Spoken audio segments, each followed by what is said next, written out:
Okay, I see we are live. Welcome to our school board meeting for January 13th, 2021. Happy New Year, everyone. Before we begin our flag salute, I would like to acknowledge that Ojai Unified is hosted on the lands of the Chumash tribe, and we recognize and value the enduring presence of the first people on this land. Please join me in the flag salute. I pledge allegiance to the flag of the United States of America and to the republic for which it stands, one nation, under God, indivisible, with liberty and justice for all.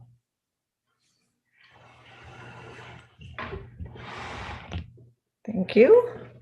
Before our meeting this moment, we did have a closed session meeting in which we had a discussion about a demand to bargain letter from Ojai Federation of Teachers. We did take action on that.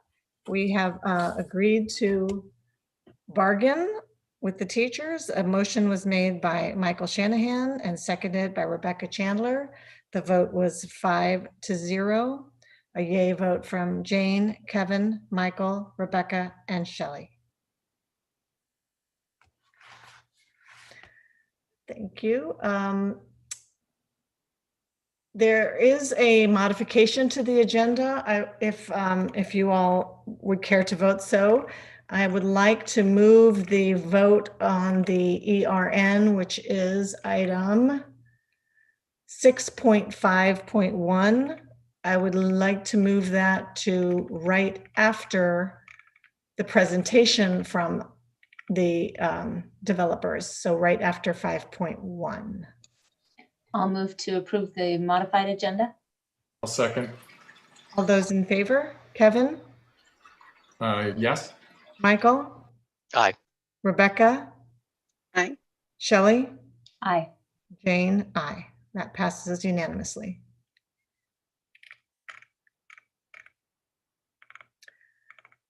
Approval of the minutes for December 14th, 18th, and 28th. Do I have a motion? I'll move to approve. I'll second. Was that Michael? For the Yes. motion? Okay. Michael moved, Rebecca seconded. So I have a vote for Kevin? Yes. Michael? Aye. Rebecca? Aye. Shelley? Aye. And Jane? Aye. That passes unanimously. Oh, I would like to point out that there was a change to the minutes on the 18th of December. I think you all got that. That is in, if you're online watching and you click on it, it has the modification, the correction.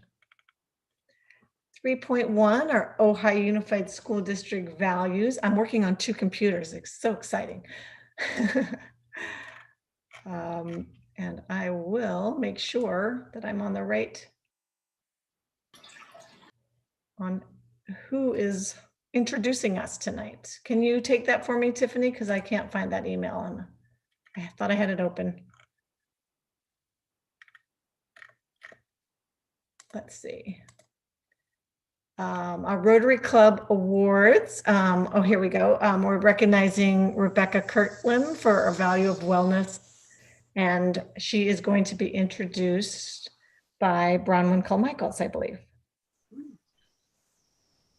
All right, so I'm so happy to be here tonight to honor Rebecca. I've had the pleasure of being Rebecca's counselor over these last 4 years, so we've gotten to know each other fairly well. And over time, I've known Becca to be kind, dependable, and conscientious. So it was no surprise when she came to me with a thoughtful plan to help build community and bring some joy into the lives of both her fellow students and our local senior citizens. She devised a plan wherein Nordhoff students of all grade levels could create cards to be given to seniors living in our local retirement facilities. She knew that some of these folks may have been isolated from friends and family for quite some time due to COVID safety restrictions, and surely a card, letter, or brief note from a high school student would brighten anyone's day. And Becca also knew that her classmates could use a positive activity to channel their energy into. So she reached out to me and I gave her a hand with some of the logistics, but she managed every aspect of the project on her own. She ran a professional campaign to recruit committed students to participate. She wrote emails, bulletin entries, she collected participant signups, and in true teacher fashion, she even made sample cards for the participants to use as a model. She arranged for a contactless card drop-off at Nordhoff and then delivered the cards to the seniors herself. And the ripple effect of her efforts helped give Nordhoff students a positive focus, gave some of our most isolated residents something to smile about, and reminded all of us at Nordhoff why we're so lucky to work with compassionate young people like Becca. Thank you. Wonderful. Rebecca, would you like to say something? Yes, thank you so much, everyone. I want to thank Ms. Michaels especially for all your help, and all of the students who volunteered their time. I know we're all really busy right now, so thank you to them for recognizing that this was a positive thing to do and it helped a lot of people. So thank you. So Jane, I would like to thank Mr. Munson, principal of Nordhoff High School, for being here tonight to support Becca in her award. And I would like to introduce our Rotary members who co-sponsored this award. We have here with us tonight Betsy Watson, who is the incoming president of Rotary, and also Michael Weaver, who is the chair of the Peace Committee. And as always, I will just remind the group that Rotary gives $100 to each recipient every month. $50 goes directly to the recipient for their good work, and $50 goes to a nonprofit of their choice. Becca, do you want to share with us the nonprofit of your choice? Yeah, I have chosen the Turning Point Foundation, which is a foundation that houses homeless individuals in Ventura County and gives them a way to restart their life. And I actually got to tour the facility with the Interact Club. So it was really cool to see what they're doing for them. Great. And would any of our Rotary members like to make brief comments? Yes, I'd be happy to. And we're very pleased to partner with the school district on recognizing achievements and to support your values program, and which in turn also supports our four-way test, which is kind of a code of ethics for Rotarians. And so we're very pleased and very excited with what Becca has been working on, and we wish her good fortunes going forward. Becky, or Betsy, would you have any comments? Yeah, I just want to say thank you for inviting me to see this recognition of these exemplary students, and it just gives me hope for the future. So thank you very much, and congratulations, Rebecca. Well done. Way to go, Becca. Thanks so much. Our second recipient this for our Wellness Award, I believe also, is a Summit student, Lily Perez, who will be introduced by Andrea Mendoza. Hi, everyone. I am going to introduce Lily Perez. The value that I'd like to award her this evening is creativity. She's had a huge year. Lily Perez and her family moved from across the country to attend Ojai Unified School District along with Rocktree Sky. Not only is it her first year online learning, doing homeschool, she's also in a completely new place. I was blown away by her work from the first thing that she turned into me. It was a research project about African dwarf frogs in the form of an edited video. She is in 4th grade, and it had slides, moving film, a bit of an interview in it. And this level of quality in her work has been the rule and not the exception. When she wants to get creative about math, she works on a unit about her favorite animal, which is puppies, and how to quantify and organize them in hypothetical word problems. She takes full advantage at Rocktree Sky of their wide range of arts and craft offerings. When she needs more inspiration for her measuring units in 4th grade, she'll measure things around her house. She has studied the plant life in her new home of Ojai and distilled rosemary into essential oil with different research projects about flowers she finds around her yard. Her mother and her volunteered locally after the power outages around the valley, and she wrote a piece about spending her afternoon helping others. She's also writing a story about a dog on a mythical quest. In every aspect of the work she turns into me, it's artistic, it's creative, and her kind spirit just shines through so strongly. I'm constantly impressed by her and so proud to call her a Summit student. For this reason and so much more, I nominate her for the Ojai Unified School District Value Award in Creativity. Wonderful. Lily, do you want to share with us what nonprofit you've selected? I chose the Humane Society because I love animals. I have 3 animals, 2 cats and a dog. And I want more.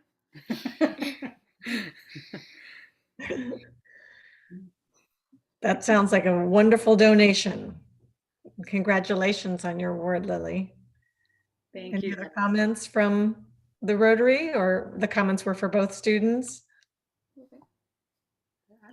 Yes, I'm very impressed with both students and their interest in working with others outside of in the community. We thank you very much. You guys. And I'd also just like to point out that Summit Principal Robin Munson was here tonight to support Lily in receiving her award.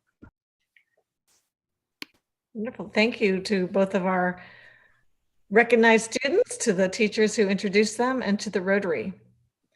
We'll move on to 3.2, which is our Kindness and Friendship Award. Our elementary school of recognition today is San Antonio.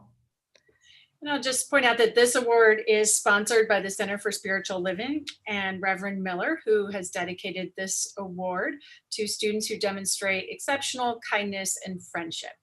And so tonight we have Principal Munson, who is here to introduce the teacher selected for her kindness and friendship. Hi, everybody. Thank you. I'm Robin Munson. I'm the principal of San Antonio and Summit. And my teacher that we are recognizing tonight is Debbie Allen. So Debbie and I have worked together for many years through many different capacities in Ojai Unified. And I think that her kindness is one of the attributes that shines brightest for her, and that was unanimously recognized by our staff. So I'd like to share a few comments of what teachers sent to me and why they wanted to have Debbie recognized. The first one, Debbie's smile is contagious and she always tries to see the sunny side of life. She is the perfect candidate for this award. Another comment, Debbie is always considering others and never hesitates to jump in whenever needed. She shares her insights and expertise freely. She is always willing to drop everything to help a colleague. Another comment is from a teacher. I'm kind of editing this a little bit, but that, excuse me, you really helped a teacher out immensely when they were struggling to find some workbook pages, and that instead of just helping to find the page, you drove down to the district office and got an entire box of curriculum to bring back for the teacher to sort through to find what they needed. And this same teacher in a different email said that no matter what's going on, they feel noticed when you walk in the room. So they wanted to say thank you for that. Our last comment is that you have taken staff members under your wing. You spend countless hours training and helping staff members with whatever question they have, no matter how big or small. You are a go-to person on our campus. If a teacher or staff member has a question or needs something, you're the person that they go to. We all know that no matter what, you greet us warmly, you put everything aside to give us your full attention.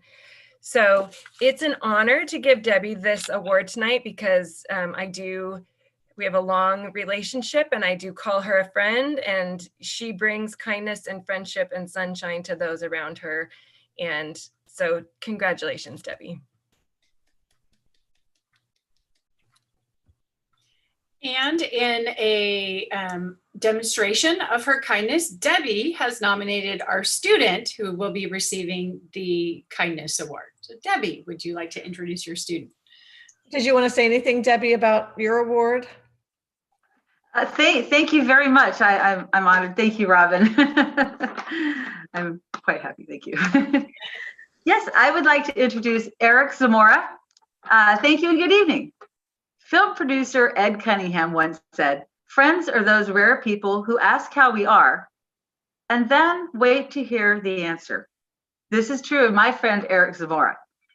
As we navigate through these often difficult and uncertain times, we begin to truly realize the value of kindness and friendship. My friend Eric is a testament to this realization. In the classroom, his generous smile and warm attitude naturally elevate those around him. He may not always have the correct academic answer. However, his willingness to listen to others exemplifies kindness and beckons friendship. On the playground, he befriends any student of any age wholeheartedly.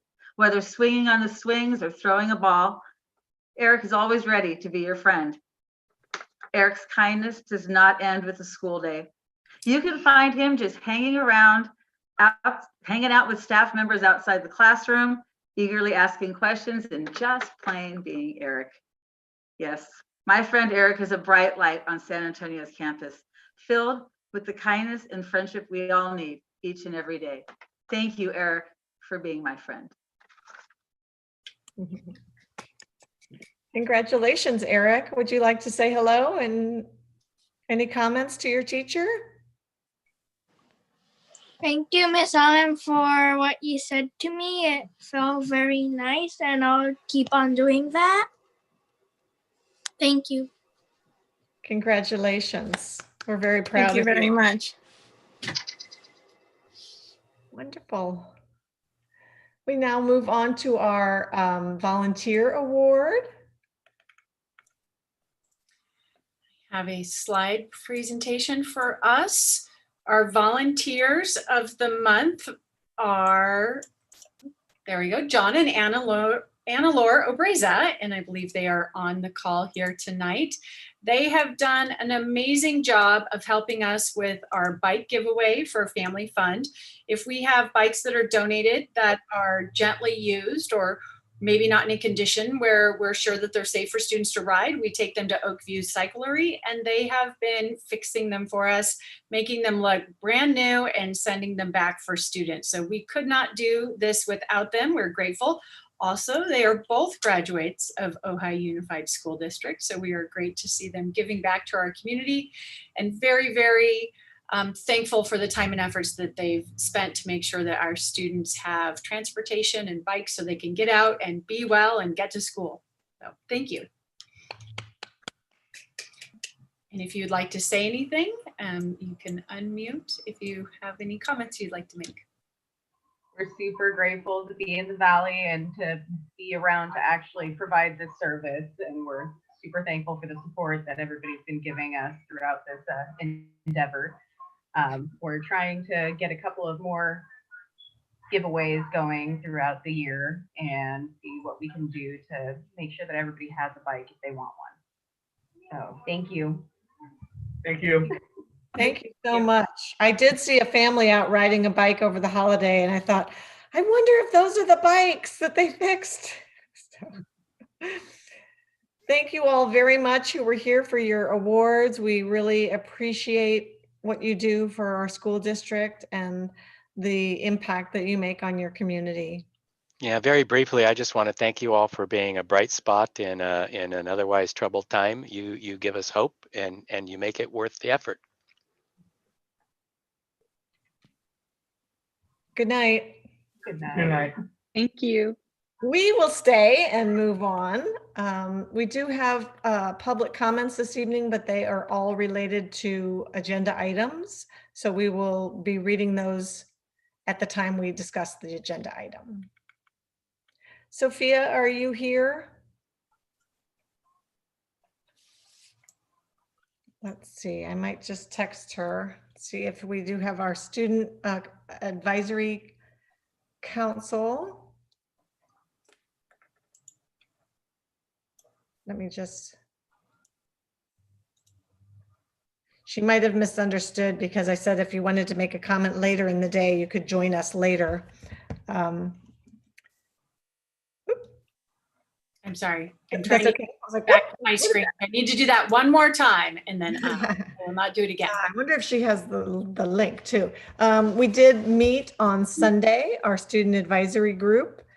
I think we had a couple of members missing, but I might move until I get her on to the Zoom. I'll move ahead to our employee union comments and then come back to our student advisory council. Chuck Crawford is our CSEA president. Welcome, Chuck. Oh, and Chuck, you're on mute. If you want to unmute yourself, we'll be able to hear you. Okay, you may not have wanted to hear what I had to say anyhow, but I'm here. I want to show you, we talk about troubled waters, and this week feels to me like the bridge over troubled waters. I was symptomatic and I just tested negative today. So you don't know that walk until you do it, right? So I'm back with you. I'm working remotely tonight, and so it's a little awkward for me. I want to start with a thank you. I always do, because there's so many great things that happen in this district. And that's not just words. The appreciation, the attitude of gratitude was felt generally. And we're thankful for that. For so many people are having the hardships in so many ways. And to see the recognition of all the efforts that are being made for us to go forward, that's just what this Ojai community is all about. I want to say the community is really what this is about. And as we struggle with Highway 33 and what that looks like, I've been here long enough to remember how the community rose up against our own government for what happened on Victoria, which used to be Walnut Groves and is now our government center. I feel like our community is having that same experience now. And it is very much a democracy and a work in progress. And it does require the patience of us as the community and the honest conversation. I do believe that Ojai Unified has done that, and that we have the needs to do our jobs. What is seeming to be lacking is the respect for each other. I'll say that in a general statement because people are going above and beyond.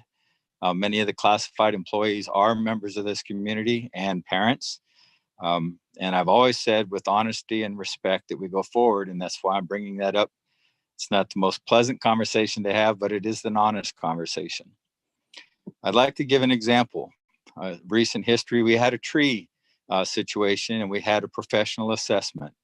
The suggestion was to remove 1/3 of the material. So if you're a lineman, you'd remove the top of the tree to keep it out of the power lines. If you were a serviceman, you'd remove it from the street, the low-hanging fruit. And what we do here at Ojai Unified is the whole tree, K through 12. I understand that. I've been here long enough to see that. And I appreciate those teachers that are here nights and weekends. Classified are often here before and after the teachers have come. What really seems to be the struggle right now is the appreciation that we're all in this together and we're all having a tough time. Another example is the real cost of what this turnover is costing us. We've had the democracy process happen about a new facility at Matilaha. It's a beautiful facility. We have new leadership, new director, new bond directors, and employees. What is it going to look like? It's requiring all of us to work together. One of the things in this process has been the noise while you're Zooming, to try and do that Zooming while you'll have the noise. That is quietly absorbed, but when I hear the students actually making their comments on Zoom meetings about that noise interfering, that's part of the respect I'm talking about that may or not be being discussed, but I hear it and I want to pass it on in an objective fashion because we are all doing our best. I believe that, I see that, and I ask that we continue to go forward with respect. I am very grateful that this district has been collaborative and we continue to go forward in that way. I just ask us that we really observe what the real costs are as we see the turnover in staff, as we see the adjustments that are being made forcibly by our environment and by the new concepts that we've embraced. And I want to sum it up with this: staff's working conditions is equivalent to the students' learning conditions. I thank everybody for what they do. And with that, I'll stop. Thank you, Chuck. We have our Ojai Federation of Teachers President, Angie Janassi. Hi, Angie. Hi, everyone. Thank you. As always, thank you for letting me speak on behalf of the Ojai Federation of Teachers. I have to say, I just had an eye appointment and had my eyes dilated, and I thought it would be gone by now. So if I don't read clearly, it's because I thought it was all going to be okay, but I'm a little bit dazed, so I'll do the best I can. I think that there's been a little confusion as to what the position of the Ojai Federation of Teachers position is with our return to campus. And because of that, I have reached out to both our Cassie Harris, who's our CFT field rep, or the California Federation of Teachers field rep, and our president, Jeff Friedis, for support. And so tonight, what I'm going to do is read a statement from Jeff, because I think it's much more clear than what I could put forth to you. So I'm just going to go ahead and read what he has written. Dear Dr. Morse and board members, I apologize for not being able to be here personally, so I'm asking for my statement to be read on behalf of the 120,000 educational employees that CFT represents. My name is Jeff Friedis, and I am the CFT president. As you surely are aware, every educator in our community takes the pandemic very seriously, just as they do the importance of providing the best education possible during this dangerous time. And when I say educator, I mean certificated and classified employees alike. They take their profession seriously with the responsibility for not only the education of the students, but for the life of students, families, and communities. I may be the state president of CFT, but I was a math teacher and a basketball coach in Carpinteria, and I know this community quite well. Let's take a moment to look at your county's statistics. As per the VC Blueprint tier metrics, the county has 72.7 COVID cases per 100,000 residents, far above the governor's current proposal of not having any in-person instruction, over 28 cases per 100,000 residents. The county has a 17.6% testing rate, 19.7% adjusted for equity, more than triple the 5% rate that the CDC, the World Health Organization, and the Harvard Global Health Institution have set for safe reopening of schools. Your district is in a region with 0% ICU bed capacity, with Ventura County alone having 0% adult ICU bed capacity. On top of this, the new strain, which is more easily transmitted, is definitely present in the state and is likely to spread quickly through your communities. In other words, we have a surge on top of a surge with a new strain at the front door. Every single metric points to the opposite of the proposal to have in-person education. For every piece of research that states that students are safe to be around, there is research that students catch and spread it at the same rate. I know that this is a struggle for so many students, so many families, so many educators, but to put them into extreme COVID conditions and harm's way is not the way to resolve the educational issues. I had a loved one in a coma on a ventilator for 5 days.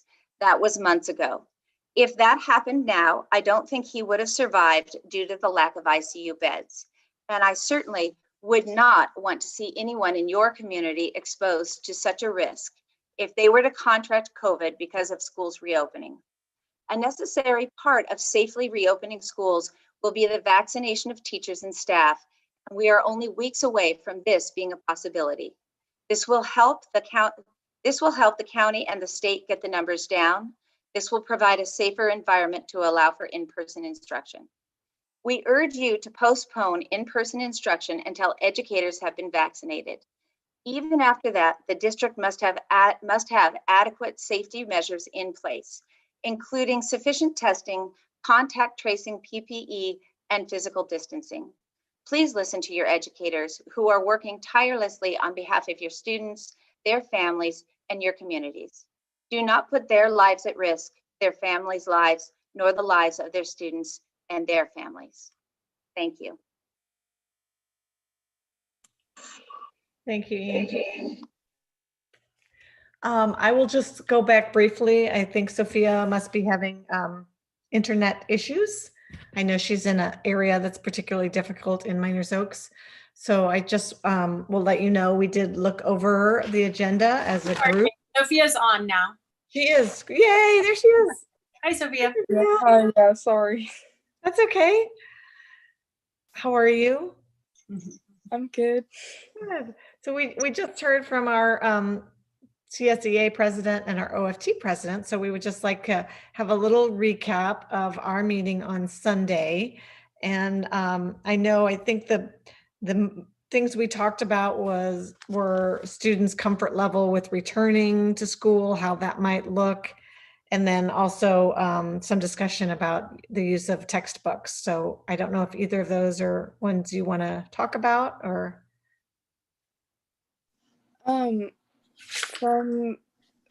what I remember, our conversation about returning to school was very diverse. We all had so many different opinions, and that was more we talked about it more at our meeting a month ago, the joint meeting with us and the leadership class. So I think our opinions got more or were heard more then. But for the textbooks, there were some concerns that some of the piloted textbooks for the science classes might not be necessary.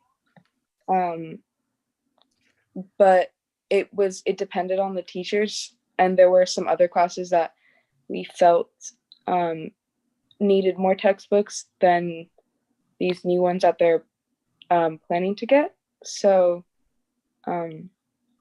yeah, and then we also mentioned the Black History Month. We some of us really enjoyed last year. There was like a council of Black students, and they voiced their opinions. But a lot, I wasn't there, but it sounds really interesting. I didn't know about it last year, but it sounds like a really cool thing to do, maybe over Zoom. But other than that, I think that's it. Thank you for bringing up, I forgot we had the Black History discussion, and really, I think my impression of your discussion was that you really would like to see more of that. There seems to be sort of a traditional, let's talk about Martin Luther King and Rosa Parks, but they're now at your age, you all would like a little bit more in depth. And I know Elizabeth Rosales was talking about it was a little bit different this year for the Hispanic Heritage Month, because usually that's, sort of about Cesar Chavez. And she said it was a little bit better this year because of the help that the Inclusive Guiding Coalition had sort of given some links for teachers. But I would like as a board, maybe for us, when we talk about Black History Month, to talk about ways to make it more, I don't know if a requirement is the word, but right now we just encourage staff to do it. And I sure would love to have after talking to students, hearing their desire to learn more, it'd really be nice if we could do a big drive towards big encouragement. Yeah. Thank you, Sophia. And I think you're right. Everybody was pretty split on returning to school, and I'll talk about that too when we get to that item. Anything else you'd like to share? I don't think so. Just a quick question for you. I don't want to put you on the spot, but how do you feel things are going for you? Are you feeling comfortable? Are you? Yeah, I am now. I wasn't the first semester. It did take a bit of change, and like definitely I feel so many students are in the same position, like finding it really hard to be motivated to do our work, and not feeling like it was optional. But I think, and I've seen it with other students too, I think we've gotten more comfortable, and we're like, I don't know if taking it more seriously is like a good thing, because it's obviously all serious, but yeah. That makes sense. I understand. Thank you. Anybody else want to say hello to Sophia? Okay. Yeah, I'm curious about your comment about some student, or I'm not sure how you phrased it, about textbooks. And you said some classes may need more than these textbooks. Were you saying more something beyond a textbook, or actually need more textbooks than this? Well, there was some, I know for a math class, or I think it was like math 2, all of the classes, students weren't allowed to take textbooks home like in other classes, because there weren't enough. Or you were allowed to, but there was like limited amount. And so that was a concern. There is an online textbook, but it's hard to access for some people. And there are new textbooks. Well, planning, I think I've heard they're planning to get new textbooks for science classes, like biology and chemistry. I personally found that, especially for chemistry, last year, because I took it, we didn't actually use those piloted textbooks at all. So if they were to get new ones, I feel that they should maybe check in with the teachers and see if they really need them or if they use them. And another of our group members, she said that in her chemistry class, which was taught by a different teacher, they did actually use those textbooks, but in mine we didn't. So there was just, yeah. That helps. Thank you. And it sounds like to some students, it's important to be able to have a textbook at home and not have to use the online. Right. Yeah. And I kind of got the impression from the group that that was the issue, that there was plenty of textbooks in the classroom, but there wasn't enough to also take them home. And so I think maybe the teachers then don't give assignments because not all students have a book at home, and it's harder for a teacher to just use the textbooks in the classroom. But so, if it means buying more textbooks, maybe that's something we look at, or, doing a quick poll with the teachers before we buy them. Are you really using them? Obviously we have to have a standard and we have to have a textbook as our chosen one, but how many we order is something we can discuss, or Dr. Morris can discuss with the teachers and with the administration. I'd just like to jump in here and say that the teachers are all part of the process of selecting the textbooks. So they are part of that. So it's not that we pick one and say, this is the one you're going to use. They go through a process and they pilot it and they use it. And also, and I will just start by saying I'm opposed to textbooks in general, paper textbooks. Like if I never buy textbooks again, I would eventually be happy with that. But I know that it's a long-term process. The cost to us for textbooks is the same whether we purchase the actual physical textbook or not. What we're buying is the content, whether it's a digital textbook or a physical textbook. And we will buy as many textbooks as teachers need. They just need to ask. And so if there have been situations where there weren't textbooks available, it could possibly be because we were either in a pilot process where we have a limited number of textbooks, but we certainly have a duty to ensure that students have access to the textbook, whether it's online or a hard copy of the textbook. And so anytime that comes up, Mr. Munson is certainly, and I know he's still on the line here, possibly eating dinner though, that we would be happy to rectify if there's something that a student feels like they don't have to be able to learn. And I'm confident that happens, that, you know, it's not people, we're not getting books. And I think what we're doing tonight is discussing which books to get, and if there's any concern in the future about how many, we can let you handle that. Unless we hear from students that we're not getting it. Sophia, just before you go, the one other thing I would like to share, Sophie, I did ask each student to sort of tell me if we came back in person, would they come back? I just sort of, I know it's only 8 students, but I just thought I'd like to hear that. And of course, it was right down the middle. A third saying no, a third saying yes, and a third saying, well, it depends. So that's just where everyone in the Valley is. I kind of think what Chuck was talking about, being kind to each other. And but so Sophie wanted me to read her response since she couldn't be here tonight. I most likely would not return because I do not want to be exposed to 3 different pods if that is the way we would go. She's in 3 classes. I feel I would be losing more than I would be gaining.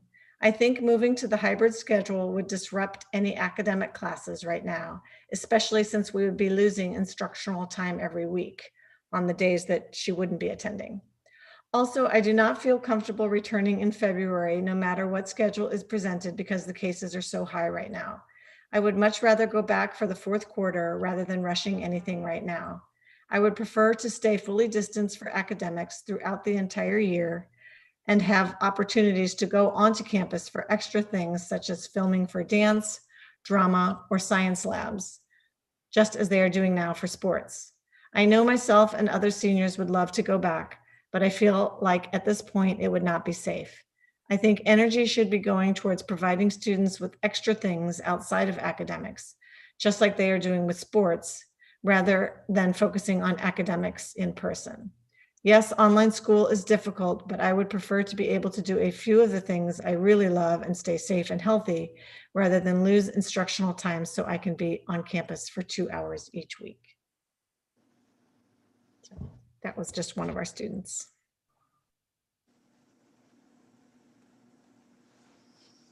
Thank you, Sophia. Have a good evening. Thank you.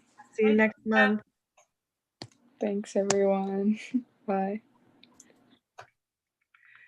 We now move on to our superintendent's report. Hi, everyone. Welcome tonight.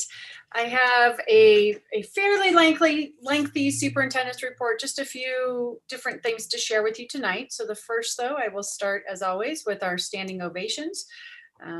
One for me, one for Francis, who is our Nutrition Services Director, who has been doing an amazing job. The entire Matilla staff and teachers, from a parent, for all of the great work that they're doing during distance learning.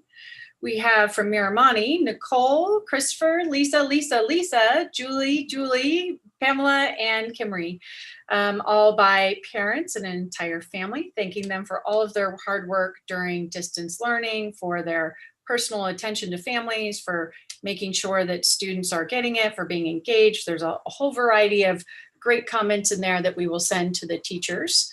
We have one for Mary Taylor, a teacher from Abigail Austin, who's a student, but you'll see her comment later. A couple for Ann Gard at San Antonio from 2 different parents, and 2 different teachers at Summit. And I think this might be our first time that Summit has been in our standing ovation. So I'm excited to see that. We had a Summit student here tonight and getting an award, and our teachers for standing ovation. So we're great to see Summit participating. So one for Brenda Hill, who's a teacher, and one for Scott Lang, who is our special education teacher. And here are just a couple of the highlights from the comments. The kitchen staff are amazing with all the hard work that they do, delicious food for all the students. And I would say it's great to see our nutrition services every month getting comments about how great the food is. Ms. Hill is constantly helping families with homeschooling. She is readily available to help with questions and concerns and is continually sharing ideas, books, worksheets, and tips. I really appreciate her efforts, especially in the times we're in. we're happy to see that.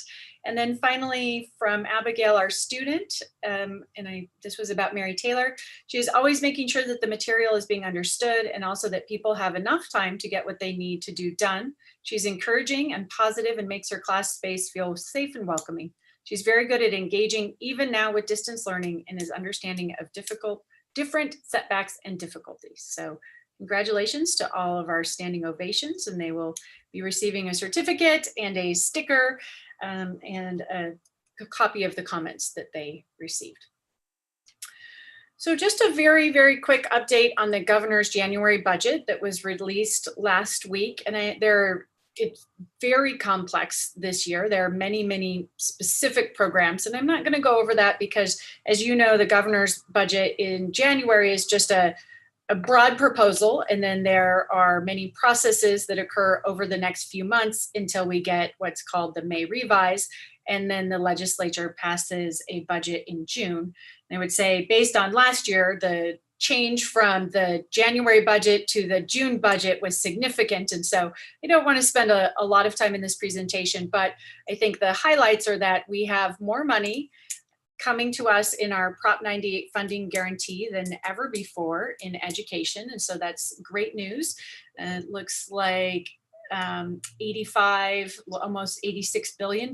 So that is an increase from last year and looking good as of now. The top proposals for us are $2 billion to fund a combined 3.84 cost of living adjustment, and that is significantly higher than we've seen in recent memory. Also $9.2 billion to buy down the K-12 apportionment deferrals. So if you remember, we've twice had items for a trans so that we could afford to continue operations while the state was not paying us to do so. And so this would buy back those deferrals, so we might not need the funds that we have to borrow in the trans. $2 billion that is part of the Safe Schools for All, which is the governor's proposal to return students to campus starting in February. And finally, the proposed funding includes many, many categorical types of programs. And I actually think this is significant news conceptually, because if you remember under Governor Brown, he was really all about putting money into the LCFF and taking away and eliminating categorical funding. And in a couple of different analyses that I've seen of this budget, it is notable for the return to categorical type funding. So a specific pot of money for this and a pot of money for this, and very discrete funding streams for pet projects, so to speak. And so it will be interesting to see how that comes out in June and if we are headed in a different track in terms of how our funding is allocated moving forward. I have an update for you on our Guiding Coalition, and Jane mentioned a little bit of the work that this Guiding Coalition has been doing. As a reminder, we have 4 Guiding Coalitions, but 1 is operational right now. The other 3, we're waiting to get through some of the challenges we have with COVID. But this Guiding Coalition is started as our inclusive coalition. It's now our Diversity, Equity, and Inclusivity, DEI Guiding Coalition. And we're very excited to announce a new series that we have, a cultural proficiency workshop series called A Place at the Table. And we will be having a new series every single month, the kind of in alignment with the different months that are recognized both in the state and nationally. So we have 2 that are already scheduled. The first is next Monday, January, Martin Luther King Day, is our introduction to diversity, equity, and inclusion. And we are excited for that. It's at 6:30 p.m. Matt Bolano, who is the director of DEI at Thatcher, will be helping us with a framework of what does that mean? What is the difference between diversity, equity, and inclusion? And it's really intended to be a framework for the following months. In February, we have a session called Coffee with a Black Guy that is hosted by James Joyce III, who is the former field rep for Senator Hannah Beth Jackson's office and started this nonprofit agency, Coffee with a Black Guy. And he was actually just recently featured in Forbes magazine, and he will be speaking to us in February. And then for the remaining months throughout the year, we will be getting speakers and having a workshop almost every month on these different topics. These are open to our students, our staff, and our community, and should help us to have a greater cultural understanding by the end of the year throughout the community and our student and staff populations. Just a couple of other items. You might start seeing these Measure K, thank you to the community banners that are going up around town. We want to make sure our community knows that we're grateful, especially as we start really to do the work now of Measure K. And we, I'm sorry, I'm missing a slide. I'm going to just wing it in a moment when I get back to it. So you heard about our bikes, and then just an update that we have given away 112 bikes, and many thanks to our partners who have helped us to be able to do that. And then an update on our giving tree, our family tree that we did in December, where we raised $7,000 in gift cards and served 92 families. And we'll say Ventura Unified had a similar program, and they released their number, and I did a little calculation of the number per students, and we were double what they raised per student in the district. So I was very grateful, not that it's a competition, but I was very grateful to our community for the robust support that they had during this month and the truly hard times that some of our families are facing. And then finally, the winter coat jacket distribution happened today. And we've been collecting jackets and coats from all over the valley to give to our students who are in need of warmer clothing in the winter. The last piece that I'm not sure where my slide, oh, you know what? It somehow just got skipped over. So let me go back to this slide, which is good because I couldn't quite remember. So we today just received our ratings from S&P for the sale of our Measure K bonds. And this is great news. We had a presentation last week to the committee that evaluates our rating. And that has to do with how much our borrowing rates will be for Measure K. So we're selling our first bonds, and we retained our AA- category. And as you can see here, it's the second to top in terms of categories, and it's about as good as we could expect given the size of our district. The districts that are in the AAA are generally quite big. And they mentioned that as part of their analysis and discussion that they saw great improvement in the district's finances and wanted to tell us that good job from when we did this a year ago. So we're excited that we will maintain our very low borrowing rates, and we expect the sale of those bonds to happen in the next couple of weeks so that we can take advantage of the low interest rates before they potentially go back up. So that is it for my superintendent's report. That is good news. And that wasn't so long. Feels long. Moving on to 5.1, the district office site develop conceptual design presentation. I do have one comment, public comment on this from Bill Miley. It says, hello, I have read the conceptual plan. I specifically like the housing proposal. 63 units with 0.5 parking. Please limit the cars per unit. I even support going 3 stories. We need the units. Designate some for school personnel and families with young children if you can. City Council will resist 3 stories, but make it unique to your site so it does not spill over to city zoning. You need 3 stories for generation of enough income to generate a profit for school use. Thank you for considering my thoughts. We do have our developers here this evening. So Tiffany, I'm going to let you. Oh. So tonight we have with us Christine Overacne, Bradley Schnell, Brian Veet, and Paul Gierney. I was practicing it right before this in my head, and then I can't read my own writing. So they are here from the developer team. And then also we have Joel from Sage Realty, who is here. He's our land use consultant. And we have David Saldani, who is our district counsel on this project. And so I will turn it over to Christine to begin the presentation, and I will pull up your slides for you. Madam Superintendent, I wonder if I could just make a few comments before they start, if that's okay. Yes. I would just want to just bring the public current on where we've been and where we are today. The district several years ago went into, had the Surplus Property Advisory Committee, which is a legally required committee, review the potential surplus for the district office site, district office and related programs. The Surplus Property Advisory Committee recommended to the board at that time and the superintendent that the site be surplused, which it was. And then the district went through also the required process to receive, to notice it to public agencies and to notice the site to the private sector.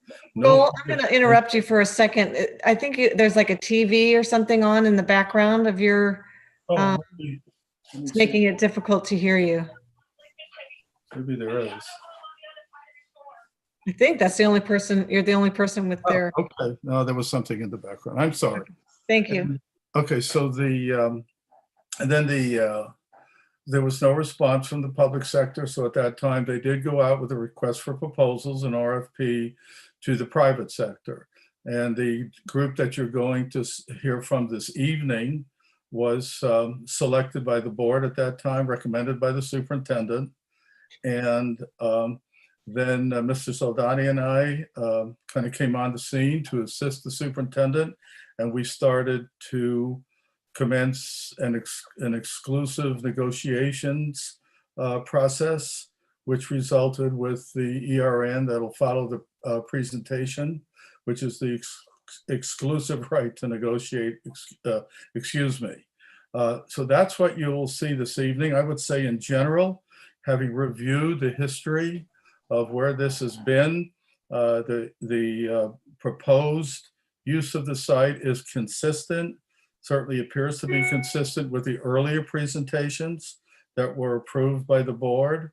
And then regarding the good comment from the community member, the specific land use for the site, like the number of units, the type of units, parking, I would certainly suggest to that city member who commented, which is great to have at this time, that those would be presented more to the Planning Commission and or City Council, because the district does not get into the specific land use interpretations of the city.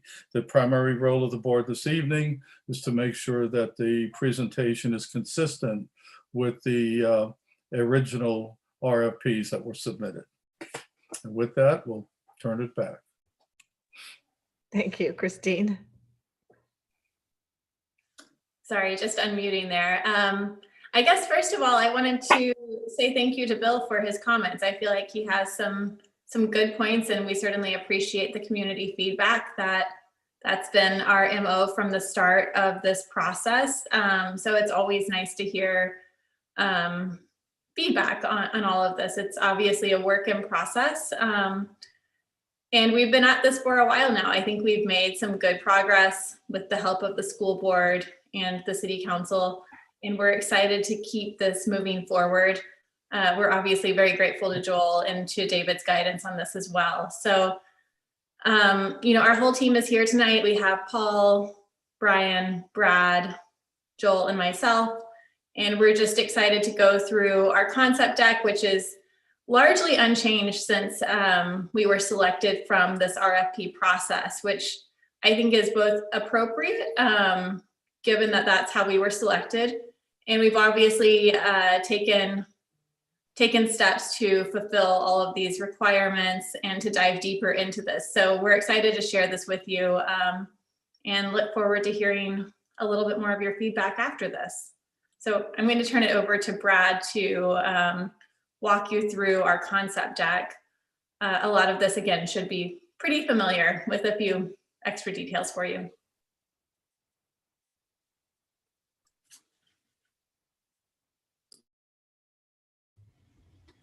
Brad, sorry about that. I'm trying to figure out how to unmute. Okay, so does everyone see the slides? I just want to make sure that those are being shared. Yes. Okay, great. So I can reiterate everything that Christine said, but I think I'll just dive right in. I think what we'll do tonight is, because these documents have already been reviewed by a lot of the board members already, and the people on this meeting, we're going to sort of summarize and then kind of quickly, and then open it up to discussion. To summarize, we have 2 parcels that define the project site. The parcel B, which encompasses predominantly the historic buildings and also maintenance yard. And then we have parcel A, which is a portion of it, which we know has the skate park on it. In terms of the entitlement proposal, basically, we're going to work with these sites, as they are. We're looking at some possible value option to do a lot split, which we can explain more in detail the reasons why, but wanted to just kind of outline the site, what we're working with, and the sort of the current zoning, specifically that we're looking to rezone as a commercial site to build the residential housing, to build the hotel, and then possibly use the special housing overlay that was defined by City Council several years ago to build additional housing on the parcel A area. This is the site plan. It's very much the same as we've seen before. We've added some more. We've taken some away, and we've adjusted it to add more green space, and really thinking about the community. I think what's really critical to acknowledge in this image is specifically how this project is very contextual to the surrounding densities, very contextual to what is existing in Ojai, and we're very sensitive to what exists while also planning for the future. Generally speaking, the plan remains, but I can summarize here. We're looking at having additional retail, restaurant, cafe in the Ojai Avenue area. And we can, of course, spend more time talking through these in great detail. At this point, we look to maintain the skate park as as a community asset that we actually really appreciate. We're looking at various different areas where we could build residential housing, and we'd like to discuss kind of those options, why we're looking at some areas rather than others. And then, of course, the hotel itself, which would be kind of housed in the center of the site with the historic building surrounding it on the 2 main street fronts.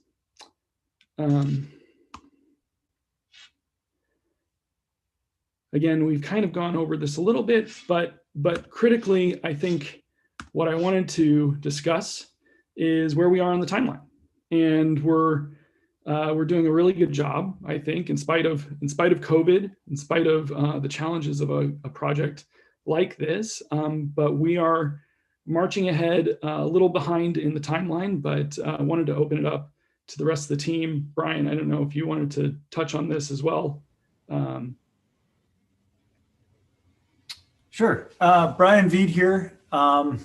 Just want to say many thanks to Tiffany and the members of the board and the staff, and certainly your consultants, Joel and David, and of course the members of the public. As the product of 2 high school teachers, my dad used to be on the board of education for our school district. It's really meaningful to us to be working on this project. And so just wanted to start with that note of appreciation and thanks. This is extremely important to us. So I think that the other thing I wanted to mention was that just to kind of frame this, the next step in this process is to get a lease that is flexible enough to allow for all of the future public input that has to happen once we get to the city and get an actual project. So that's really my only sort of bit of framing that I might offer up.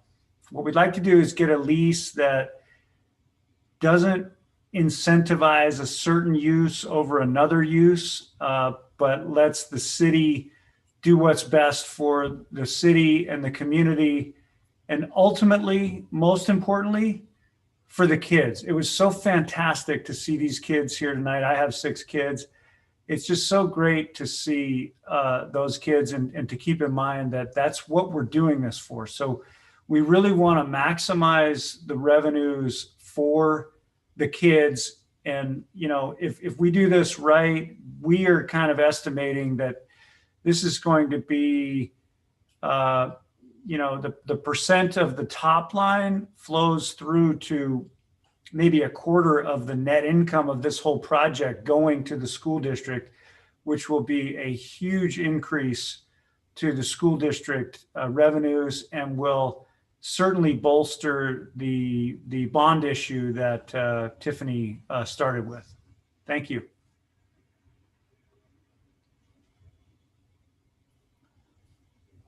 I guess we might just turn it over to the school board to see what comments are, but also part of this, you know, we are asking for an extension of the ERN as was envisioned in this process from the outset. We have done a lot of work. We did a phase 1 study. We did an ALTA. We've gotten a soils report. And, you know, basically every single thing that we've done so far says that this project is a go and it's viable. And we really would like to take to the next step. Thank you all. Yes, I would like to just remind the board that one of the things we will be discussing the ERN second. So if you would just limit your comments at the beginning about the project presentation itself.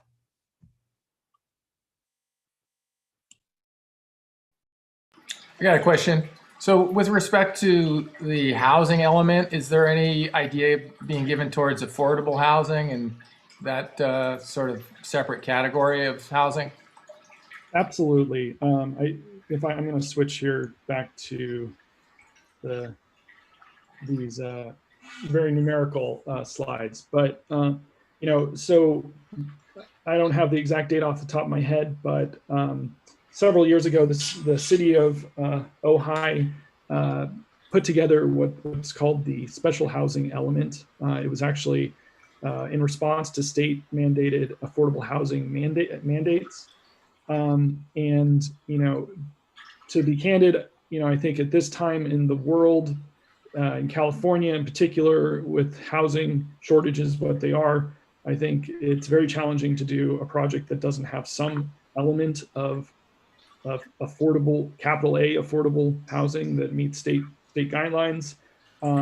Specifically, the site is already entitled by right to develop either affordable housing or possibly senior housing in the parcel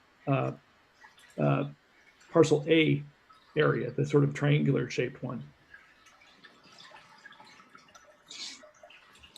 I would like to see senior housing because I know a lot of people, you know, would be then moving out of their homes to something more convenient and smaller with easier care, and that would free up homes for families. You know, from an architectural standpoint, I think senior housing is extremely interesting on this site, given the location in the center of town, the fact that, you know, individuals who are senior tend to have mobility constraints specific to, you know, driving cars and such. And if we did pursue that option, which we are definitely engaging with, it's the perfect place to really invigorate the downtown core.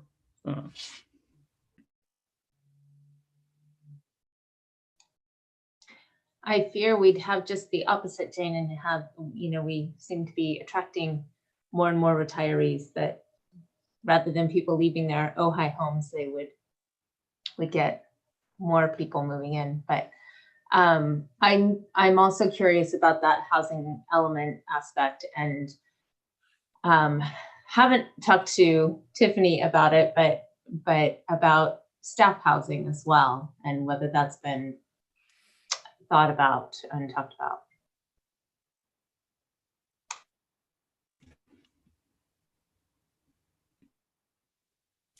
Yeah, there's a big push for staff housing throughout the state right now. It's part of the consideration. In fact, Christine and I, that was one of the first things that I asked you about when this project came up. So it's definitely one of the potential considerations. There's a lot of logistics about how to do that. I would say conversely, David Saldoni, our attorney, has said, there's many complications with staff housing. So it's in the mix as a consideration.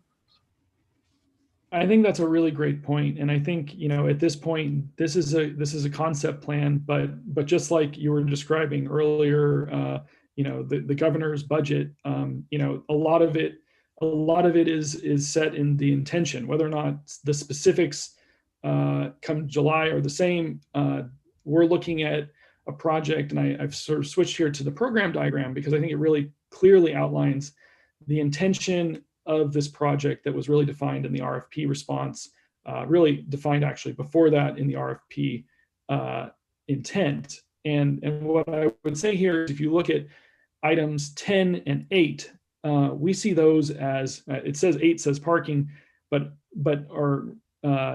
actually it's number 7. So 7 and 10, that those two items really would be the areas where we would most likely see some form of residential housing existing. And I think really at the end of the day, it's going to be up to the planning authority, city council to determine how many or how few we can put there. One thing to note just in our proposal here is that the scope and the scale and the density of this outlined is very much consistent.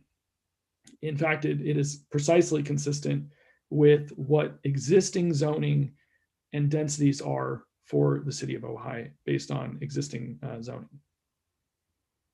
Can I ask you another question? I'm trying to use my cursor and you probably can't see it because I'm not sharing my screen, but the building along right next to the community gardens along 16 and the front corridor along Ojai Avenue, is this part of the hotel that is that part of number 12? What I'm not sure I'm clear as to what you're planning there or what that would become.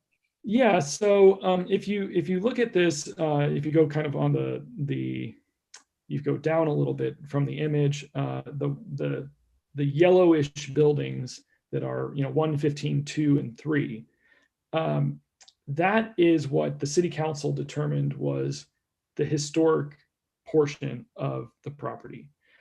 There's mention that the rest of the property may or may not be historical, but that length that you're describing, we see that as an opportunity to really restore, keep, but at this point, I think we're a little bit too early on to know whether or not for certain we're going to be keeping that.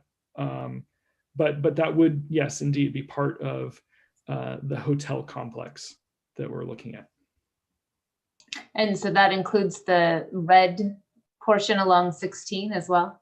That's still part of Correct. the hotel complex? Yeah, correct. My aquarium is going nuts, apparently, so I had to be shut down, but I had a quick question. I turned it off. Sorry about that, everybody.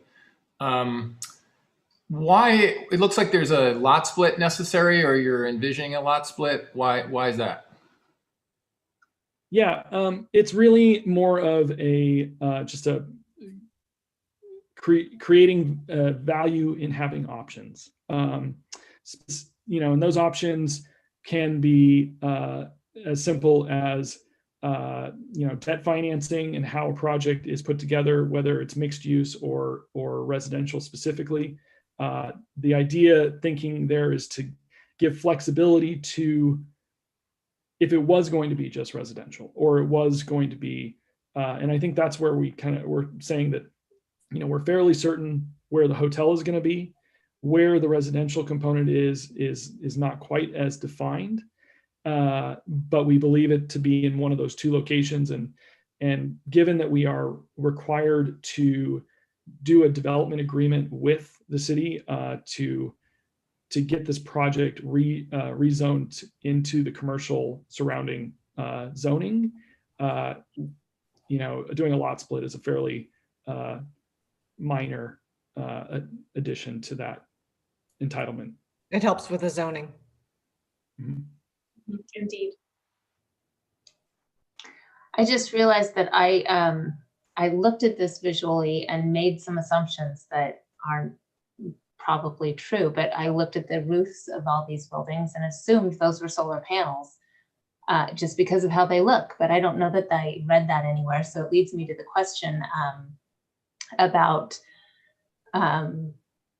use of solar panels or making this as environmentally sound as possible. Well, you're very astute. That is exactly what the idea behind it is. The intention is to make a very sustainable project for a number of reasons. This is a long-term investment, both from ourselves as well as the school district to have a long-term asset. And I think that we're looking at this for a long-term solution as well. And yeah, you're right. We propose those to be solar panels, whether or not they'll be at that level of extent, but it is something we're looking at. I had a question. Generally, I like what this is. I'm reassured that number 10 is still in flux, because I'm hoping we don't see a significant reduction in the housing element. But could you talk a little bit about water? I know you addressed it a little bit, and I know it's a huge community concern. And so how are we maintaining sort of low impact in that area? Or do we anticipate it?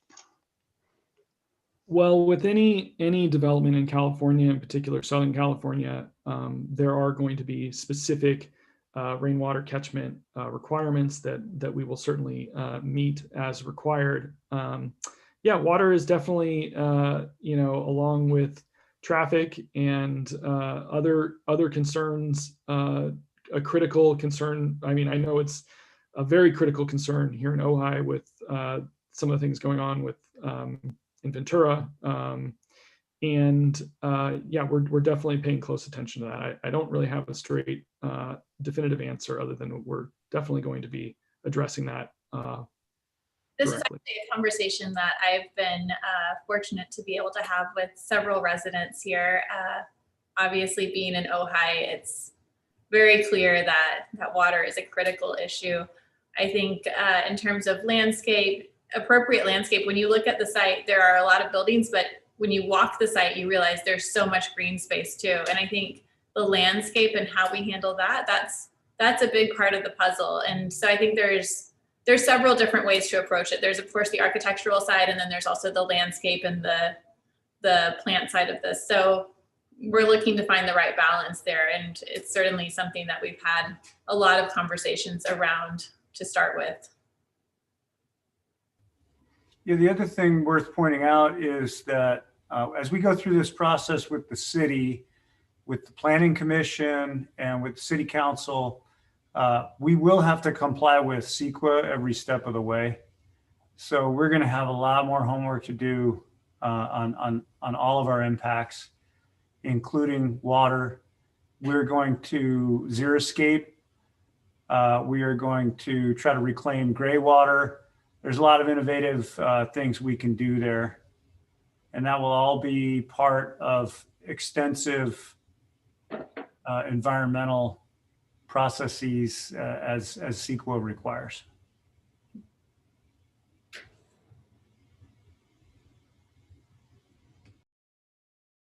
Thank you. We don't want to get into the city council's job or the planning commission's job. So are there any other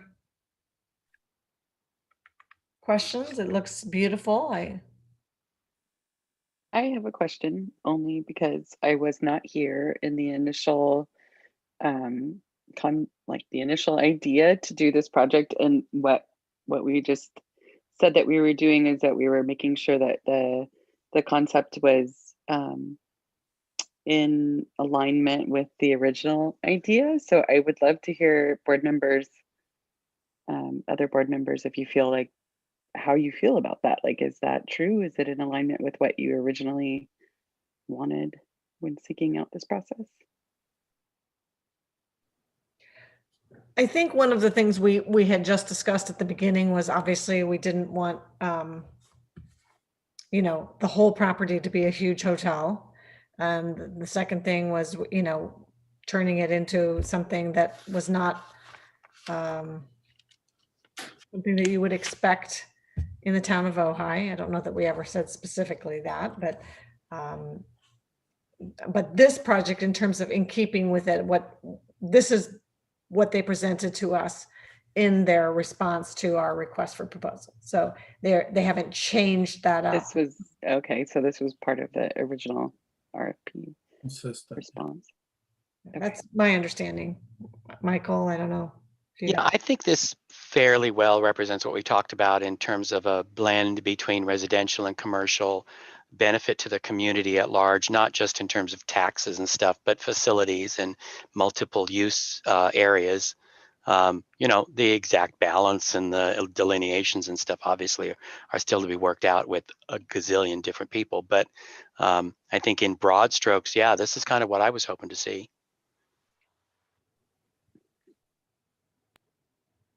And we're certainly happy to provide those documentations for you. You know, we could send. That'd be great. I'd love to get the full backstory so that I feel up to speed when we're moving forward through this process. I can send those to you, Rebecca.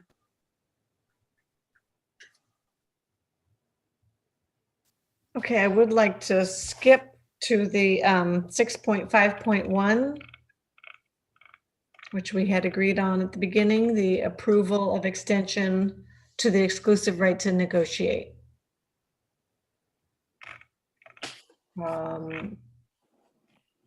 There was some conference during our closed session about this where we asked some questions, but there was no action taken, so.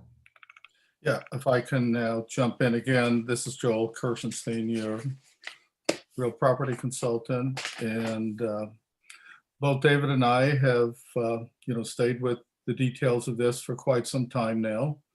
And our opinion is very similar to the board's this evening. It is consistent. I think that's a good word to use. It's certainly relatively consistent with the original submittals, and it tracks the RFP very, very well, which is a real operative document.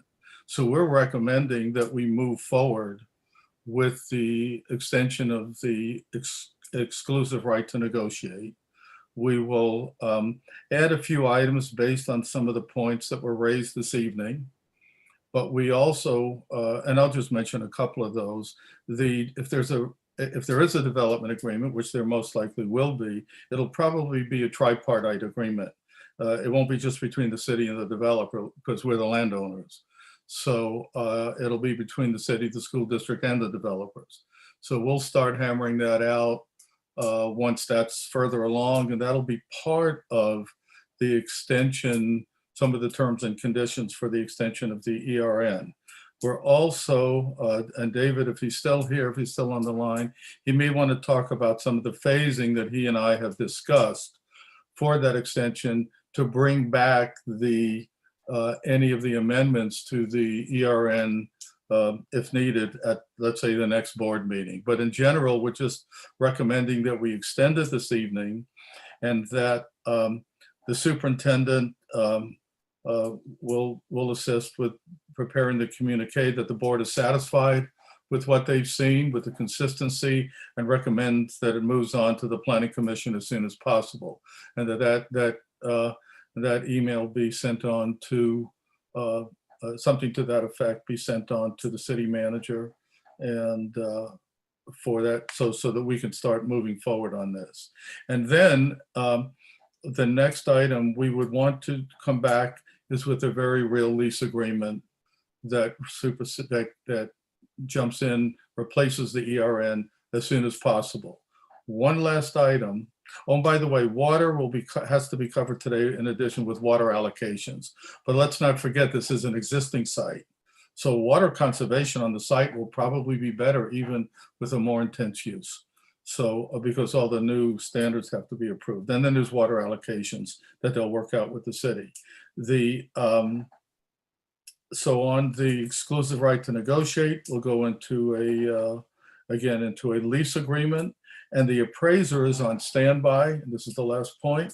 As soon as this goes to the planning commission, your appraiser, who is on standby, will observe that meeting and begin to make his interpretation of value for our interpretation to bring back to the board on the economic conditions of a lease. So that's really kind of the process that moving forward. David, before you speak, I forgot, we do have a public comment on this from the city manager, James Vega. It says, good evening, board members. As you know, the city of Ojai participated in a special joint meeting with the Ojai Unified School District to provide feedback on this project on September 23rd, 2019. We understand that the school district has now executed an exclusive right to negotiate.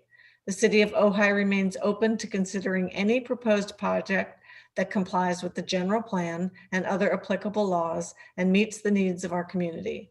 The city also wants to make the school district aware that there will be several options to move forward that the school district and/or developers may wish to consider when appropriate. Options will include a concept review, submission of complete application for zoning change, conditional use permits, or development agreements.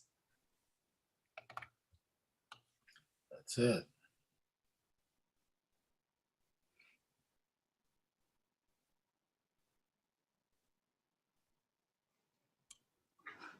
Are there any questions from the board? I have a quick one. Hey, Joel. Yeah. It seemed at some point that the expectation was that we were going to get this appraisal sort of early on. It seemed even like possibly in the past. Although it makes more sense to me, what you seem to be saying is that the appraisal would follow the kind of expectations regarding the degree of, use, and the amount of presumably income that would be potentially generated by the project. Is that what you're saying? Yes, so it's kind of a middle ground. We would get the appraisal started when this goes before the planning commission, but it really needs to be completed before they get to the city council, so we can commence and bring back the interpretation of the annual lease income to the district prior to that date. So we'll start it as soon as they hit the planning commission, and then Kevin McCady will get it to you to see, and then David and I will give you his interpretation. He'll be there as well as to what your annual lease income expectation should be. That's the bottom line. And that there's enough proceeds in there for the developer to advance proceeds to the district for the relocation of all the facilities on the site that you're at now, or that you currently all the 4 programs that are on the site, that there are proceeds coming in a timely manner to do the relocation and commence the planning of that relocation. And that will follow as well. As soon as we're far enough along in the next couple of months, then the board will get a report from the superintendent, architect, I guess myself, as far as where we are in the process on recommendations to the board for the relocation of the different programs, different options and alternatives, potential costs, so that we know how much we need out of the initial cash flow from the project for the relocation. That would be how I see it framed.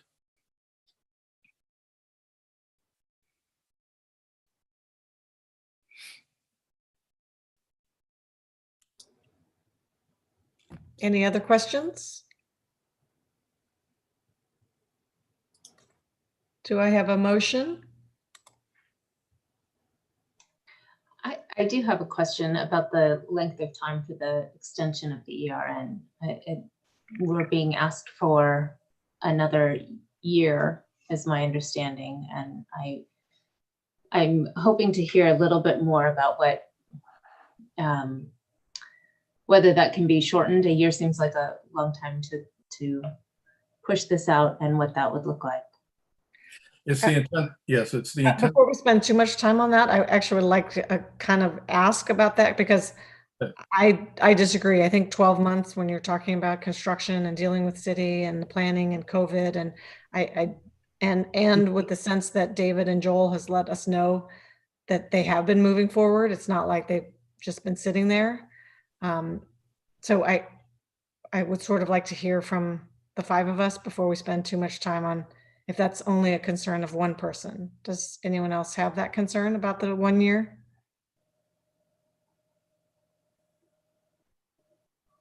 I 1 year is the outside figure, right? There's nothing to prevent this from happening faster if it's feasible to happen faster, correct? And Both sides want to have this done. yeah, it's in all our best interests not for this to take forever. Absolutely. So our goal the is 1 year is the outside limit. Yeah, we'd like to see an inside limit of 6 months. Yeah. David and I talked about that. Bring it back in 6 months and get into, because we're going to be negotiating a lease between now and the end of that 6 months period. So Right. both parties want to get into a lease. They want to get into one as bad as you guys want to get into a lease. So we hope to have that all done within a 6 months period. Maybe we can remind everybody that once we're in that lease agreement, there's no longer a need for that exclusive right to negotiate. So the ERN goes away and is replaced by that lease document that we're actually currently working on, the ground lease. That's what I wanted to hear. It concerned me to push it out for a year with the idea that we keep pushing. So I'm happy to hear that that's the outside and that the goal is far sooner than that. Yes. So noted. Sorry, Shelley, I didn't mean to shut it off. I just wanted to, I thought if it's important to hear what the group felt.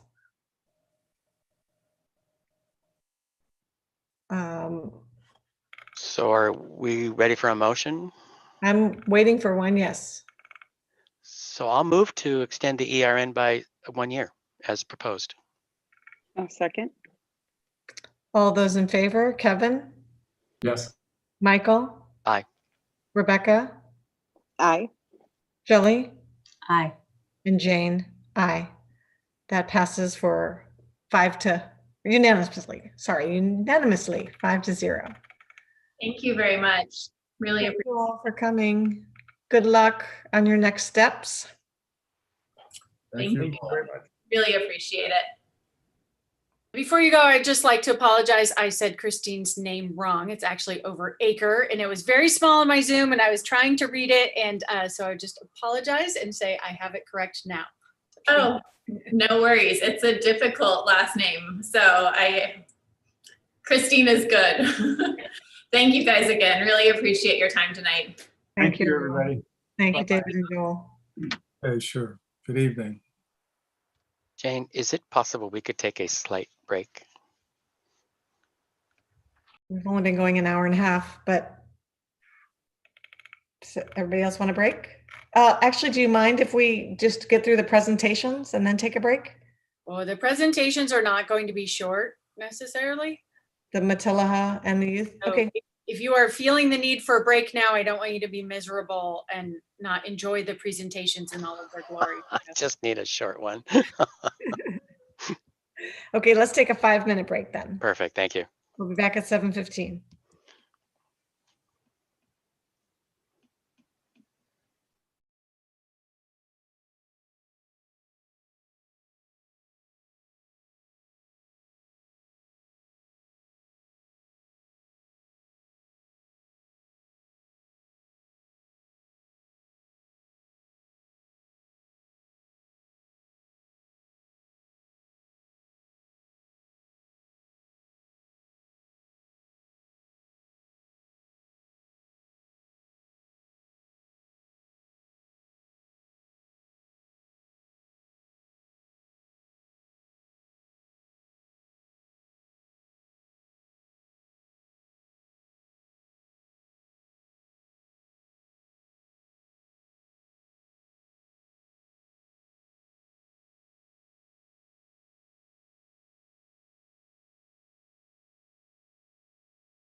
Welcome back.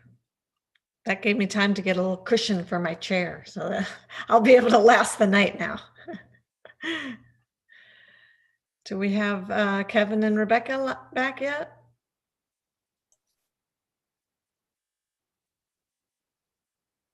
I guess we need to wait. There he is. And Chris Murphy, are you here? No. I'm here, everyone. Hello. Good. We'll wait one more minute for Rebecca.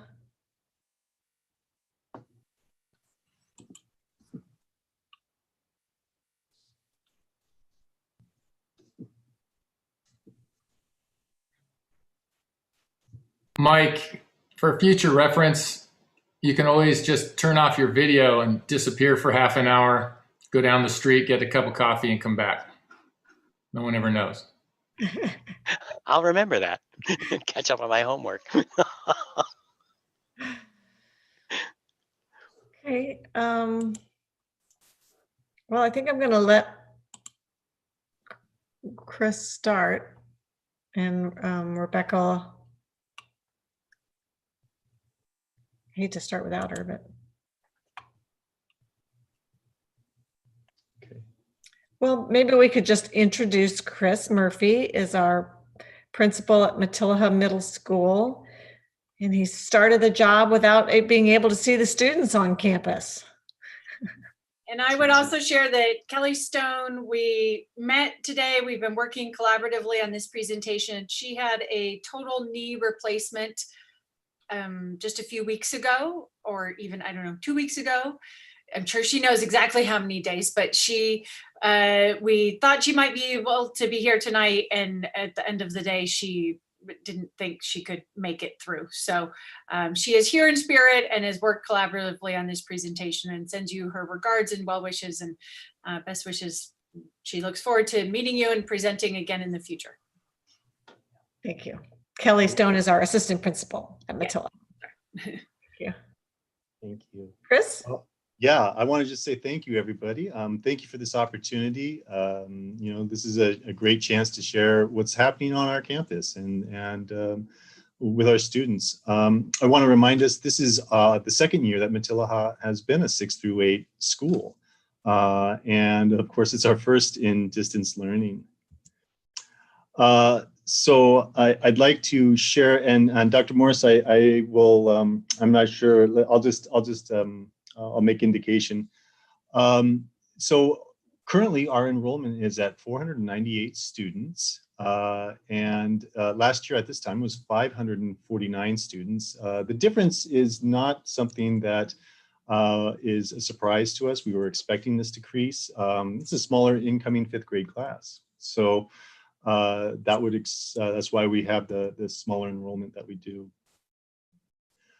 We are with 52%, last year we had 52% of our students were receiving free and reduced lunch. It is down this year. It's at 44%. We don't believe, though, that this is a smaller free and reduced lunch population. We believe that, of course, due to the COVID pandemic and to free lunch distribution happening, that students have had less opportunity and motivation, really, to turn in the forms. So we are continuing to reach out to families. The deadline is on the 29th of this month. And I just want to give a special shout out to Sydney Bohm, our office manager, who has been making endless calls to try to get more forms filled out, and also to the Matilla PTO for their extra efforts and all their presentations and all their events, collecting the form, sending out the form. It takes a village, as they say. I'll share with us the supporting students outside of the classroom endeavors that we're in. We have professional learning teams, and I'm going to share with us a little bit later in the presentation how that works on Matilla's campus. We have specialized on-campus student pods right now, a power coaching program that we're very excited about. I'll be going into greater detail with that as well. The family contact of students who aren't passing, we do that at the quarter, and we're doing that now as well. We have student support period. It happens Monday through Thursday at the end of after third period. And third period ends at 1:30, and then we have about an hour and 15 minutes for the student support period, where students can go in and talk to their teachers one-on-one, small group exercises and things like that. We have a Thursday virtual socials that have been happening. We had our first one in the last week of school in December. We had a virtual dance. We were biting our nails, worried that people weren't going to show up, that students weren't going to show up, but it was a total smashing success. We had roughly 70 students in total show up. Some kids had neon lights in the background, and people were dancing with their pets and with their babies. A lot of teachers showed up. It was a great event. It was very, very surprising. So this Thursday, we're going to be playing the game Among Us, and this is a whodunit game like Clue, and this will be this Thursday, as I said. It's a popular game among our middle school students. We have two groups that are meeting on campus as well. Our Environmental Studies Club comes in once a week. They're doing replanting right now. And we also have Drumline that's been very successful and is building momentum quite quickly. And we also have sports happening on campus. Right now we have volleyball, basketball, cheerleading, and cross country. This next slide is regarding professional learning communities. Some of us may not be aware, schools across the country, many of them are using the professional learning community method to build the school community. Professional learning communities is a method to build collaborative learning among colleagues in practice-based professional development. We're currently in the first year of developing this model on a systemic level. This is a multi-year process that will require additional scaffolding, but even in this time of COVID, I am just humbled to see all teachers identifying that they have all identified in every core course specific standards that all Matilaha students will leave class with a focused and strong understanding. It's been remarkable. I also wanted to just say thanks so much. It was so great to see the standing ovation for the Matilaha staff and teachers. They are working very, very hard as they do every day, as we all do every day. The PLC process is the process to practice the learning. Well, what we're going to be doing, forgive me, coming up is practicing the learning of the professional learning communities by having teachers select, this is their challenge, their request, to select one standard for each class that they teach that they will ensure each and every student in their classes fully understand. So it's just a challenge out there, and we're looking forward to seeing how it goes. We have current on campus these following small cohorts of students. Our special day class, we have moderate to severe students in specialized academic instruction. We have our English learner pod coming on campus every day. These are newly arrived students to the United States within a year. And we also have a pod of students that meet in the library. These are students with internet connectivity challenges. And these students are meeting on campus Monday through Thursday, 8:45 to 11:45. Ms. Mejia, our EL coordinator, reported today that there was a 60% increase in grades from the first quarter in the EL learners pods. She says in 9 of 15 classes, grades went up and no student grades went down. It was very exciting when she told that to me, and I felt compelled to share that with the board. We have, let me shift gears a little bit, and we're going to talk about the Power Coaching initiative. Power Coaching, POWER stands for Positive, Optional, Weekly Empowerment, Empowering Response. It's a coaching program. It's voluntary for students and staff, and it connects staff with struggling students and their families. It is a reward-based program, and we have it for about 5 weeks, and then we go in a cycle, and it comes every 5 weeks. So this is how students get enrolled. They are drafted first, and the Power Coach reviews the students not passing classes and selects students. The Power Coach then invites the student to the program, and the student accepts, and then the Canvas shell is sent to the student. And then the student is enrolled. The Power Coach and student meet in a minimum of once a week, and they move through topics such as goal setting, language, mindset, values, learning style, and conflict management. The first component each week is a social, emotionally centered component. Coaches and students work through a series of activities to encourage reflection and help students identify their values and goals and learning style and limitations. These activities are scaffolded so that each week builds on the week prior to create. This is to create a trusting relationship between the coach and the student. And this trust is really central because students are creating goals for themselves every week, and the coaches are holding them accountable. So the program is student-centered, and students design their own goals with the help of coaches and then review the degree to which they were successful in meeting these goals.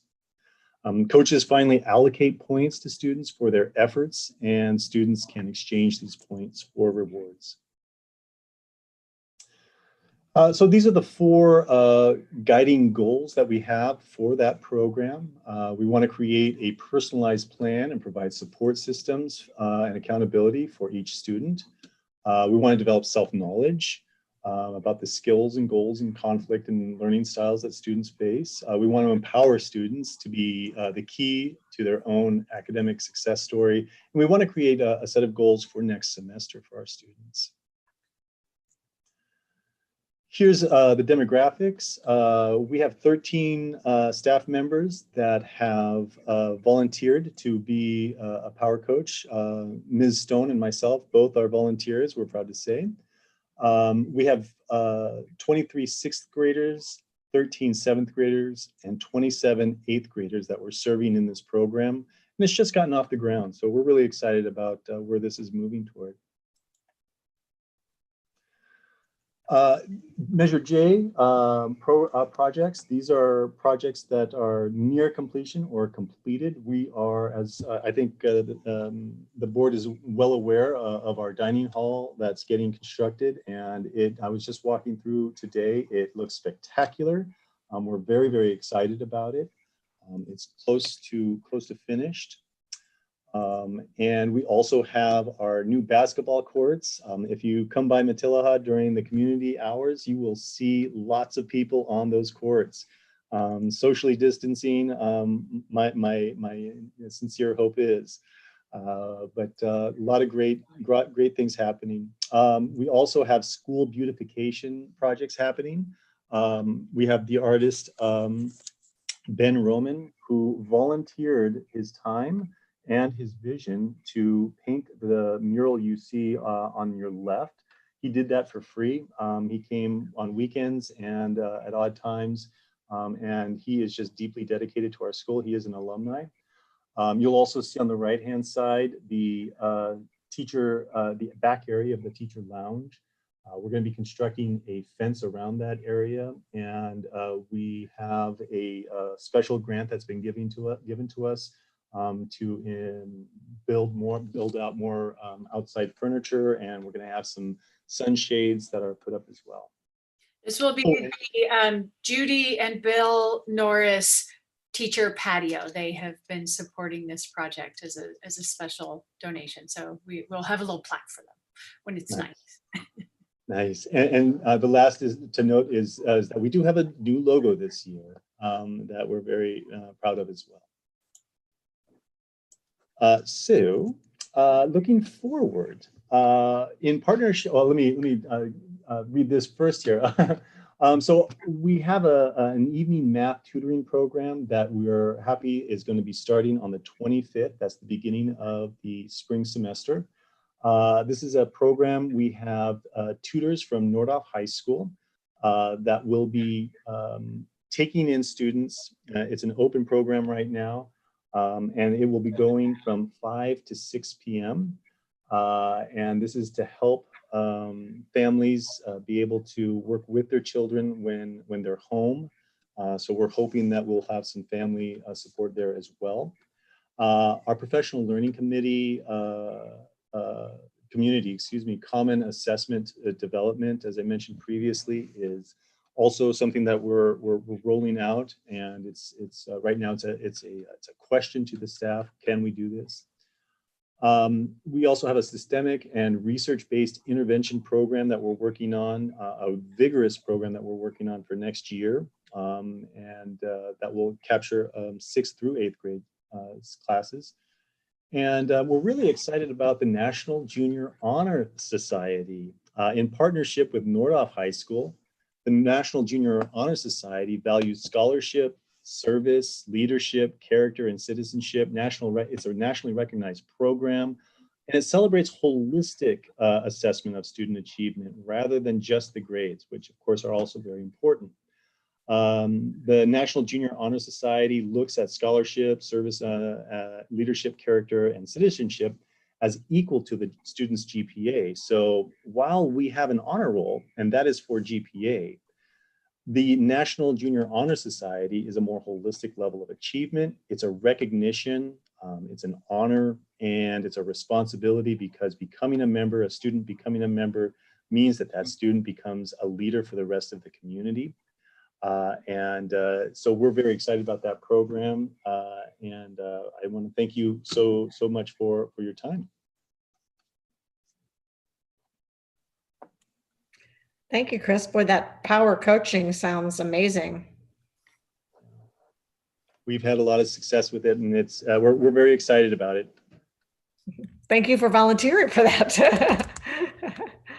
It's really cool. If I may, it's really cool just to get to know a student and the student's family, and be able to be a part of their community, of their family community.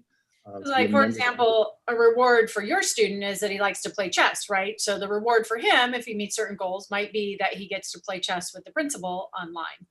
That's right. If he meets his goals. So it's really tailored to each student. And I would just say the concept is that we are moving towards district-wide ways that we can really help our struggling students in a supportive way, in a positive way, rather than a punitive way. It's easy to be punitive and to say, you have D's and F's, and so you're not allowed to do this, this, this, and this. And instead, we wanted to create something where students are selected. They are invited to participate because we know that they have potential to be successful. And then we want to connect them with a coach, just like we would with an athlete who was struggling, with a coach who can help them to figure out what it is that they need, set goals, and help cheer them on until they ultimately find success. Success might look a little bit different for each student, but the idea is that this is a pilot program and of how we can have really positive interventions for our kids who need it. Do you have many students who are invited to that who are declining? I noticed it was optional. And I'm also wondering, of the 13 staff who have volunteered, do we have many Spanish-speaking staff? Are we in? So to the first question, I know of no students that have not accepted the invitation, but the invitation, goes through the parents, of course. We want to check in with the parents and guardians, the families. So oftentimes there's a voluntold maybe happening. I think in my student's case, I think he was a bit voluntold by dad. Well, getting family involved in that decision is always a plus too, I think. Yeah. Spanish-speaking teachers, we have, I want to say, at least one. So we need to work on that. There's no doubt. Thank you. That sounds like a great program. I had a similar question along those lines. I was wondering if we're checking our diversity of our students that we're accepting. Yeah, right now, as a volunteer program, it's a very interesting situation. In my case, I asked Greg Lapine, who is a recently retired teacher who's been helping out until a bit. I said, can you, the students, can you find someone for me that you think would work? And so he and Martha Lapine, worked together, and they said, well, why don't you use this student? So we have not looked at that demographic data to be able to, see what students we're selecting. And I think that would be a next step for us. Chris, thanks for that presentation. And I really, I keep saying it, but love what you guys are doing with sports and keeping that going. And you obviously bring a lot of empathy to your job, and I always appreciate that from you. Thank you, Mr. Ruff. I really appreciate that. This is good. It looks like our middle school is off to a really strong start. I'm real happy about it. Thank you, Mr. Shanahan. Thank you. Especially hard to do. Halfway through our first year open, we went to distance learning. Yeah, well, we thought we'd make it easy for Chris, right? And Kelly. Thank you. Yeah, the fun never ends. Thank you, Chris. Good night. Thank you all. Chris, if you are around for the return to campus committee, if there are questions, if you have, you could go home. Obviously, you don't need to sit at your desk, which is where you are, obviously. But it will be some time for now. But if you are around, there may be some questions about the schedule for Matilah. I'll definitely be there. Right. Thank you. Okay. Thanks, everybody. Thank you. We're on to 5.3, which is our homeless and foster youth presentation. Hello, Linda. Hi, everyone.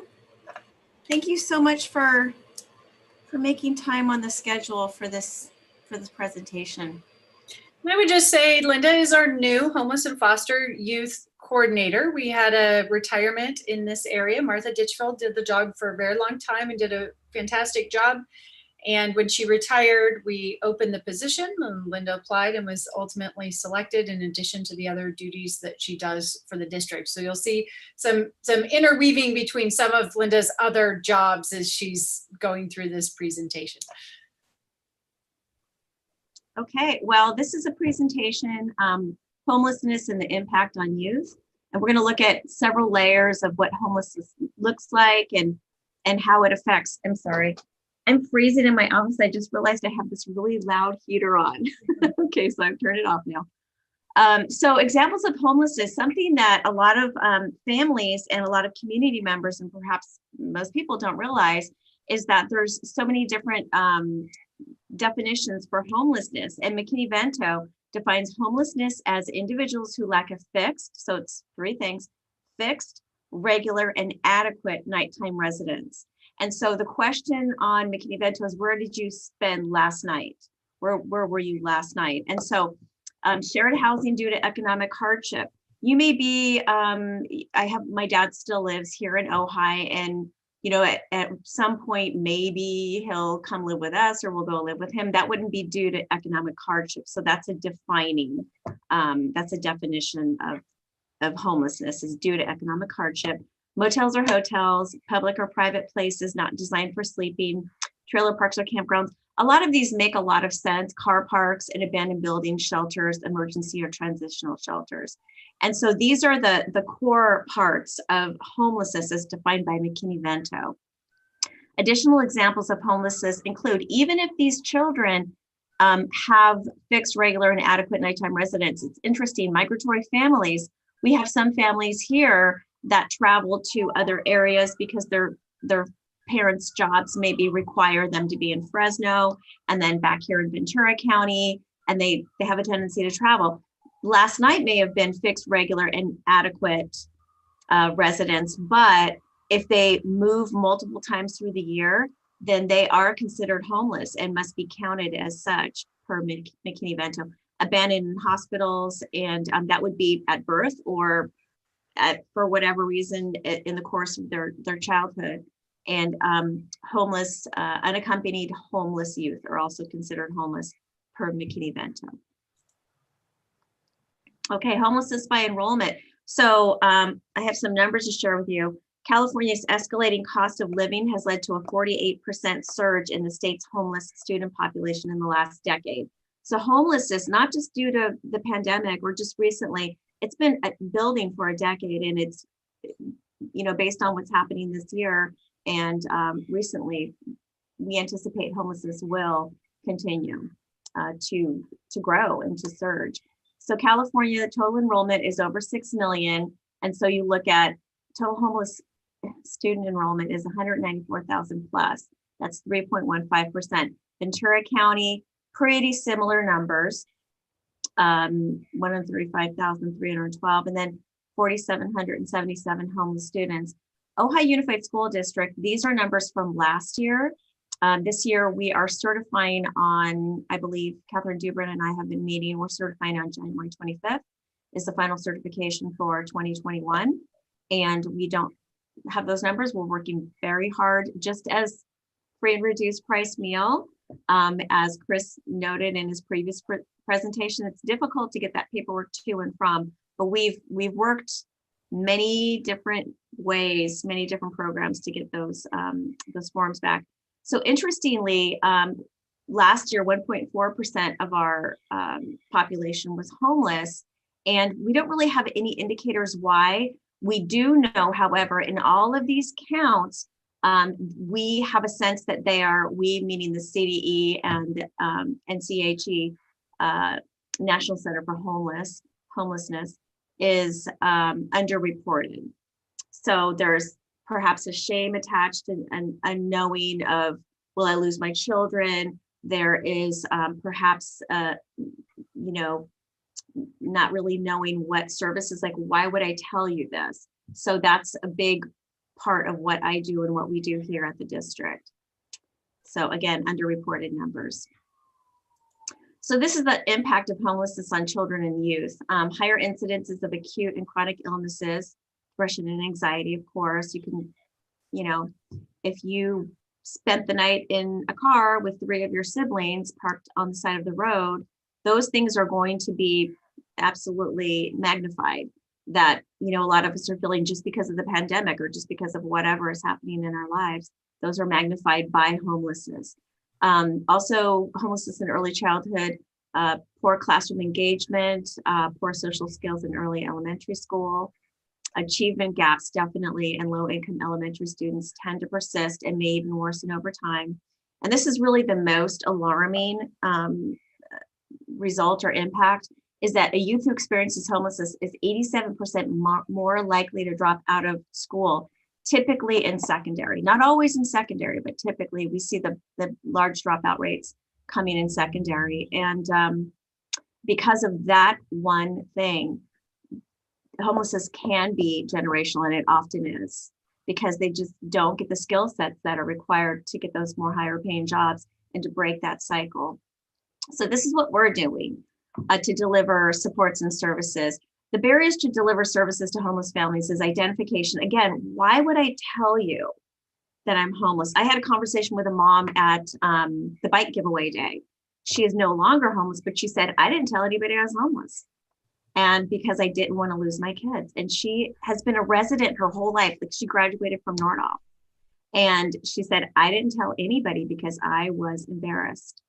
So identification, connection, that's very difficult when you have a homeless family who may or may not have the funds for phone or for whatever. So that's even communicating with them, finding them, I guess. Connection and communication are the barriers to deliver services to homeless families. Here's what we're doing to mitigate those barriers. So data is collected through residential forms. This year we had our very first district-wide mailing, which was a bit of a challenge, but we had sent out to over 1,600 families a district-wide mailing, and the FRPM, the free and reduced price meal paper copy, and the residential questionnaire paper copy went out. Everything included along with the reasons too. So Tiffany, our resident graphic designer here at the district, created this really great one sheet where you could glance at it and say, this is why you want to fill out these forms. And then we also included a stamped and self-addressed envelope so they could return it. We're also training staff on all of the forms of homelessness so they can help with referrals. And we also mailed forms, and we also sent, of course, e-form through Parent Square and Office managers are following up. So connection, providing systems of collaboration. This was so incredibly important. Really, Trello has changed how we collaborate as a district and to school sites and back and forth. So the interchange of information and the exchange of just, who's on first, really. There is just this incredible community that's being built in the Trello boards. And so that's a little snip of what we created for family fund requests, as well as for homeless and foster youth requests. So we provide systems of collaboration for all parties. This allows office managers, principals, teachers, tech, et cetera, to track needs and services. So you can kind of see, I don't know if you guys can see at the bottom of the screen, LJDRAZ. Those are initials of people that we can tag and say, hey, Amy Zuniga, this person at Nordhoff needed this, this, and this. The mom contacted us. The support and the resource has been delivered, so she can check it off her list and know there's no more picking up the phone. Did you hear from? Did you? This is a great tool, a great platform that was brought to our again through Tiffany. She brought it to our school district, and it's been amazing, leaps and bounds in communication. And then finally, providing outgoing contact regularly to check on families. You can't see my screen, but I have all these Post-it notes with phone numbers of who I know is homeless with, call on the regular. So pick up the phone, try to find them, try to see that everything's going well. I personally reach out outgoing for those that I can get hold of. And again, I didn't say this, but feel free to stop me if you have any questions during this. I heard someone say something. Any questions at this point? Let's keep going. Okay. So this is how we do. I have a quick question. Yeah. With it's not clear to me how exactly. I don't know the technical details of Trello, but could that also be used for maximizing our free and reduced numbers? Yes, it could. I could see it being, well, here's how we maximize it here, at least I do in the district. Is there is another much bigger, because 52%, I believe it's 52% last year, 52%, I don't remember, but have are considered FRPM eligible, 100 or 200. So that's free or reduced. And so when a request comes in, I do post it in there and I say, this person, again, I'll use Amy Zuniga. I talk to her probably almost daily. Amy, could you please touch base with this student's family and let them know we don't have an FRPM on file for them. But if they file one, I'm happy to track down those resources and find them. So yes, absolutely, Kevin. These communications happen so much more productively because of Trello. And I'm very thankful that we do have it at the district. And I would say typically we don't have as many issues with forms. It's been hard this year for a couple of reasons. One, just the forms, but really a barrier is that our meals are free this year, which is great because the federal government extended our ability to provide free meals. And so it's hard to convince people to fill out an application for free meals when they're already getting free meals. And so we've tried to do as much education as possible. Our office managers, though, have reported, and our principals, when they're calling, that some parents are like, yeah, I'm just not interested in doing that right now. So there's some additional ways of certification that we're working on this year that are new to us. But Trello is more of a back and forth system for providing services and following up with individual families. Free and reduced price meal applications are really, you submit the application and then you get your meals, but we do try and track the services provided to students who fall into certain eligible categories, including Family Fund using Trello. Right, and just so you know, we had our course bag giveaway day, and the following day in December we did our gift cards rather, to the 92 families, and every request that came in, we checked, we meaning the office managers and myself, we checked and we got back to them and said, again, giving them one more reason to submit that form online or on paper. If they needed me to drive it to them, I drove it to them.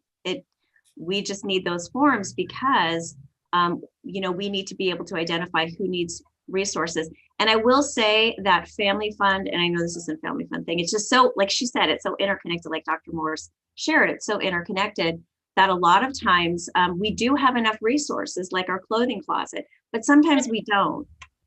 Like the gift card giveaway, we had a lot of gift cards. We had every single family that applied was 100, 200 are homeless. So, and we made sure to get those in. But good question, thanks, Kevin. So this is how we deliver homeless services. So the intake form comes in due to, they sent it in or due to some some cajoling on our part, the residential or the free and reduced price meal. So then we sort of take it, we sort of break it into two priorities, right? So we prioritize homeless and we prioritize FRPM eligible. So if they're homeless, you'll see there's a lot more sort of like happening there. So homeless, we add them to the Trello automatically without even a request. And we tag the school site. We contact the school site, and that's through tagging or even picking up the phone. And then we make contact in form of services to the family themselves. Again, if we can get hold of them, and that can be a bit of a challenge. And then we process requests via Trello. So as you know, let's say I pick up the phone, I say, "Hi, my name is Linda Jordan. I'm your liaison. I would love to, hear a little bit more about your situation and what can I do? Here are the services that we provide. Here are the services the county, et cetera, provide." Process requests via Trello and tag site. So again, I'll use Amy Zuniga, tag her, and she knows that those processes are in place and she can, share that with teachers. She can share it with whoever. So one family that has not been able to, they've been sort of moving from shelter to shelter. They lost in the most recent move, they lost their Chromebooks, and by me reaching out, I was able to call and reached out, and the mom told me that they had lost their Chromebooks, but they were trying to do on their one cell phone, all the kids logging into Zoom, all the kids doing their homework on the one cell phone. I'm like, we have more Chromebooks. And so I drove more Chromebooks and some other materials up to the family and was able to deliver some extra services. So that's just, again, that's sort of process request, follow up, make contact, process request, follow up. And that's sort of that flow chart for homeless. And then of course, free and reduced price meal eligible, that's free or reduced. Process request via Trello and tag site. And it doesn't mean that I don't follow up and the school sites don't follow up. It just means that really the heaviest need is of course, if you're homeless and you don't have maybe regular access to phone or regular access to whatever, then that's my job as liaison to reach out to the specific population of students. Rebecca? Yeah, I would just like to add that I'm so grateful that you're in this position, Linda, because I know how far out of your way you go to reach our families, and no matter what the day is or the time of night, that you will go and find them and hunt them down and give them the services they need. And it's such a huge, crucial piece in keeping these kids learning. And so I'm really grateful that you're doing this. And Thank you, Rebecca. I appreciate that. This is one of the benefits of being small, is that we can do this for our students. If we had 28 schools, it might be a little bit harder to pull off this level of service. But one of the many, many great things about being the size that we are is that we can really make sure that every family gets what they need, and that their students get what they need to learn, which is part of our vision. Yes, we can pivot quickly. Okay, I'm done with this unless anyone. So the ongoing training. I want to jump in on Rebecca's comment to you, Linda, and give you kudos also for doing your ongoing Spanish classes so that you are reaching out to families in both languages. I've been so impressed with your diligence and dedication to teaching yourself Spanish so that you can reach so many families. Well, I will say, Thank you, Shelley. But if I taught myself Spanish, I would not. I took 3 years of French in high school, just so you guys know. As soon as I said it that way, I knew it was wrong. But your Spanish classes is what I meant. I just started up a new series of classes on Mondays. So Mondays, every Monday, I'm online with he has a master's in education. He's a native speaker. And it's definitely commitment. My goal is to be, I'm conversational. My goal is to be fluent, because for me to be able to deliver services, I need to deliver them in a way that can be received and understood by all of our stakeholders. I don't know if there's another language I need to learn, but hopefully I can take a break after Spanish. Thank you, Shelley. Okay, so LEA Homeless and Foster Youth Liaison, which is my position. I participate in regular meetings. I was on 2 Zoom meetings today, one with the CDE and one with, I think, UC Davis. Workshops and discussions with county and state agencies, VCOE, and all of the other agencies, and then also with other district liaisons. The district provides training opportunities for staff. We held our first homeless, it's a very similar training for our staff with Matilaha last month, I believe, and then we're going to be doing that for all staff during staff meetings. And then responds promptly to staff questions and concerns. I get phone calls from staff especially after really understanding what the ramifications are, and sort of, oh, that's why they have their screen turned off. So an example, that I will not see, but maybe a teacher will, is the kid always has the Zoom window turned off, the Zoom video, and they can tag me, and I can reach out to the family and say, great, and just begin those conversations and let them know about the services that may be available to them.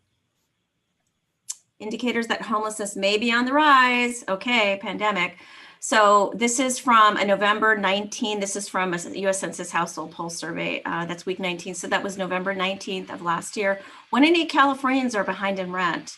And that's terrifying.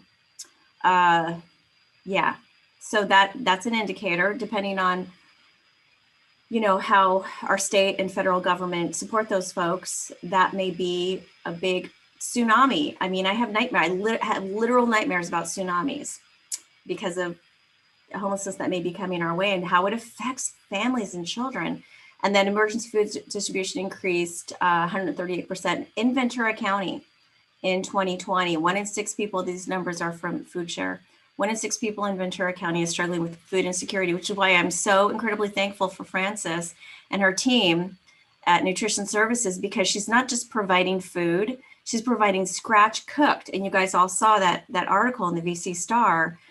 That's hard, especially during COVID times, but it's important because she wants the food to be not just healthy, but also, delicious for the kids.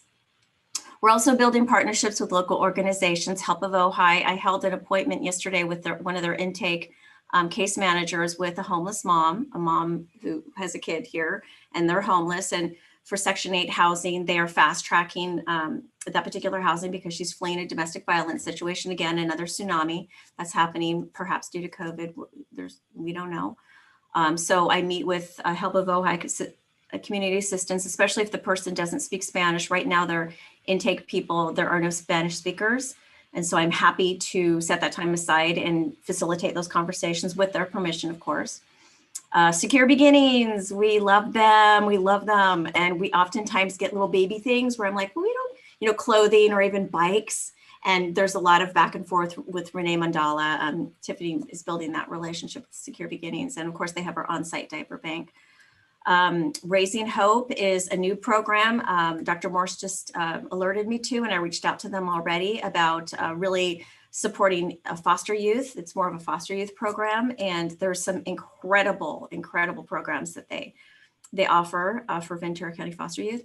And then finally, the Ojai Valley Family Shelter. In fact, I apologize for telling you that, okay, I did this. I'm communicating back and forth with Martha Ditchfield as this earlier in the school board meeting, because she donated a lot of the jackets that we had for our coat and jacket giveaway day, and now she has some backpacks. So I'm constantly working with other local agencies. If you all know of any agencies I should be reaching out to, on the regular, I'm happy to do so.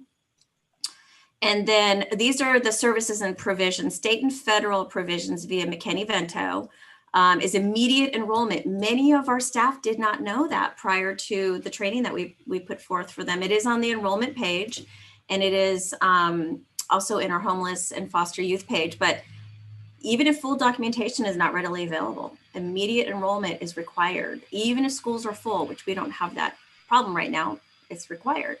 Transportation or other solutions must be provided to ensure students. Other solutions right now is we have our one-to-one device, right?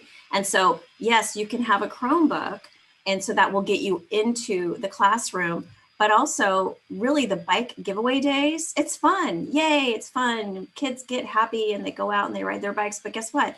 When and if school is back in session regularly, then they will have a way back and forth with, you know, just an opportunity to be healthy doing it. Also, we purchased trolley tokens from the city, and I've already given away $60 in trolley tokens this year.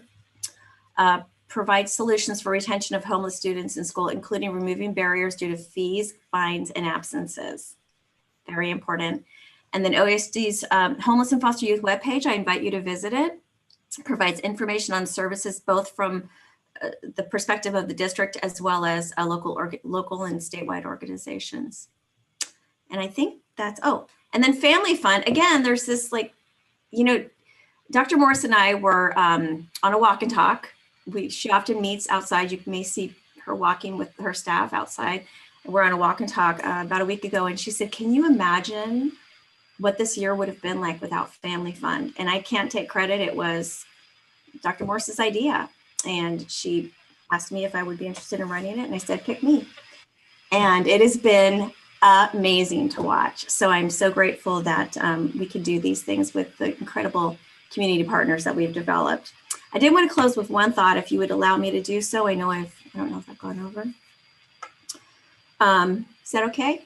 Go a little bit further. Okay, so closing thoughts. This is from a gentleman named Barry Feaker, Topeka Rescue Mission in Kansas. And this was from a session in March 22nd of 2019. He said, we've been reacting a lot to the issue of homelessness, but it hasn't worked. Reaction is important. When someone is hungry, feed them. When someone is homeless, shelter them. We've got to reboot the system. We have to reboot the system within our families. We have to reboot the system within our communities, within our country. We believe that while we're putting the necessary reactions in place to create more shelter, to have affordable housing, until we address the issue of trauma and generational homelessness, that's going on in these families' lives, which is so complex. I don't believe we're going to get any further ahead than we've ever been. And that's our commitment. Our commitment is to address okay, we fixed this situation in the moment. What can we do? Like Chris was sharing, those power, Mr. Murphy was sharing those power coaches, you know, those things that bridge the gaps of maybe they didn't have these opportunities to learn, or maybe the parents didn't have the option, they don't know. So these are things that we are excited to conquer and to just mitigate. We're very excited about it. So I thank you for your time. Thank you so much, Linda. It's obvious you're passionate about all the things that you're doing for us, and I really appreciate it. I'm just glad I didn't cry. That was my goal. I heard you at one point.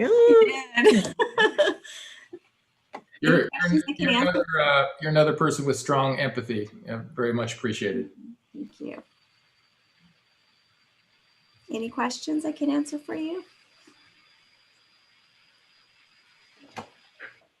Thank you, Linda, very much. Thank you. Good evening. Great evening. Thank you.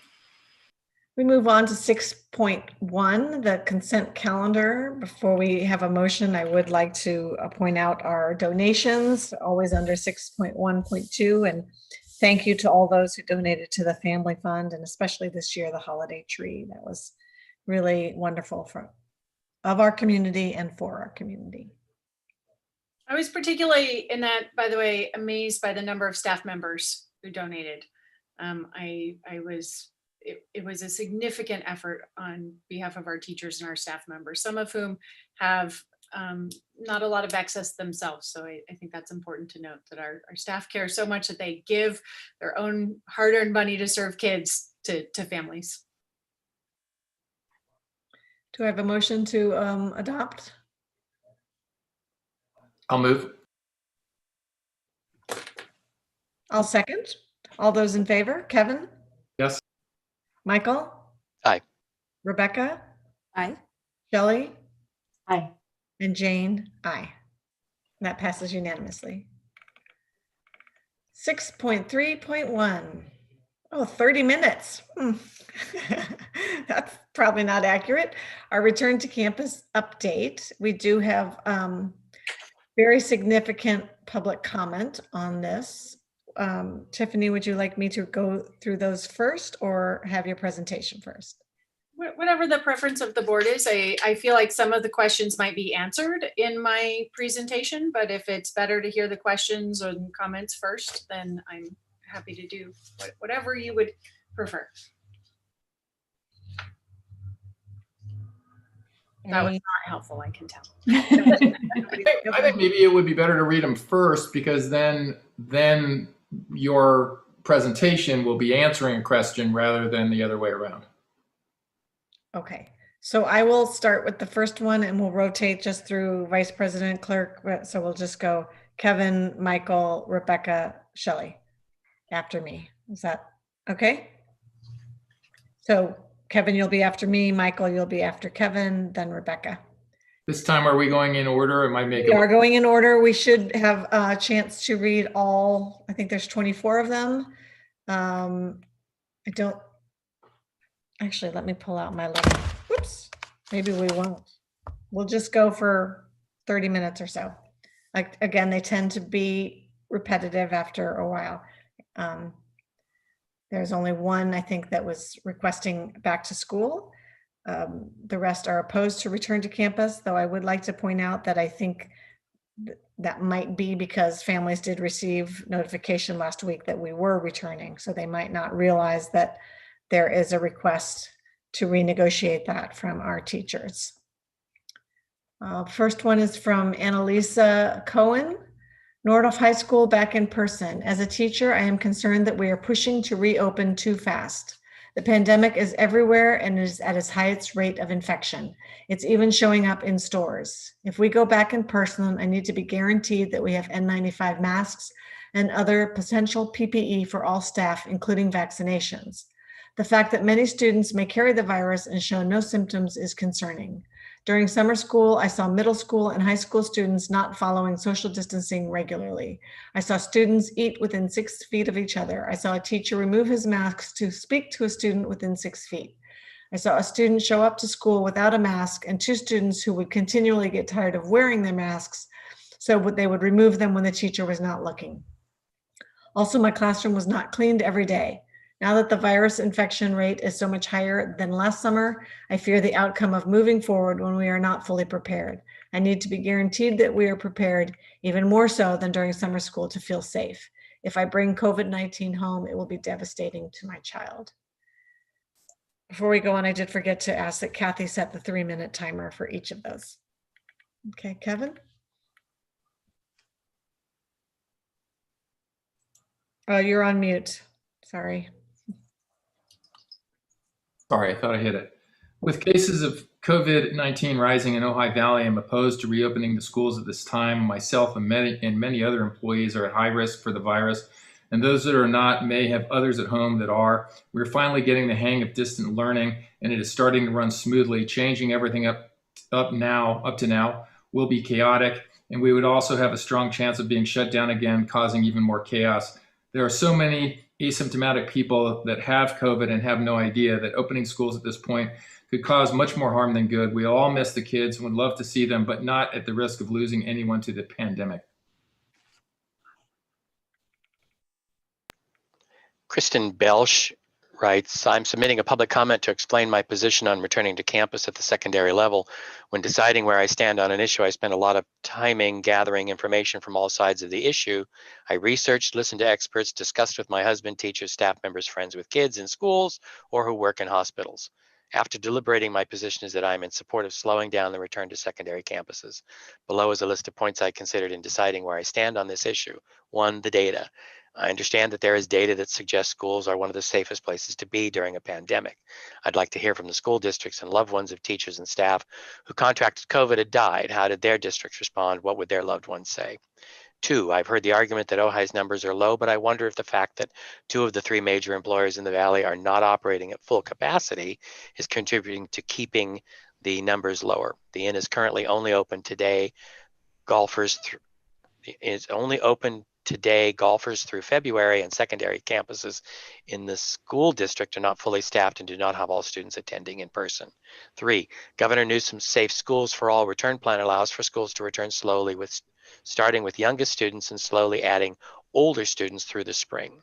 4, stay-at-home orders strongly urge those who can work remotely to do so, which begs the question if employees are required to return in person while the school board return to meeting in Will the school board return to meeting in person, or will you stay safe by meeting remotely? 5, vaccinations are on the way for school staff. 6, at the December 14th, 2020 school board meeting, Dr. Morse clearly stated that Matilaha and Nordhoff would have to wait until Ventura County moved to the red tier for 2 weeks prior to returning. The statement was reiterated by Mr. Monson in a staff email on January 4th, 2021. 3 days later, we were blindsided by a 180 by the district through Dr. Morse's email on January 7th. Dr. Morse's reference updated guidelines from Ventura County Public Health. I checked their website and couldn't find any new updates regarding schools. Please share the new guidelines you received from VCPH. 7, local hospitals are full and medical personnel are begging people to stay home. There is a new strain of the virus already in California and will most likely make its way to our county. 8, although Ojai's numbers are lower than most of the county, they are increasing. 9, I know since we went remote, there have been employees working on campuses daily. Why increase their exposure risk by bringing back more staff and students when you don't have to? 10, can families of secondary students guarantee their students are following social distancing guidelines? Are they staying home, wearing masks, staying 6 feet apart? Or are they gathering with friends and disregarding what will keep us safe? Thank you for your time.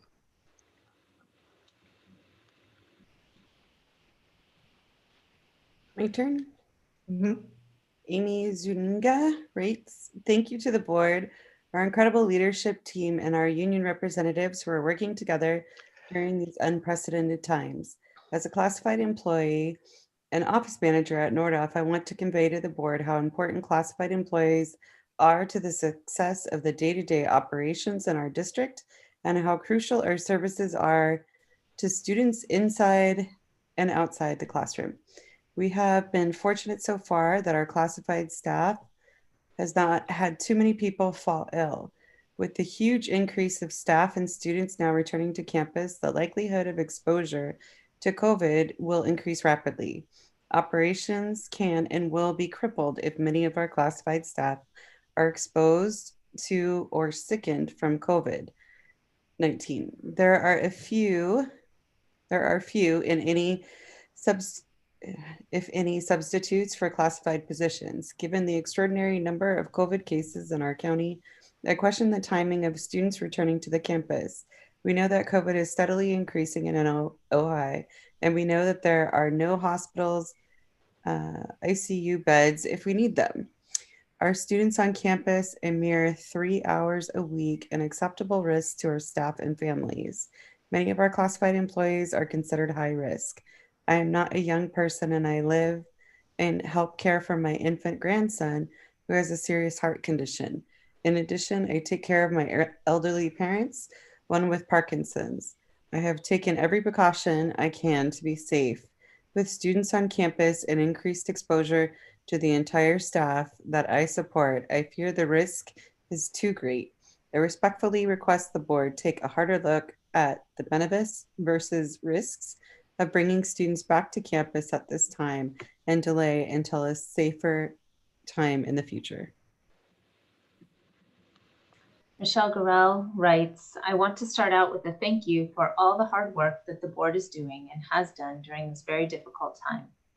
It is much appreciated. I would like to say that I have some concerns with students coming back on campus at this time. I know the thinking behind this decision is that kids do not have major issues if they are tested positive, that they need the interaction, and that the numbers in Ojai are lower than other places. Although kids might not have severe COVID symptoms, I worry about the teachers and the classified staff that will be working with them. I know many teachers and staff who have underlying conditions, or they have a family member who they care for that does. I myself have some issues with bronchitis that could be an issue with getting the virus, plus my husband is in his 60s. As far as the social interaction on campus, the students and parents are thinking that the kids will be able to hang with their friends. I don't think they really understand how it is going to work, and that they will be on campus 1 day a week for only one class for 1 hour. Lastly, regarding the numbers in Ojai, yes, we have been fortunate with our rate, but that could change quickly. Not only do I see kids and parents out and about in town not doing the right things like wearing masks, but I see kids on social media out at large social events without social distancing and no masks. I also see the barrage of out-of-town people all over Ojai every weekend, most of which are from LA County, which has a crazy transmission rate. They not only are all over our little town, but in the farmers market, Bonds, Westridge, and on our campus. Ventura High has made it very clear that they will not return to campus until at least April, and Oxnard is saying not until next year. Ventura College has even made it all online for the spring semester. I feel that opening up to in-person learning this early is not only irresponsible of the district, but also could have tragic outcomes for some of our staff and their families. I would hope that you all could reconsider your position and watch out for the teachers and classified staff as you have always done in the past. From Candace Hall, my first concern on a personal level is that my husband has cancer. Also, due to my age, heart disease, and other medical issues, it's a bad idea to return without the vaccinations. The ICU capacity in Ventura County is at 15%, and there still is a widespread risk. I believe there is a good reason many businesses are closed. Ojai is a destination for our neighboring counties, and we are all aware of the intensity of COVID in Los Angeles. Every weekend, many people visit Little Ojai to escape and enjoy our open trails. Ventura County is vulnerable, yet Ojai is a very desirable place to visit. I understand the need for social contact, especially middle school students and special education students need more hands-on interventions. In spite of the challenges of online teaching, I have witnessed tremendous growth. Some of our students who are easily distracted are much more focused now with online classes. Some have said they feel they are learning more. Last year in the classroom, students seeking attention disrupted the class and much time was lost. Obviously, this is a normal part of teaching. These students often relied on help from aides such as myself so they simply waited to get it. I'm noticing now these same students are figuring things out for themselves and becoming more independent. They are learning skills on how to research as well as navigating computers. Their reading and writing skills are also noticeably improving. Improvements can always be made as we meet the challenges of online education. Each student is different and not all are doing well with Zoom classes. We need to support them all. I feel very supported by the teachers I work with and hope to continue distance teaching. I am looking forward to leadership that can address the problems of dealing with the coronavirus in a more effective way and returning to the classroom again when it is safer. This is from Sandra Boyd.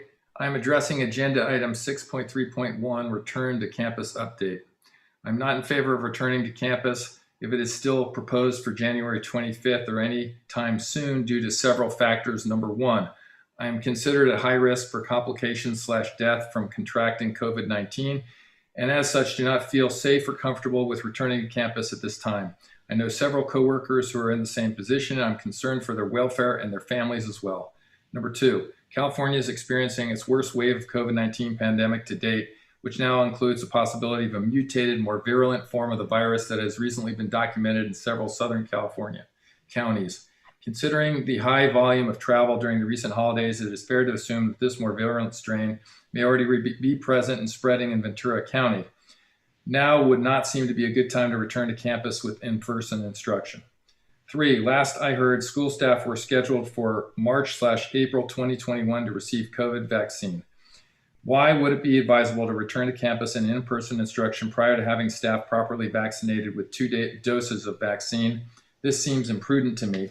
Why not wait until a majority of staff have been properly vaccinated? Number 4, I don't believe we have seen the full extent of the holiday surge in cases. Also, I understand that there has been a recent problem reporting regarding false negative tests, which may indicate that there are an increased number of asymptomatic spreaders circulating in the county/valley that we do not yet know about. If we are unable to rely on the accurate testing, it could impact our attempts to keep students and staff safe. Number 5, OUSD is one of the largest employers in Ojai Valley. The fact that we have not returned to full capacity in on-campus instruction could be one of the factors keeping Ojai's Valley's number of infections/deaths lower. Shouldn't we consider that before returning to campus? Number 6, Ventura Unified is currently scheduled for middle school and high school to return to campus on April 12, 2021, which will coincide more closely with our possible vaccination schedule. In light of the above and other factors, shouldn't we follow similar guidelines? As much as I would love to be back on campus and in the classroom with my students, this just does not seem to be a good time to do so. Like everyone else, I look forward to the time when the COVID crisis is over. Thank you for your time and effort in dealing with the situation. I hope we can come back to a decision that gets students back to the classrooms, and staff back to work while keeping us all safe and well. From Susan Ecker, list of concerns raised students returning in person January 25th, 2021, increasing COVID cases in Ojai Valley, safety issues due to students and parents living or working outside of Ojai Valley, lack of staff vaccines, lack of protective equipment in classrooms, lack of clear plan for rollout of reopening, sanitation insecurity in public areas, touched surfaces, increased exposure of staff and family with underlying health conditions, limiting contact among students in attendance, not an all-inclusive list. Right. Carla Reyes writes to Unified School District, January 11th, 2021. Item, blah, blah, blah. Return to campus update. Hi, I am not in favor of returning physically to school at this time due to the following concerns. First of all, I currently live with an elderly high-risk family member that is counting on me and my kiddos to keep him safe. I also have my mom that recently had a severe stroke and she will soon be released from the hospital and will live with me. The severe stroke, and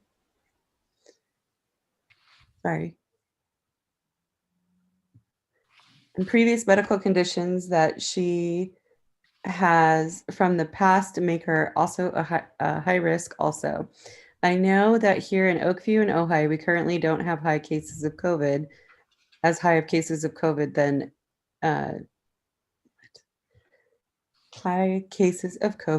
Ventura and Oxnard.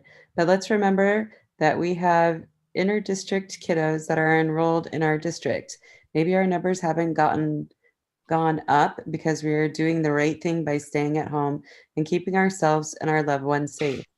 I'm really hoping and praying that we can figure something out to keep us safe and not lose our jobs.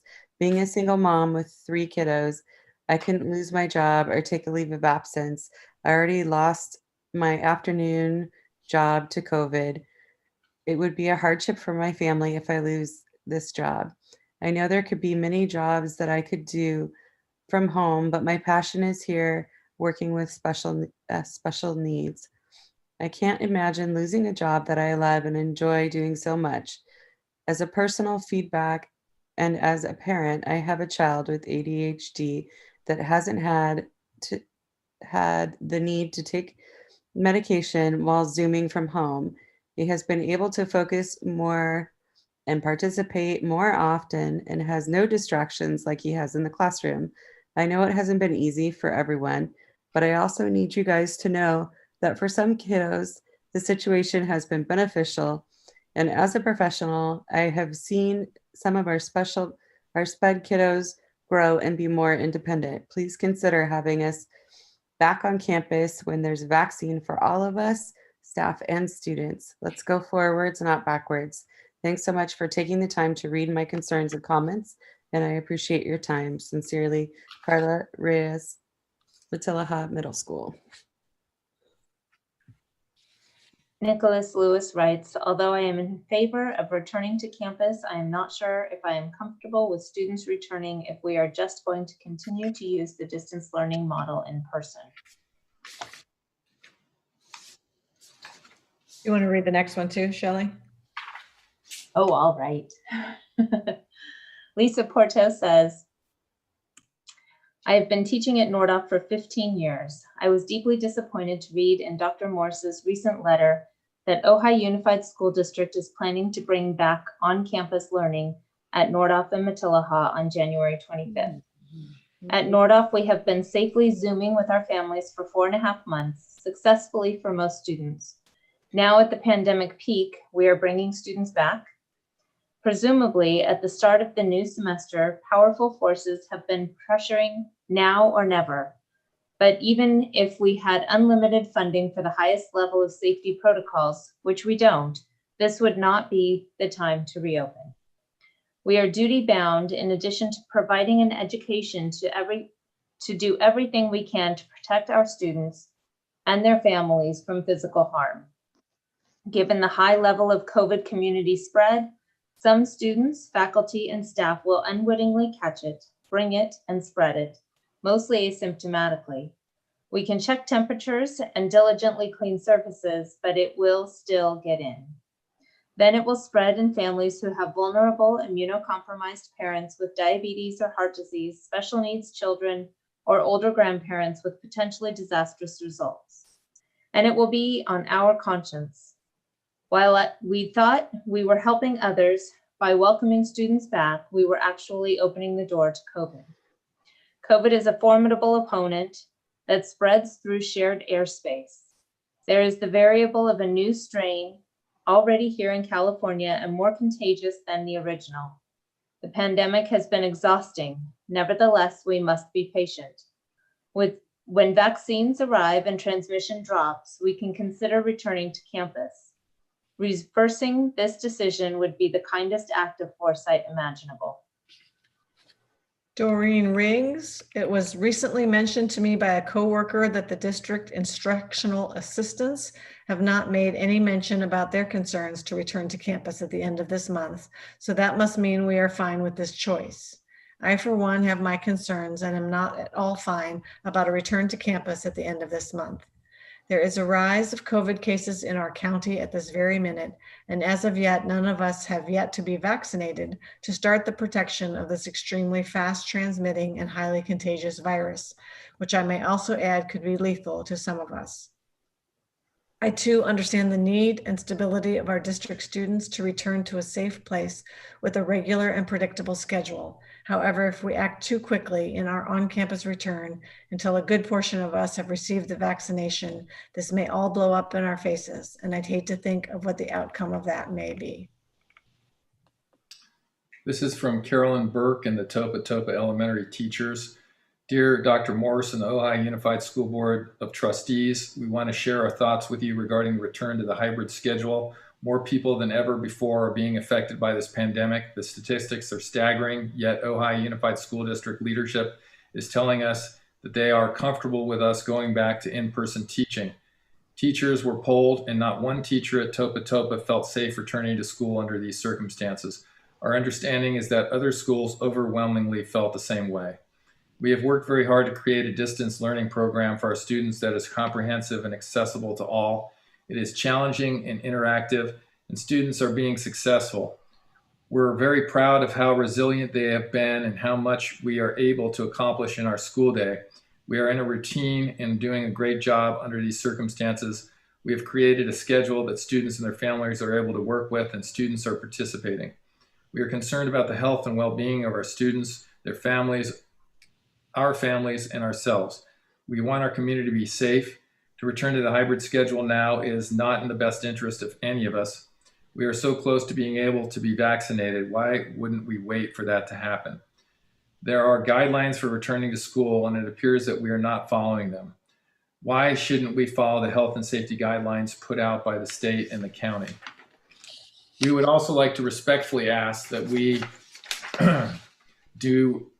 when we do return to the hybrid model, We do not do so midweek.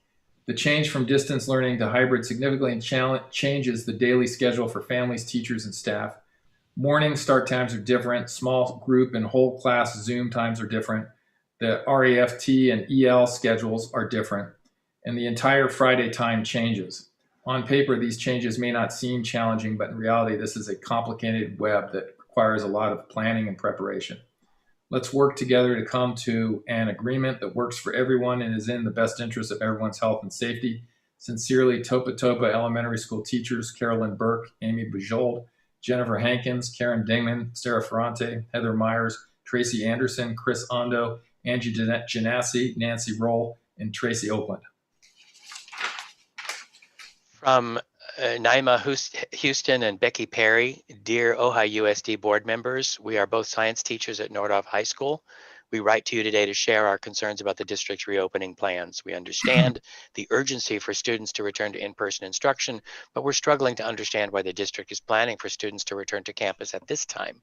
While the city of Ojai has not experienced a surge in coronavirus cases comparable to other cities in Ventura County, the city is currently experiencing unprecedented levels of new infections. As of today, in the past 14 days, Ojai has reported 205 positive cases, which is a rate of infection of 921 cases per 100,000 residents. This current rate of positive cases is unprecedented for the city. The virus is currently at its highest level of community spread, which leads us to question the decision to return to campus at this time. We've read the research study referenced in last week's staff email. We understand that the study recommended that schools remain open during conditions of wide community spread if a school has strictly implemented strategies of infection control. The authors of the study repeatedly reference a rate of infection of 100 cases per 100,000 residents when discussing wide community spread. This leads us to speculate that the authors base their findings on a level of community spread far less than the one we're currently experiencing in the city of Ojai. Our worry is that there are unimaginable risks involved with returning students to campus while we're experiencing our highest level of community spread. Today, the LA Times reported that, quote, the Ventura County had the third highest case rate of all California counties over the last week, with 1,033 new infections per 100,000 residents. By comparison, LA County ranked fourth. The data shows that conditions in the city of Ojai and Ventura County have worsened considerably. As of Monday, our ICU capacity is at 0%. Furthermore, a highly new infectious COVID-19 variant is beginning to circulate within the state. Given the recent data, we ask that you please reconsider your plans to reopen. For the safety and well-being of students, staff, and the greater community, we ask that you please consider holding off on reopening until, at minimum, teachers and staff are vaccinated and or caseloads significantly decrease to a level where schools can safely reopen. Thank you for your time and consideration. Respectfully, Naima Houston and Becky Perry. Jack Gillooly. I am a retired elementary teacher and a national park ranger. As the father of a Nordhoff student and a husband of a Nordhoff teacher, I was shocked to read that Ojai Public Elementary Schools would be opening to classroom instruction on January 13th, with secondary schools opening 12 days later as the COVID pandemic accelerates and a new, more contagious variant is expected to overrun the state. The chief of California Hospital Association says, "We are standing on the beach and watching a tsunami approach. Is this the best time to reopen?" In the announcement letter sent to parents, Dr. Morris, a study by Harvard and Brown universities spelled out safe way to open schools during high level of community spread. While the report outlines the necessary safety protocols, the OUSD safety plan comes up short. In particular, it makes no mention of COVID testing, and current staff testing is infrequent. The study and every other source I checked, including the CDC, emphasize regular testing for staff and students as the best way to snatch school outbreaks. Daily temperature checks will not identify asymptomatic spreaders, now pegged at 59% of all those who are infected. The Harvard Brown Group surveyed schools that opened last fall and found, on an average, staff infection rates higher than the surrounding communities. Some districts experienced double or triple the community spread. Outbreaks were also noted in the student population, more often in secondary schools due to breakdowns in the long list of safety control measures. Ventura County schools, including Ojai, have already charted more than 500 cases among staff and students. For our protection, the OUSD plan focuses on PPE and surface disinfection rather than air quality. Rather than air quality upgrades. Experts have long agreed that the virus is passed mainly through the air in enclosed spaces, yet Ojai's classroom air is only 50% fresh without recommended MERV or HEPA filters that airlines use. No portable air purifiers also advised. Perhaps regular testing and air system upgrades could be funded by the governor's new offer of $450 to $800 per student, which only requires that a plan be submitted by February 1st. The Harvard Brown study has a lot of good points, but the main premise that schools can open safely during high community spread contradicts the wide consensus. Thank you. We'll move on. Shelley? Roxanne Baker says, we are so close to receiving a vaccination for coronavirus. It concerns me that school is rushing to reopen hybrid classes before we are able to get vaccinated, and the number of corona cases is so high. Ava Carranza says, hello, I would like to share my concerns about returning to school physically at this moment. I am at high risk for COVID. I have a kidney transplant and my immune system is always fragile due to medication that I have to take every day. I am also concerned about my daughter, who is a student at Matilaha. If she gets COVID, she will pass it on to me. Being a single mom, she's always with me, depends on me. She's always with me and depends on me. We are trying to keep each other safe. I know if we return physically to campus, there might be a few measurements to help detect COVID. However, here in the OUSD family, there was a case of COVID without any symptoms. Even with having the safety precautions, it is not a guarantee that a person will not pass it to others. I would like to return to campus when it is safe and do my job. However, this is not the right time. I love my job and I couldn't afford to lose it or take leave, especially being a single mom, where my daughter depends on my salary to put food on the table. I am looking forward to my concerns being heard and that we can figure something out to continue keeping our community safe. I know there have been more cases of COVID in town. Let's help by not adding more cases. We have been working through Zoom for a few months now, and I know it is not easy for some students to adapt, but I believe that their health and lives are more important. Let's continue doing Zoom from home until we can go back to our campus without fear. Let's take care of each other with love and respect. Thank you. We have actually reached our 30-minute mark, which is what we had agreed last time. I will just read the names and just sort of Kristen Belshi, again, quoting some of the LA Times articles about the high rate in Ventura County. Andrea Robertson also stating her fear of coming back. Saruji Vidalis, being an aide for 20 years, he feels it's not the right time to come back. Cherie Reams, concerns for reopening while the numbers in Ventura are high. And then the last one is from Denise, a parent. Our kids need to be back in school. The data shows school is safe for them. Our children are depressed, lonely, frustrated, and grades are dropping. Our children need proper in-person instruction. They need to be in school with their teachers and their peers. This would bring back some normalcy. The kids who wish to remain on distance learning should have that option, but the children and parents who want live instruction should be afforded that option as well. The longer our kids remain out of school, the worse off for them, especially the kids who are having a really difficult time with distance learning and saying they are not learning by this method, nor are they motivated. Let's please get our kids back to live school. Thank you for your time.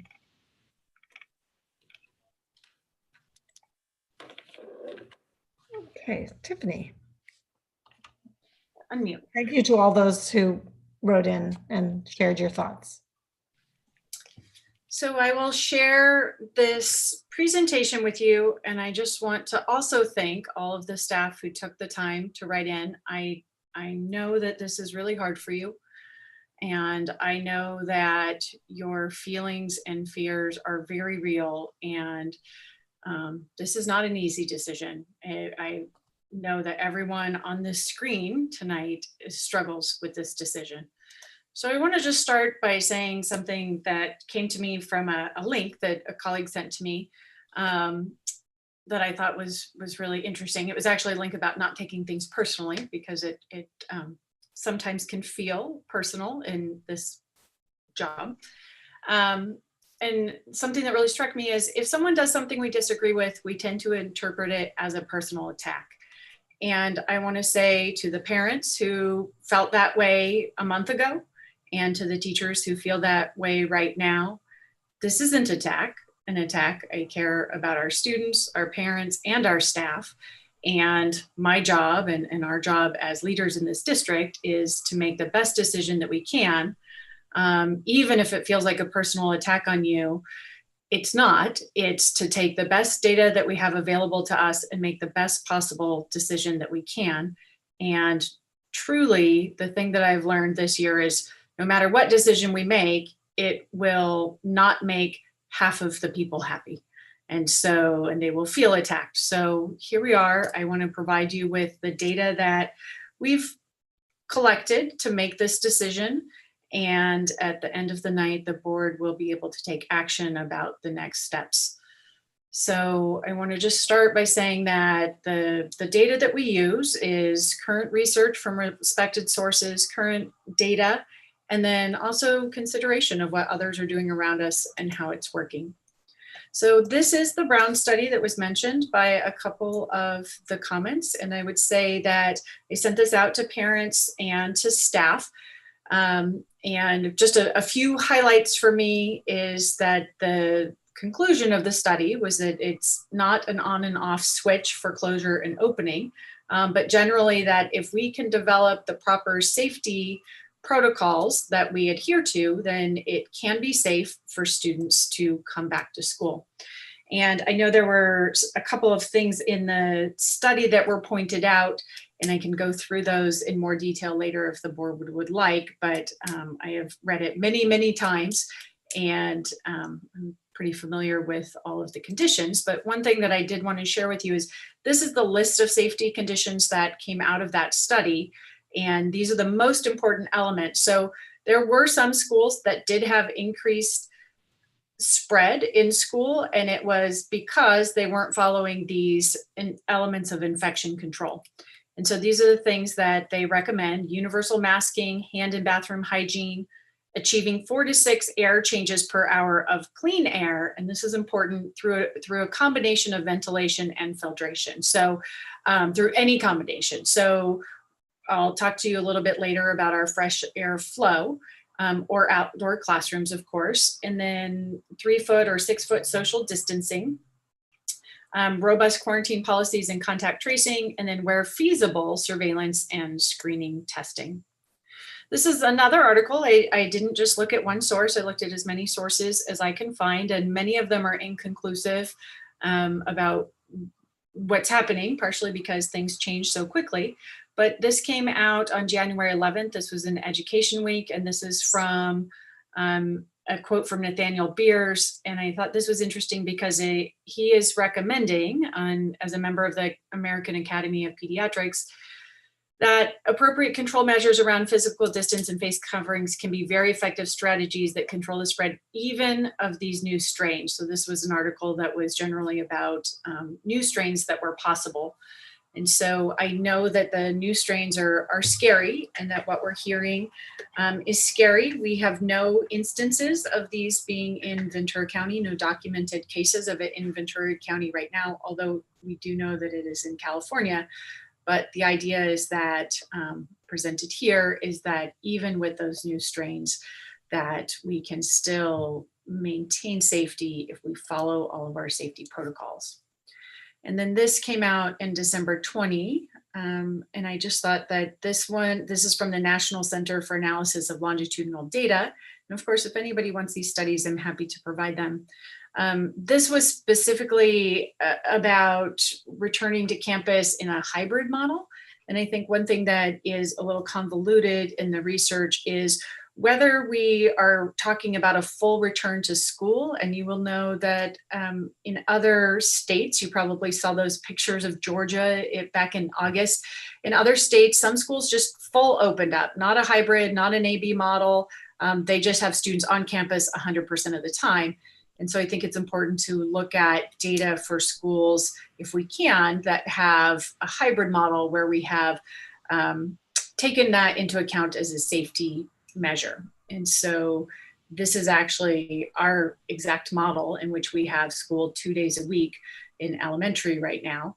And this is the conclusion from that particular study.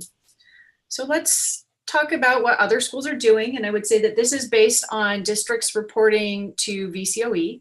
That's on their website. It may be updated, it may change, but this is what we have as of today.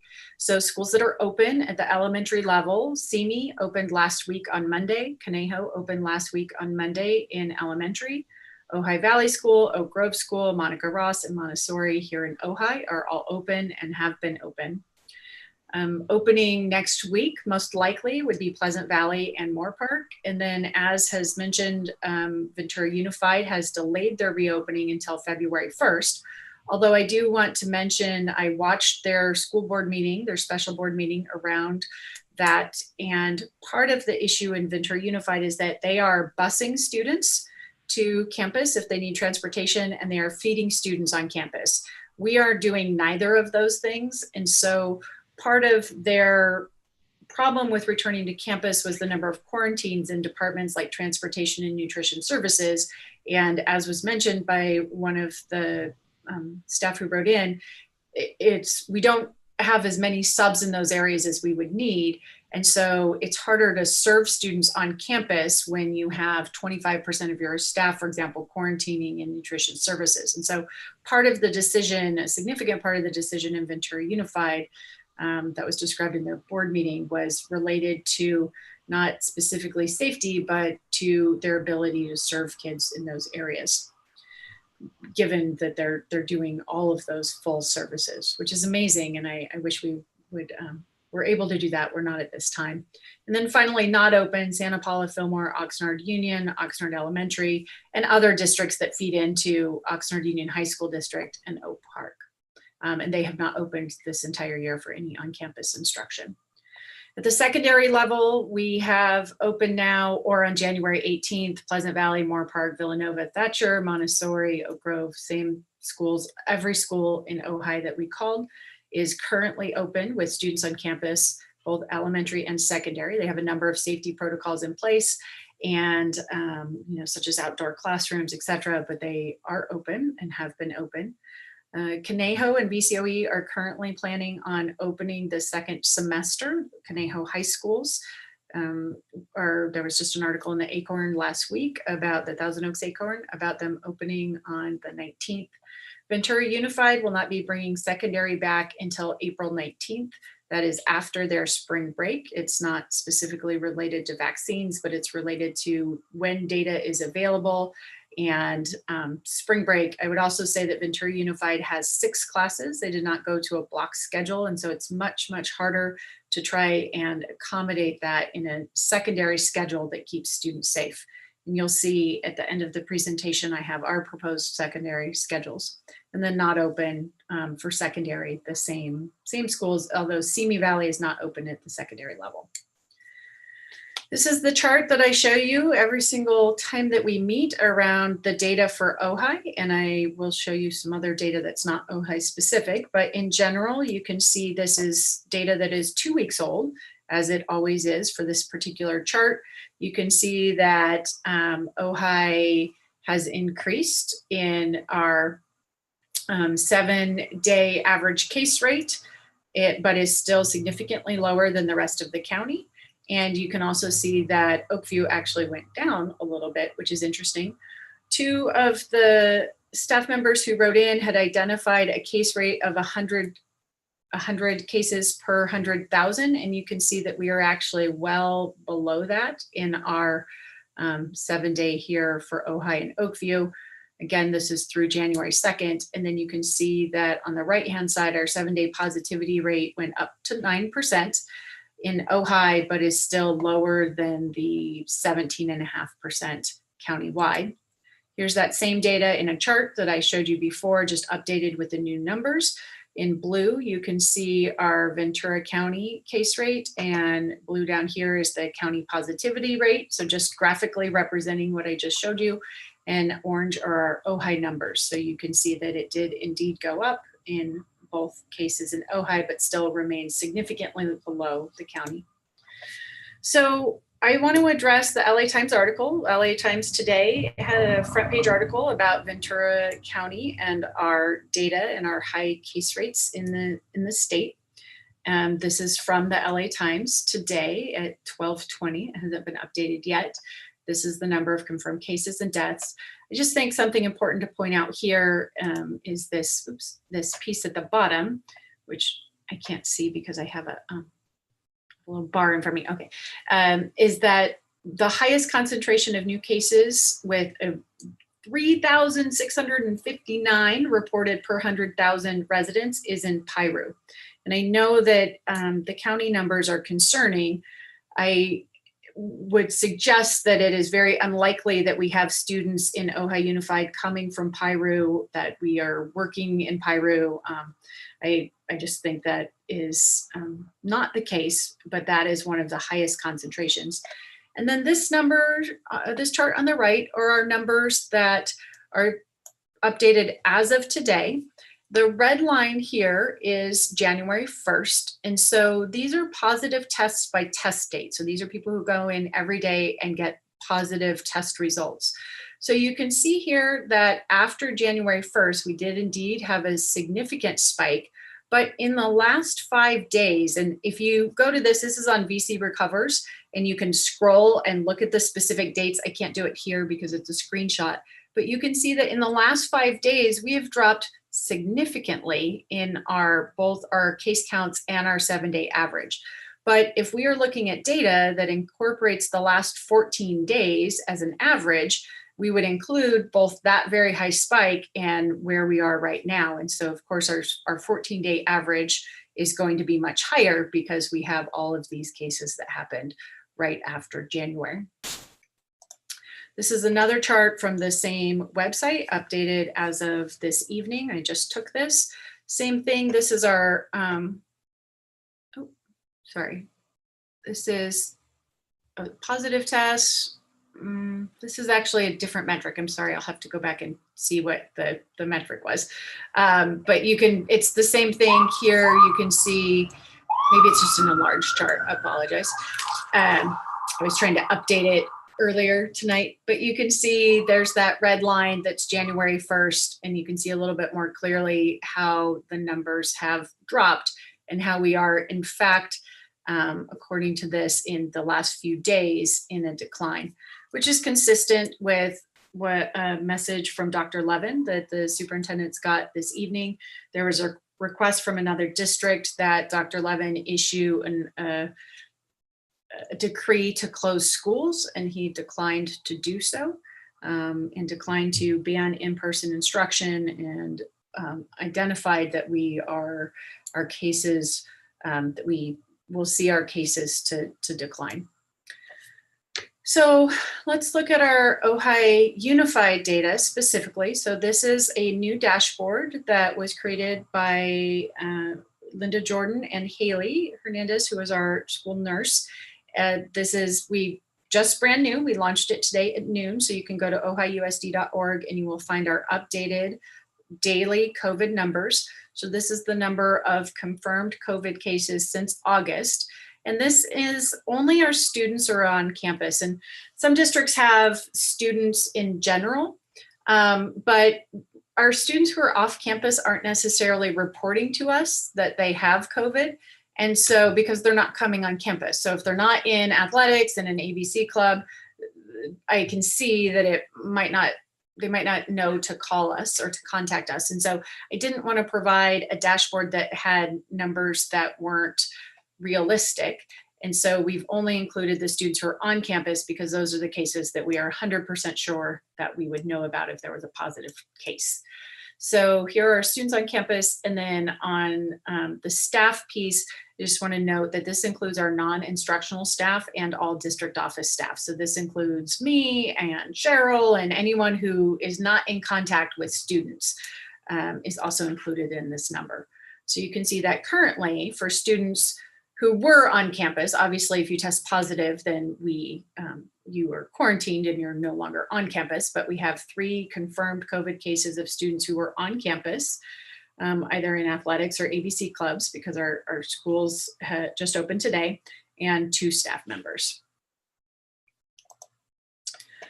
So an update on testing. I know that testing was mentioned by one of the public comments. So we have been working really hard on testing. We currently are providing surveillance testing, which is not required, but recommended. And we are doing the exact surveillance testing that is recommended by the California Department of Public Health, which is all employees every 2 months. So it's a quarter of every employees every 2 weeks. And so we are doing that. We are paying for tests that for employees that don't have our health insurance, and everyone else is covered. So they get a take-home test.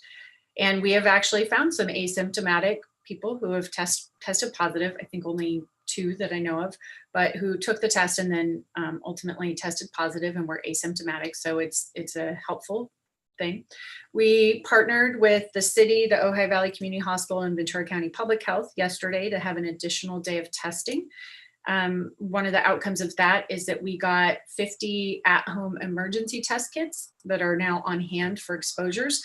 So if we have a staff member who we believe was a close contact with a student, we can hand you a test to take at your convenience, rather than having to send you down to the fairgrounds, for example, to stand in line for however long the line is. So we're excited to have that. And then we're continuing to work with VCOE on additional testing options, including the possibility of student testing. This is a major component of the Governor's Safe School for All plan. And we would not be able to apply for that plan or to submit that plan unless we had a process in place for additional testing and testing more frequently. So we are working on that as we speak. So there were a lot of comments about vaccines, and I too am looking forward to when vaccines are available. This is the timeline, the rollout in our county for vaccines. We are currently right now in phase 1A, which is mid-December to late February. One of the things that is slow about this is that people, we have to ensure that everyone who's in 1A has not only their first dose of the vaccine, but their second dose of the vaccine. So there are 2 different vaccines generally that are available. One has a 21-day wait before you have your second dose. The other one has a 28-day wait between the second dose. And so all of those people who are still just getting their first dose, we would have to wait for them to have their second dose before, and phase 1A is complete or deemed complete until we move to phase 1B. And so even though this says early February to late March, the timeline is not solid, and it's unclear about when we will be able to move into that phase of distribution for our folks. However, we are working on a plan for vaccine and vaccine distribution. It's likely that one of our sites will be used as a county site for the vaccine, likely here at the district office. We're talking about that so that we can make it convenient for our staff. And then how we can get there as quickly as possible is a daily task for us that we're tackling. So let's look at overall the safety protocols that we have in place on our campuses. And actually, I'll just pause and say, does anybody have any questions so far before I get much further into this? And actually, I just need a drink of water. Okay, so our safety protocols, and I will say that Definitely, this is always a work in progress. We had safety protocols over the summer and we learned a lot. And there are some things now that we would definitely do different and things that we would improve on. So every day we think about and work on additional protocols if they come up. So in general, we have all staff check in daily with the symptom checklist and temperature. We know that that is not 100% foolproof, but it is a start. We have a pulse oxygen meter provided for staff if they choose to do that. I take mine almost every day just to see where I am. That's another data point that's available for staff. Limited visitors on campus. Any students on campus, we check temperatures. I was just at Topa Topa this morning watching all of our check-in, which is actually really great because students get greeted at the door as they're coming on campus and they have a friendly face who's talking to them and encouraging them, and it's so many smiles, such great staff doing that. Social distancing of 6 feet. So if you remember back to that article that I shared, there was a recommendation of 3 feet. We are basing everything off of Ventura County public health requirement of 6 feet. Masks required for all, with no exceptions. We could actually have some exemptions for younger students, but we don't. We have them for everyone. Limited access to offices. So again, just not having people walk into offices is a way of keeping our staff safe. Assigned restrooms. If you remember, one of the things on the checklist was restroom hygiene. So assigned restrooms for students. So if students are in a pod or a cohort, they are assigned a particular restroom and then they're only allowed to go in there 1 or 2 at a time so that we don't have a lot of mixing of pods in the restrooms. And then daily cleaning and sanitization of classrooms. We have ordered a lot of new equipment from the summer. We've increased hours of our custodians. We're continuing to recruit for additional custodians who can help us to ensure that if we had a custodian who was out or quarantining for some reason, that we could continue to maintain that level of sanitization and cleanliness.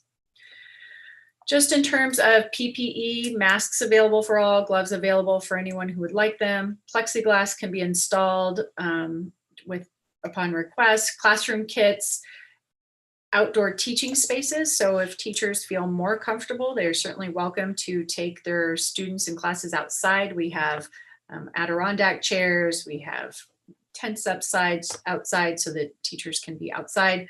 We're lucky the weather right now is gorgeous. It's actually nice to be outside and is expected to be for at least the next couple of weeks. So although I am devastated about the lack of rain, I am happy that we have that additional safety option for our teachers. General safety, restroom and common spaces are sanitized throughout the day. We have a regular schedule that our custodians keep. We are working on a feedback system for teachers so that if they feel like something isn't happening, they can let us know immediately and we can address that with the custodian. Any close contacts quarantine for 14 days if there's a positive case. So we follow all of the Ventura County public health protocol. Haley, our nurse, and I talk almost daily to go through any potential cases or quarantines. We are all kept in the same loop. As I'm saying this, I think this is a good place for Trello, for us to follow on a Trello board, which we have not yet done, but I think we could probably do that. We, out of an abundance of caution, notify families and staff if there's a positive case on campus, even if their students were not a close contact. Every school now has had an example of where we have sent this email out to families. I know it's really hard for staff and families to not know who it is, but we are not allowed legally to disclose anyone's private health information. So we can't tell you that information, but we do try and tell you that there was someone so that you can just be aware and watching for symptoms. We have contact tracing protocols. So if there is a student who or anyone who is positive and we find out they're positive, we call everyone who was deemed a close contact and notify them personally.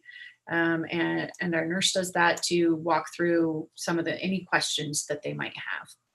We do a deep sanitization. So if there's a positive case on campus, we have our staff go out and do a deeper sanitization than we would normally do. We just added, as I mentioned, the COVID dashboard on our website. And then we have a COVID hotline and email on our website as well. So if you anonymously wanted to tell us something like, I know my neighbor tested positive for COVID and is going to send their kids to school, you could let us know so that we would follow up. or you can leave us a message on the hotline and we would get that immediately. Finally, just some general safety improvements. So all of our air conditioning units are set to 50% fresh airflow, and all air is replaced approximately every 12 minutes. So that's 5 air changes per hour. In the study by Brown and those list of criteria that I showed you, it talks about 4 to 6 air changes per hour. We are at 5, so we're right where we should be.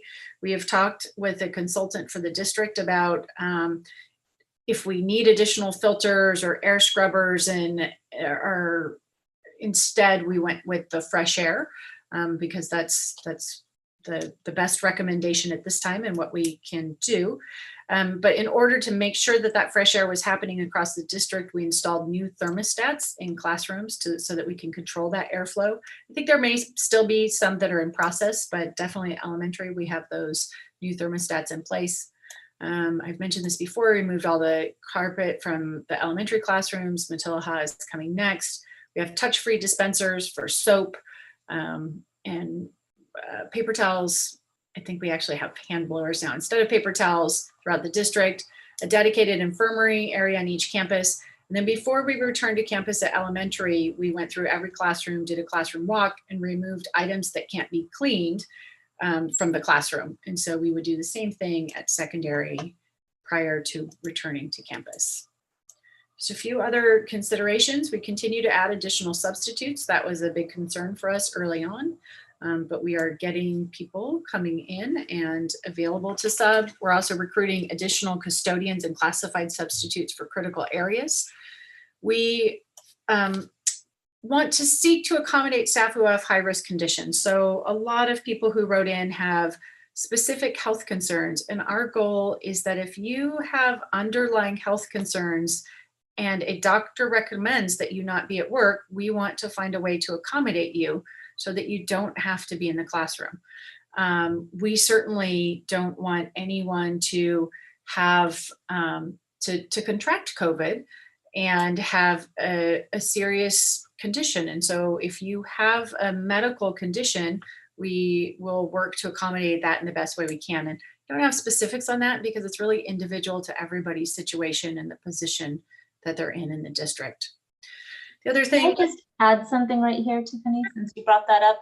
I felt so uncomfortable reading some of those public comments because that medical information that people are sharing with us felt so personal. I had a really hard time with that. And I just want to say to staff that maybe I should just speak for myself, appreciate you sharing with us, but I also really want to respect privacy of people's medical conditions. And so it's okay with me as a board member if people want to share that with us, but you can put in parentheses, maybe not share it with everybody in public if that feels too personal. If you want it shared, that's great. But I felt uncomfortable with the amount of disclosure that people felt forced to do in this situation. And I wanted to acknowledge that. It's funny because I mentioned Kelly Stone's knee surgery and I asked her today, what would you like me to tell them? And she said, just tell them I had total knee replacement. I was like, okay. But I was concerned about that as well. So there were some comments about, open, close. And I know that's hard. It is unavoidable in some cases, but our goal is to have schedule consistency, to open and have low attendance at first, and then to build on that and to build a schedule where students can return if and when they feel comfortable. So one of our goals is to try and find consistency to the degree that's possible in all of this, which is not as much as we would like, but that's something that we're trying to look into. So I just want to go revisit this, the study about returning to schools safely if all of the safety protocols are in place. And so number one, universal masking. Yes, we have that. If there are instances of kids who continuously take their masks off, we have the legal right to ask them to not attend school because we have an option of distance learning. And that's something that we would certainly do. Hand and bathroom hygiene, I mentioned that. We also, I didn't have this on my slide, but we've installed hand sanitizer throughout all of our campuses. This morning I saw kids, you know, they walk up and they get their hand sanitizer, then they get their temperature taken, so we know they're putting it on right when they walk in.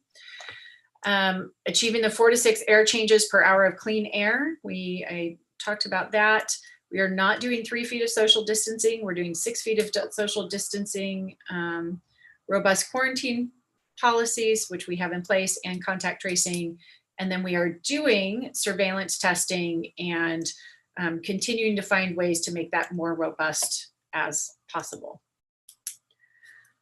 So I want to address the secondary proposal to return to campus. We are proposing, when we say return to campus, what we actually really mean at this time is a small cohort return. So there are small cohort guidelines, and this meets the small cohort guidelines. Our anticipated timeline for the small cohorts, and you'll see in a moment why I'm saying that specifically, would be through third quarter. That's our idea. Of course, that might change. But I want to be really clear, if parents are expecting a full return to campus in which students are getting all of their classes and going to multiple classes in a day, that is not what this is. This is an attempt to bring students to campus in a very small, very controlled way to keep our staff safe, but also to address concerns for those students and parents whose students are truly suffering through this, for a variety of ways. So the current proposal is February 1st, but that can certainly be adjusted. That is our target date for a variety of reasons that I'll talk about in just a moment when we get to the Nordhoff schedule. So in terms of our secondary students, if you remember at one of our board meetings in December, I had a very colorful presentation, and I showed you some of the different considerations that we are trying to take into account when we were planning for this schedule. And so this is the schedule that I will be not enough for parents, I believe, for many parents, and too much for teachers. So I think we have successfully created something that most people are not going to like. We didn't do it on purpose, but it's because we went through all of these considerations about what's possible at this time to both maintain the safety of our staff and, like I mentioned, start bringing students in a way back to campus. So for students, we're hoping this will be a ray of hope for them, and just a start of where eventually, with vaccines and other data, we might be able to get to eventually more time on campus. So we were committed to maintaining distance learning option and quality for all students. So I know that in the letter you read from Sophie Jane, she was concerned about losing distance learning quality and losing time. We definitely took that into consideration. We know that right now, distance learning is our best option for providing a thorough and quality education to all students, regardless of if they feel comfortable coming to campus or not. So this schedule really maintains that distance learning quality throughout the week to the degree possible. We have 1 cohort per day to limit exposure of staff. We also had to take into consideration the space for the 6-foot social distancing, and I'll talk about that in a moment. We really want to make sure that students who are not comfortable returning yet have an option, just like we do for our staff. If you are concerned that your child has a health condition, they can stay on distance learning with no penalty whatsoever. We also want to be able to maintain the educational program even if quarantining is required from either the staff or the students. And so we've kept that in mind as we develop this schedule. We also have talked extensively about substitute availability. Although we are adding substitutes regularly, we still probably do not have enough if we were to reopen fully in all of our schools. And then we also wanted to maintain daily contact with teachers. I talked about that last time. That was important to both our students, our parents, and our teachers, that all students have contact with their teachers every day. And then maintaining that dedicated student support time. I truly believe that between our block schedule and our dedicated support time, that is why we are not seeing the staggering DNF rates that other districts throughout the state are dealing with. All right, so let's talk about the Matilaha schedule. I know this is a little bit blurry. So I'll decode this for you. Anything that is in red is distance learning. So every day on Monday, students go period 1, 2, and 3. As a reminder, this year in the block schedule, our third period is really an elective. So our core classes are period 1 and 2, and then third and fourth are, for the most part, our student electives. And it's been a little bit challenging. Something that we learned from in the first semester is we have students who are missing their student support period because they have fourth period band, for example, during student support. So they may be failing their core classes because they have to go to band, or failing band because they're getting support in their core classes. So we tried to fix that in the schedule to the degree that we can. We have student support, you can see here, every day. And then we have in-person, it's only for electives at this point, and it's only for about 1 hour. So period 3, students who have an elective in period 3 would come once a week on Tuesday. At Matilaha, we were able to break into A and B cohorts for in-person. So when we're ready to think about coming back, we would start the planning, and we would have our middle school students and families select an A or B cohort. The idea would be to keep them consistent with their siblings in elementary if possible. So if we know, for example, an elementary sibling is on an A cohort, we would want to put our middle school sibling on the A cohort unless there was some reason to change that the parents told us about. So group A, period 3, so the elective class would come on Tuesday. Period 4, which is also an elective, that group A would come on Wednesday, and then the next week that would be group B. So group B students would not come every week. They would come, A and B students would not come every week. They basically come every other week. So it's really minimal time on campus.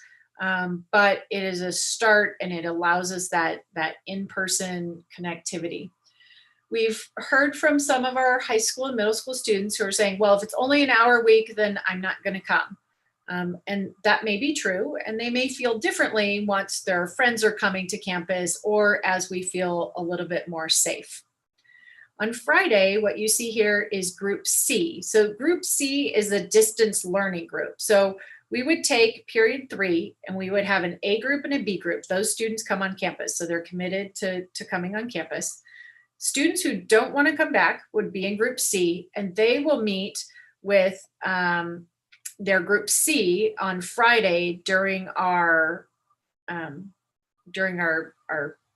Friday time in online.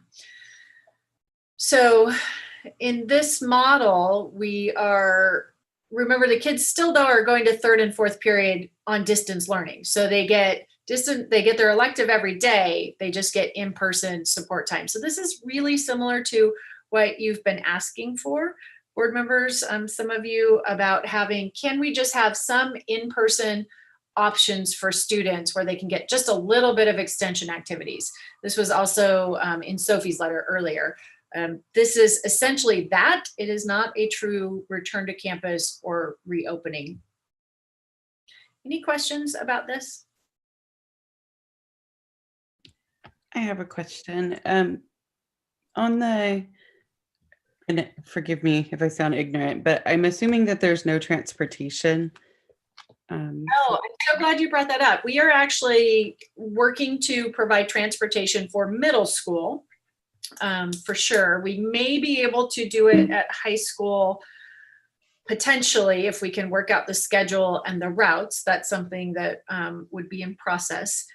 And I would say to those people who wrote in and said, now is not the time to reopen for secondary, based on today's data for secondary, that may be true, but we have to start this planning, right? Because planning all of those routes takes forever. Planning the A and B groups takes forever. A lot of this work, we have to start planning at some point.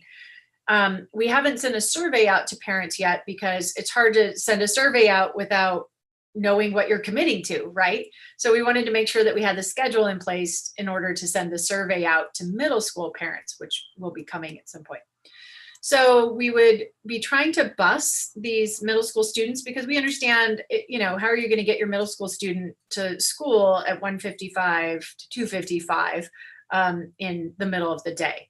So that is our goal, is to use our transportation, all of the buses that we have available, because our elementary in-person is in the morning. So we currently transport for special day classes. And so that will be over. Students will be dropped off by the time we're doing this.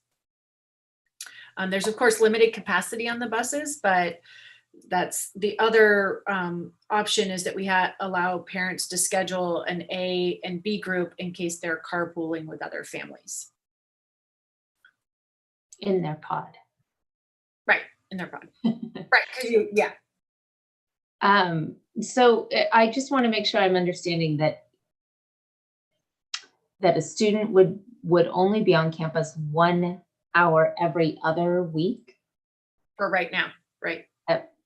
Okay. Yep. It is not a return to campus. It is not a very minimal, but it's something. This is very different than I anticipated. It's a very minimal, and I think that that helps. We haven't gotten to that discussion yet about how we're feeling and the conflicting emotions and conflicting data, but this is very different than I anticipated seeing. So I think that's helpful to me. The yellow here is flexible, so we could do in person, we could not. This is something for us to really spend a lot of time figuring out what intervention looks like, and if it's in person for some students, not in person, who's doing it, those kinds of things. So I would say intervention here is a placeholder, but it's an area for us to continue to flesh out for sure. Can you also give me examples of, so this afternoon period is the elective period, and the electives at Matilaha are art, band, Spanish.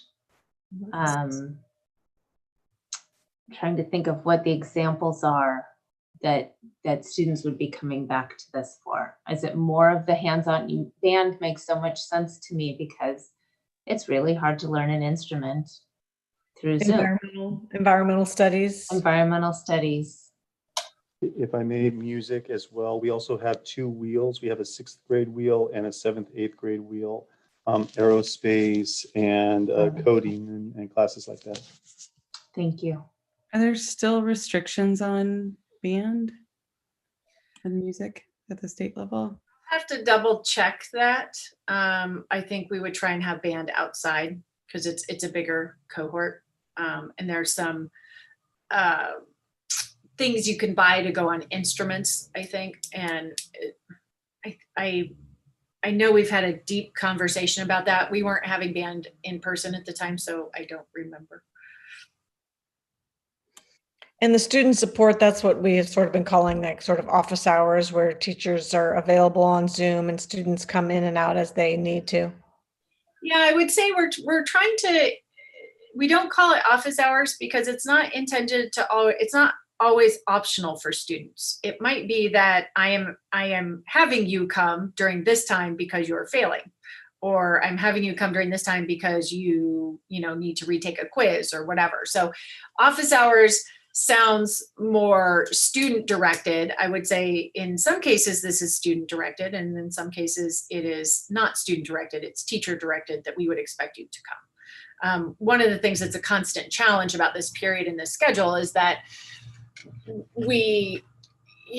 kids can't be everywhere at once. So maybe your science teacher is telling you have to be in student support, and then your math teacher is telling you have to be in student support, and then the kid's like, well, I'm not going to anything because I'm going to make it, you know. So we're trying to figure out that scheduling piece, and it just remains very tricky, but we're working on it. But just to clarify that, because Jane asked the question that I was going to ask, the student support is not in person. It is not. Okay. Unless particular teachers are doing in person. But in general, it's not. And I'm sorry, I know you said this, but my mind must have flitted away while I was reading something. What's period 4? I mean, I thought there was just 3 periods. So what's 3 and 4? Explain So, Chris, do you can address that. Yeah, so we have 2 music teachers. They each teach 2 classes. So 3rd period, and we had to create a 4th period for those additional music classes. So 4th period is only for music. Thank you. And I would say we discussed in the Return to Campus Committee about having kids come, you know, more than once per week. So, you know, could we have group A come on Monday and Tuesday? The thought at this time was that's a lot of time for electives. And so, you know, because they're already seeing 3rd and 4th period here. And so our teachers were saying, well, you know, that's so much elective time. We'd rather use that for core instruction. But when we get into core instruction, then we have to have 2 groups because we have 1st and 2nd period, and then we have more pods. And so this is really a starting place and a balance between, again, maintaining that time for the core instruction, but still having options for students to come on campus. Has staff seen this and been a part of this? I'm wondering about the letters we received, the public comments. Are they specifically addressing this schedule, or have they not seen this also? And it also occurs to me that by just having electives in person, some teachers have to be in person and some don't. All teachers teach an elective. Thank you. Correct. Yeah. The way the schedule worked out is that all teachers teach an elective. Okay. So staff have staff seen this? So the Return to Campus Committee developed this, right? But we made some of these modifications last Friday after the staff meeting. So staff has not seen this version, but they have seen, this is version probably L, and they've seen versions, you know, A through whatever, but not this particular version.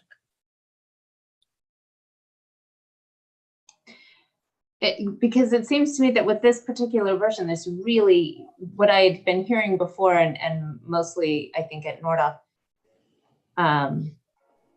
there was more pod crossover. This is really, you are only seeing a very small group of kids, and those kids are only seeing each other each time they're on campus. There is more, Nordhoff looks a little bit different, so we'll talk about it to Nordhoff, because it didn't have the same easy breakdown of 3rd period being electives. Unfortunately, that schedule just would not work at Nordhoff. Okay, but here, even at Matilahath, I mean, you're really not seeing the kids are not mixing at all, except for with a very small group and the same group each time, more like elementary. Right. Well, obviously they have arrival and departure, so we'd have to be really working on that. That is part of the work to do after we have some direction from you today, is all of those things. Cheryl met daily with all of the elementary principals to go over the checklist of this. I have my checklist going, and we're meeting tomorrow with Dave and Chris and Kelly and Jamie, and we're, you know, we are, that's absolutely, departure and arrival is one of the things we have to consider in terms of safe arrival. If there's no other questions about this, I will move on to Nordhoff. So Nordhoff is a similar concept. It just looks a little bit different. And it's interesting because both groups were working independently. The Return to Campus Committee at Nordhoff was working independently of the Matilah Committee. And they ultimately, again, those considerations that I showed you are the considerations. There's only so many solutions to that problem with all those different variables. So in this case, we have a different schedule on Monday and Friday, and then an in-person schedule on Tuesday, Wednesday, Thursday. And so we have our period 1, period 2, period 3 in person. And Dave, thank you, by the way, for being here. I don't know what time it is, but I know it's late. Can you describe 3rd and 7th period and how those, like what 7th period is? 7th period was set up for our directed studies classes and academic support classes that we wanted to provide year long rather than break up into the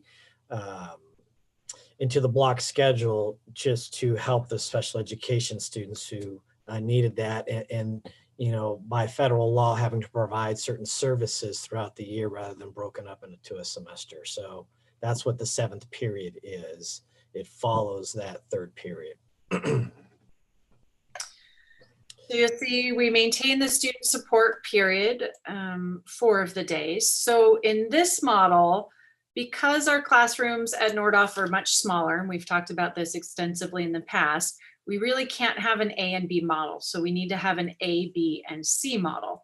And so with the A, B, and C grouping, we anticipate that A and B will be in person, and that C will be distance learning, just like the other schedule at Matilah that I showed you. In this particular model at the high school, for a variety of reasons, we want students to choose their own A and B cohorts. And it could be if we had so many students come back that we needed to have C, we could.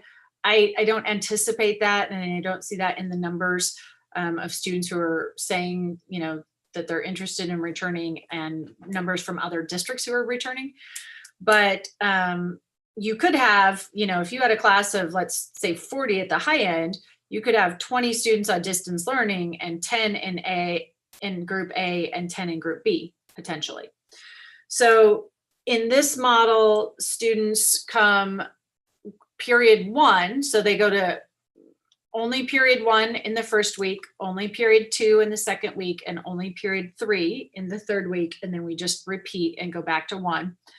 So, and probably most likely only group A and B come in person, and we limit those to 12 students. And so you have 12 here and 12 here, a different group.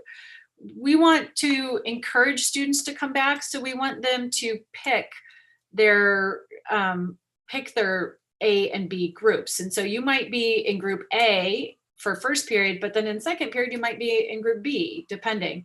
We want them to be able to pick their class with their friends or their people who are driving them, or whatever reason they would be picking that cohort. We want them to have the ability to have that choice.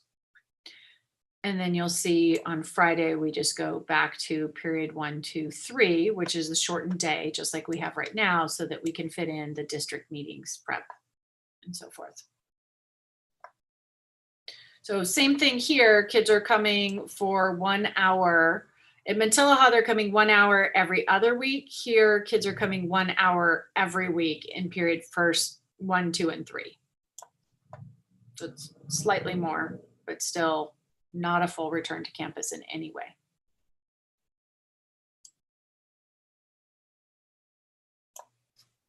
I have to say, how creative.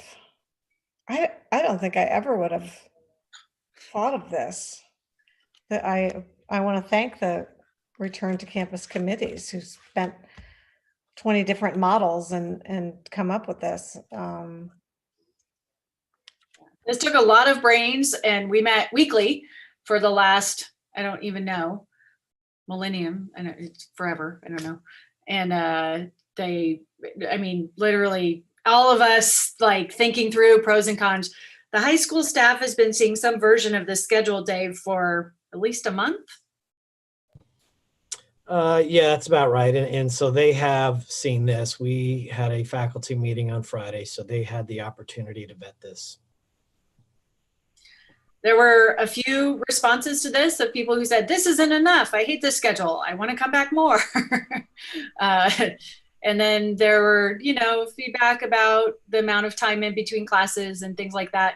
There are just some constraints that we're trying to address. The other thing that is really difficult, in addition to transportation, that we're trying to think about is we have 4 teachers, I think, that also teach at Matilaha. And so we have to make sure that the distance learning time doesn't overlap and that they have time to get from, I mean, the in-person learning time.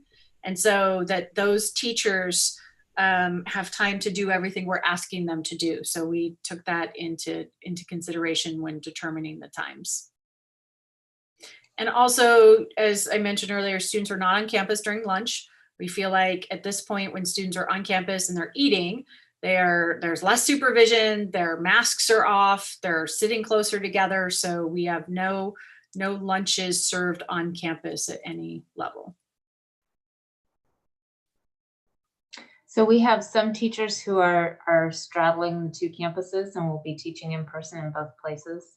Yes, so those are where we have our pod, our mixing of pod concerns, and we'll be working with those teachers individually. So I think I heard you say some of this, not tonight, but so basically a student is going to period 1 twice in one day. No. On that Tuesday, they would go to period 1 distance. Oh, right. Yes, they're going in distance learning and then in person for extension. Extension activities. Okay. Right. So obviously some classes that leads, I mean, obviously you think of labs, you think of Spanish, I think of conversation, I think of dance, drama, those things. But in terms of like history, those just might be project-based learning. Is that? Could be, right? Okay. Okay. It could be assessments. One of the things that's really hard in distance learning is giving assessments that students aren't cheating on, because it's, you know, easier to do that, of course, when you're not on campus. Not that we're accusing anyone of doing that, but it's just, you know, if we had an option of in-person assessments, I think that would lend to, some teachers might feel better about the authenticity of those assessments if they're done in class, things like that. Not that if I'm a student and I'm coming to take a test in person, we would hope that's not all they're doing. It's not very enticing. Yeah, plus then they might not attend that. Right. So the benefit of this is if we have to quarantine a teacher or group, then we just don't have in person, and we can still do distance learning that day. So it helps us with the substitute. And then again, we're only seeing one group and not multiple pods in a day, which was part of our concern. And if you remember in December, I talked about the loss of instructional time when we have to transition from one pod to another pod. And so this also doesn't have us losing that time. How many people are in a pod? In the cohort, it will be no more than 14. But a teacher will be with 14 kids on Tuesday and a different 14 on Wednesday. Yeah, in this model, unless we only have 14 kids who want to come back, in which case they'll only be with 14 kids in person in a week. It'll kind of depend, right, on the number of kids that want to come back, which will be different class by class. One of our big struggles in developing a schedule that had you going to multiple classes in a day was having, you know, some kids in, you don't necessarily go from, you know, first period and second period, they're not the same groups of kids. And we were just mixing cohorts all over the place. And so that was, we were trying really hard not to do that. Mm-hmm. I'm really happy to hear that there is that one of my big concerns was the kids who decide to only distance learn would be missing out. And so I was relieved to hear that the group C would be the distance learning kids, so that they are still receiving the same instructional minutes that the in-person kids are receiving. Yes, and also that there remains to be that sort of structured distance learning, everyday academic structure for each class. You're not losing that because there's an in-person learning going on. Right. I would say one of the things that, Shelley, your comment about, you know, the next week. So a student comes on Tuesday, then the next week they're coming on Tuesday with an entirely different group. This would be where you would want to be ramping up that testing capacity. Yeah. I mean, I know, you know, my mother's in a nursing home and they're testing all the staff twice a week. You know, so I know we don't have that capacity, but something better than what we have now, seems kind of critical. It is, and there's a new state lab, the Valencia lab, that is coming online and ramping up, and so we're working really closely with the county office to be a part of that. Chris and Dave, anything to add that I missed? You've spent so much time looking at this, and they built these schedules. I am in no way trying to take credit for these. I mean, I made them pretty, but I am in no way trying to take credit for the schedules that they've spent many, many hours developing. Well, it was a collaborative effort that you were a part of, but there was quite a few people that were involved with this. And, you know, I will just reiterate what Dr. Morris has said, is that, you know, we had tried to take into consideration all different perspectives, you know, what students and parents were asking for, even knowing that they are split, teachers and you as the board. So, you know, we feel like, you know, this is, you know, whatever plan that letter we're on right now, you know, we feel this is something that has as good of a balance as we could possibly find. I will agree with Jane. It's incredibly creative, and I'm impressed with the work. Yeah, just looking at this and thinking of listening to you explain it all just gives me a headache. The entire logistics stuff is just a nightmare, and I'm really glad you're doing it.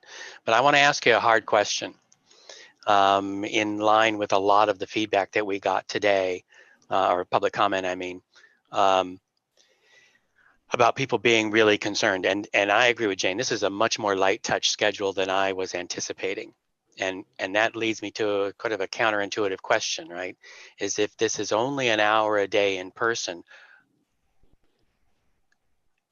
on balance, giving people's fears and the higher numbers right now, is this making that much of a difference, right? And this is not a rhetorical question. It's like, when we're talking an hour in person, I think on the one hand, you have mitigated the risk down to as low as I think is humanly possible. On the other hand, the question arises, like, if it's only for an hour, is this worth the fear and the risk? So I'm just trying to get a sense of that. Does that make sense? It does. And what I would say is, as I showed you in the graph, I think our numbers are going down. I think by February 1st, they will be much lower. It will be much less fear around our numbers countywide, right? But we have to plan today. We can't plan February 1st to open February 1st. Right. And I would say, you know, it's not enough. And that is a very valid question. I would say for some students, having anything is more, you know, is, like I was saying earlier, a ray of hope, right? It's something. If I'm a senior and I have not been on school and I look forward and I'm not going to go in school this entire year, potentially, if we're waiting for vaccines and numbers and things like that, and I have no sense that I'm ever going to get on campus again, I'm pretty depressed. But if I'm a senior and I'm like, okay, for an hour a week, I can go and I can see my teachers and I can see my campus and I can, or I'm a freshman and I've never been on campus before, right? Right. So the thing that occurred to me is that, we saw some really high disengaged student numbers when we first went into this. Will this mitigate that? Do we expect it to improve those disengagement numbers by bringing people back even for an hour? No. Oh, okay. I mean, Dave, you can tell me, I was just being honest, is it going to totally fix those disengaged kids at this point? I don't think so. I think if you have been disengaged, we have a lot of work to do, which is why we have the POWER program, right? To try and which is really cool. Another way to try and get those kids who are disengaged. And maybe your POWER program is, in person. But will 1 hour a week alone solve that problem of disengagement? I don't, maybe, but I don't want to pretend that it's going to be a cure-all for. But will it at least help? I mean, do we expect it to mitigate? Nothing will cure it except, going back to status quo ante, but. I think it's worth sharing. I'm recently starting to learn about a population of students that were doing very well in the past, and since distance learning, they've really become introvert, within themselves. And I've heard from 2 families. I think in the last week, where their kid, they just want their kid back on campus. They want their kid engaged with other students. So I think that there may be a population, maybe not the one that we're thinking of, that would be served by this. Okay, thank you. I also think, I have some relatives that I sometimes worry about. They're so isolated now, working from home, having groceries delivered, right? And I think the longer it goes on, the harder it becomes. You start to become comfortable in that interior. And it might be a good thing to sort of have these opportunities to go out. I'm assuming, Tiffany, a student could choose to do in person for period 1, but not period 2 and 3. They could say, I really need to be in person for Spanish or drama or band, but not, I don't feel I need to do that for history and English or something. Yes, but the way the schedule is this isn't optional. You come to this time one way or another. So you can't say, well, I'm just not going to do the extension activities. And so I get out of that hour of school. You either do it online or you do it in person. But you right. But I mean, they could be every time it meets doing their period 1, but not the others. Yes. They would be doing it distance learning on the others. Yes.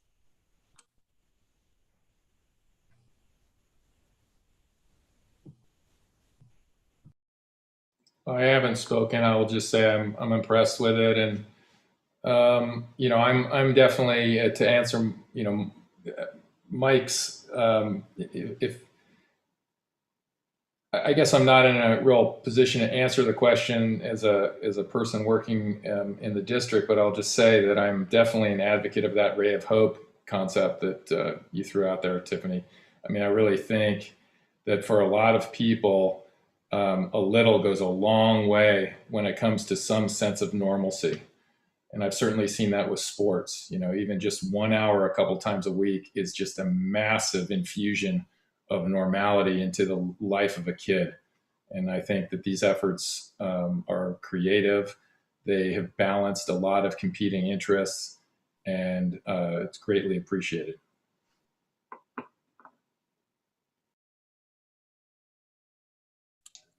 And I'll speak from the other side.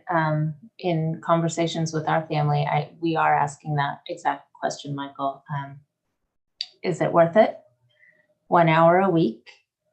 Does that make a difference? And if we're doing okay, the decision may be we're group C because we're okay and we really want those kids who need that to be there. who it does make a big difference for and need it. I would hope or wonder maybe if other families are having that same question and that same way of thinking about where they fall in this. And what I would say is, we've designed this so that you may not be okay now, but we'd like to try eventually, like maybe C comes back in person in April, right? It's not quite as fluid as elementary is, but we would like it so that if you're not comfortable now, there will still be an opportunity for you in the future. Because we'll constantly be reassessing the schedule and look at what, so that's why this is through third quarter. So another question, it seems like we have in both schedules really left options for people who want their kids to come back even for a very brief moment in time and who are just not ready for that, right? So my question in terms of our teachers, there's a whole bunch of folks who obviously are very nervous about this. And I guess my question is, do we think with this schedule and this very limited in-person time that we will be in a position to have to ask people who are uncomfortable to come back, or will we be able to accommodate that given this limited in-person? So this schedule is every period, right? So there's no, And everybody's teaching a right. thing, okay. If it were optional, well, I would say we have been trying to have teachers who felt comfortable return optionally, and we have had very few takers aside from the few that you've heard about, right? So I would say if it were optional, we would probably have what we have now, which is two or three, 4 options at each site. And then along those same lines, how confident are we that we can maintain the safety protocols? The comments about, teachers removing masks or not holding students accountable, that's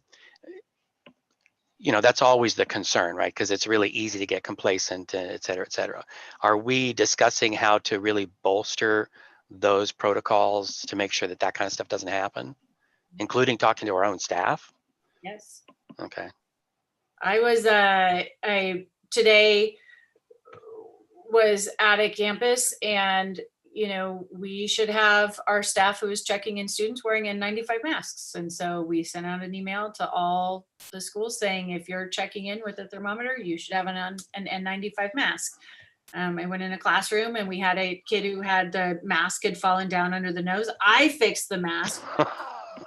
We should potentially have, when you check in, one of the check-in procedures for our front gate staff is the mask fitting properly, right? So I saw another kid who had his mask was like wrapped around his ears like 2 or 3 times, and his ears were all crumbled. And I was like, this kid is going to take his mask off in 10 minutes because it can tell it's going to hurt his ears, right? So we gave him a better fitting child mask so that he didn't end up taking it off. So I think there's all kinds of things that we can do and conversations we can have and that we can talk about. How can we just do those little things, right? Your mask doesn't fit. I've asked you twice to fix it. Here's a new one for you to use that fits you properly. Those kinds of things that we can help.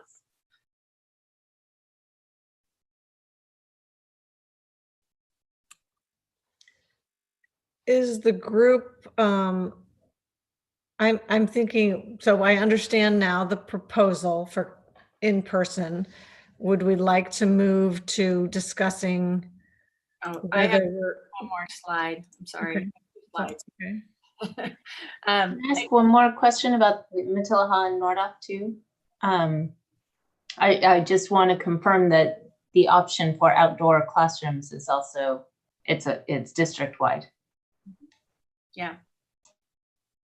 So one of the next steps on the checklist is mapping out outdoor spaces chairs, those kinds of things. It's a little harder because if you're in elementary and you have 10 kids, it's easier to have 10 chairs, right? But we will purchase whatever we need to purchase to have outdoor spaces available.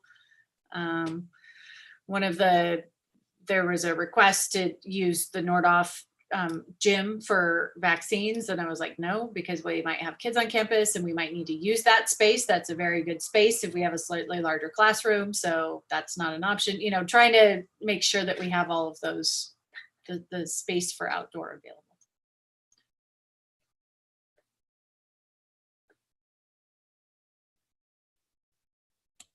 Did you want to show us that last slide? Yes. So I just wanted to mention that today we returned in elementary, and we had, these are just the numbers that we had. So we had 41 students, for example, at Miners Oaks, and then 21 in ABC Club. And just a reminder, the ABC Club are the kids who come for childcare essentially while they're distance learning. And they're not in that hybrid group. So a total of at Miners Oaks of 62 students, 99. So, you know, we had 300 plus students. No, not quite 300. Not quite 300 students on campus today on our first day. We had a student whose was our first day ever on campus at a school in kindergarten today come to a class. It was so. That is where we are. There was a question about those numbers. So here is what we have for you, board members, in terms of this is an action item.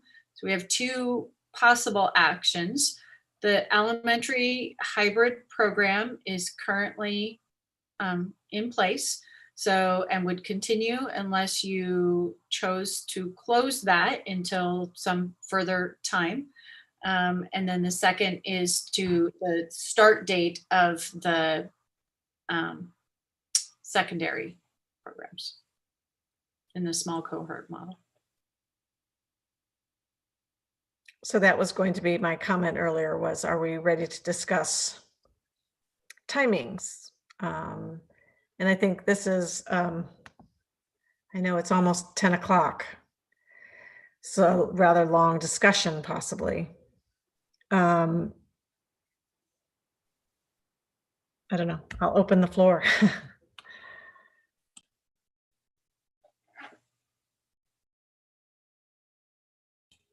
Thoughts, questions, concerns? With regard to possible action 2, we're talking about the February 1st date, which, as you've been talking about, you need to stage for now, and you're also of the opinion, although obviously, you know, you're we don't know what the future will hold, but at least based on the latest, very recent statistics, it looks like our numbers are going down again in Ojai, right? Across the county, not just Ojai. Right. According to the two charts that I pulled from BC Recovers Tonight. I also want to say part of the reason for the February 1st date, at least at the high school, is that we want kids to be able to choose their classes. And so they need to go to distance learning in order to know who's in their class. Because remember, we'll be changing into a brand new class. So we want to give them some time that first week for teachers to help make those choices. We had originally talked about potentially starting Matilha earlier. I just think given the busing and the number of complexities, that will be too soon. So February 1st is the proposal from me. So Nordhoff, I know, is changing to the new semester on the 25th. So that gives them a week of distance. And is that Matilha's schedule? Are they switching classes at that same time? Okay. And what we would likely do is move to the new schedule at the semester and then just meet in distance learning in those groups, if that makes sense. That way we don't have a new schedule. Everybody spends a week in distance learning, getting used to the new schedule, then we would move. That might change once we do some more in-depth planning, but that's the proposal. And given the relatively thin in-person part of the schedule, should the numbers, God help us, and God forbid, should the numbers start to trend upwards again as we get closer to February, it does not strike me as that if we have to recalibrate and rethink our strategy, that it's going to hurt us. It's going to be that logistically difficult. Is that true? That is true. All right. So if in fact all of our good intentions don't work because the numbers go in the opposite direction, we can respond. Yeah. All right.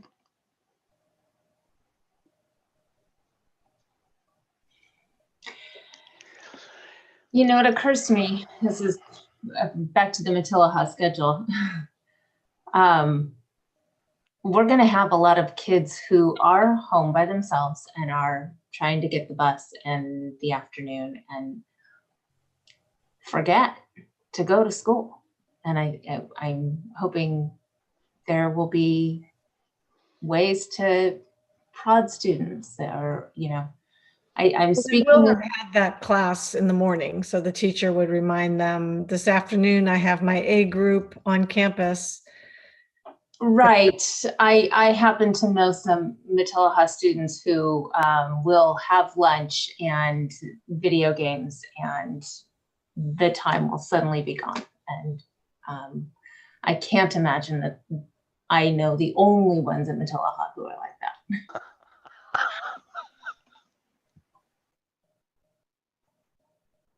I would like to focus in on the action items.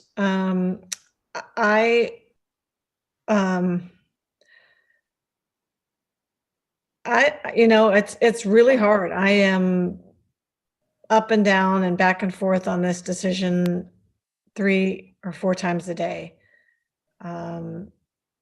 I see people traveling over the holidays. I'm upset about that. I worry about the numbers, and the new strain seems to be more infectious. I also fear constantly changing what makes us comfortable. So I sort of feel like the first thing I started to hear was, please don't open the first 2 weeks after the holidays, because we know there's likely to be spikes due to traveling. And that doesn't seem to be the comfort level anymore. It's now waiting until the numbers come down. And then half of the comments seem to be wait until the vaccine. And one of the comments said, even students vaccinated, which we know there's not even a vaccine developed yet for children. So I fear pushing that date of comfort, and so that we end up having no date where we're comfortable. So that's where I'm torn between right now, how risky is right now, and how risky is just postponing it indefinitely.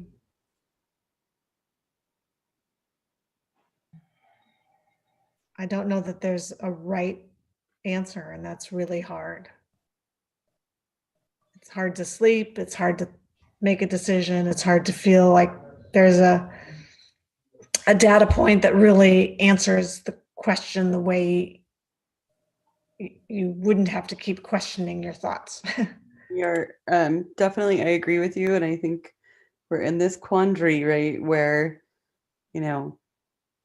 the schedule, I think, was super creative.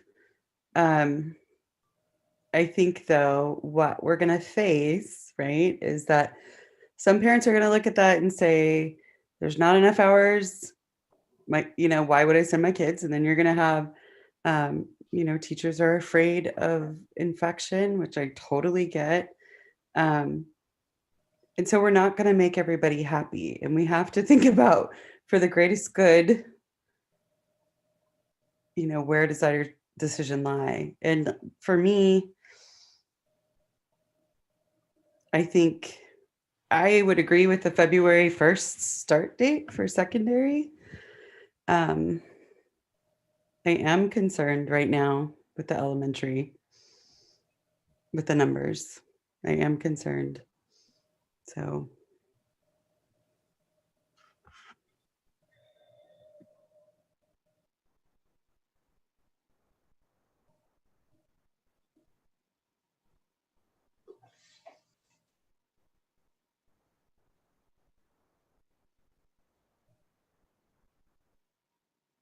I think I would say the same thing for the secondary. I think I'm comfortable talking about February 1st at this time, given where the numbers are going, with an understanding that we're going to continue to watch the data. And if it doesn't go where we're anticipating it goes, then we respond appropriately. And that's what I'm hearing, right, is that this is not a locked in decision come, no matter what, this is what we're doing. So I'm comfortable with that. I still have concerns about, elementary kids at home. I see the people I work with and their kids at home, and I see the struggles that they're going through. There's no right answer because you have, some kids at home, like we've talked about, with a lot of resources who probably are having tutoring and probably are having lots of great interaction and have well-educated, supportive parents who can take the time to tutor them and talk to them. And then, we have other people, as we were presented earlier, our students who are homeless, are in foster care, and school is their safe place. So it is not a decision that will make everybody happy. I guess the bottom line is that, especially for our students, if we decide to close classes right now, those students who are of greatest need will be missing out. But then we're also putting our teachers in a precarious situation. So I don't know how to say what is the best good, but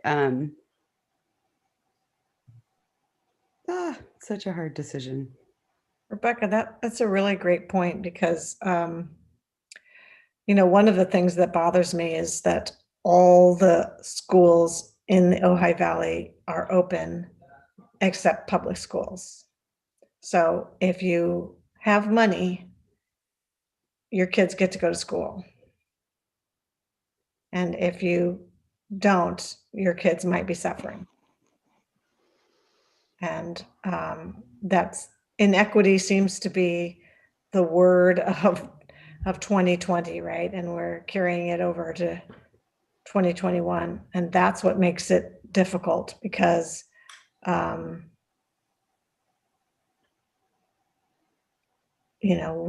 isn't a good answer. Right. One answer is good for this group and a different answer is good for that group. Exactly. Surprised at the number of students who came today. Right. It's the greatest good that we're trying to figure out, right? Like, we're not going to please everybody. There's no way to do that, period. I'll add that I know, am I on? Oh, I'm not on mute. I know we do it for good reasons, but the combination of young kids and screens turned off, I think, is really particularly difficult. And I know why we allow screens to be off, and it seems appropriate. But as Jane just said, with private schools in person and kids with the greatest need not being able to be served in person, I really worry about the growing gap between their achievement and the achievement of kids in the private schools. And I will add, and I don't think we should, fail to address the protocols that were set up and the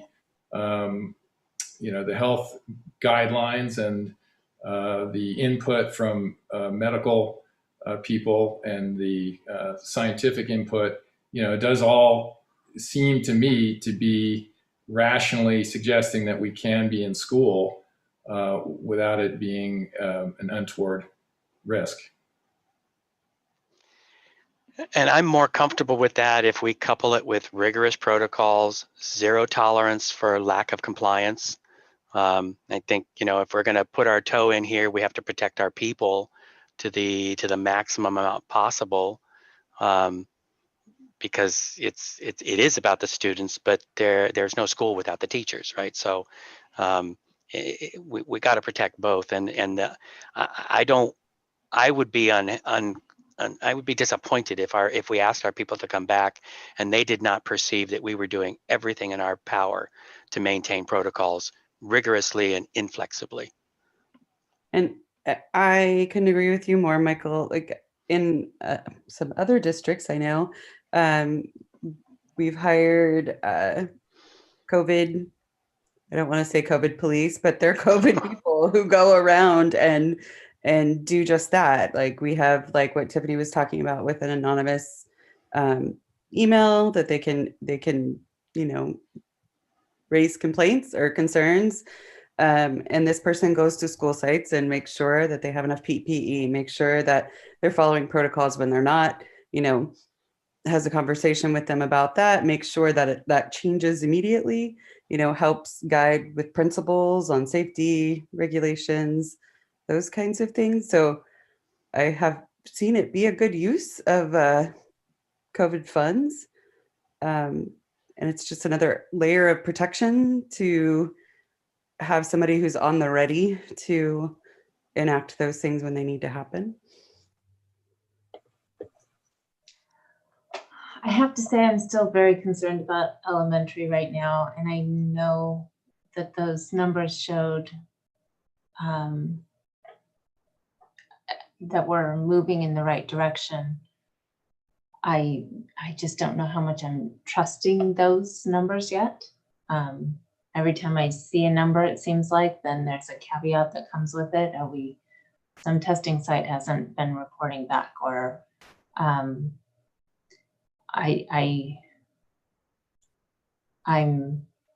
hopeful from those, but I'm also incredibly concerned about it and this new variant and the spread.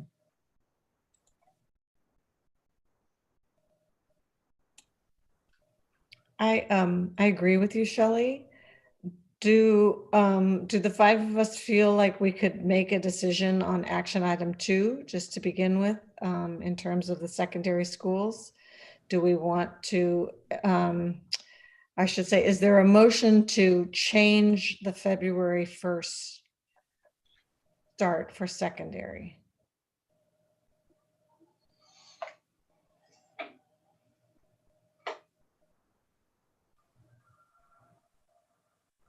To change the... So right now we have a February 1st start date with the hybrid model, the AB groups in 1 hour in the afternoon every other week or every third week, period 1, period 2, period 3. So if we take no action, that's the way it will remain. So if there's no motion, it will remain February 1st start date for secondary schools in the hybrid. Or small, well, it's not the hybrid model, it's a small cohort model. Small cohort, right. Regular distance learning for periods 1, 2, and 3, and an extracurricular sort of enrichment. And so that's in 2.5 weeks. And we would have further data by then as well. Mm-hmm.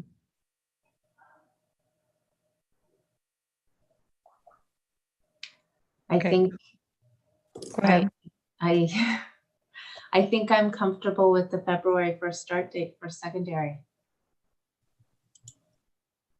I am, based on the data we have, knowing that we'll keep watching it. Okay. And also knowing that we agreed to talk with teachers and staff, and you know, we had this demand to bargain, and so I am interested in what comes of that conversation as well, and what, if anything, there is that we can provide that will make for a safer campus.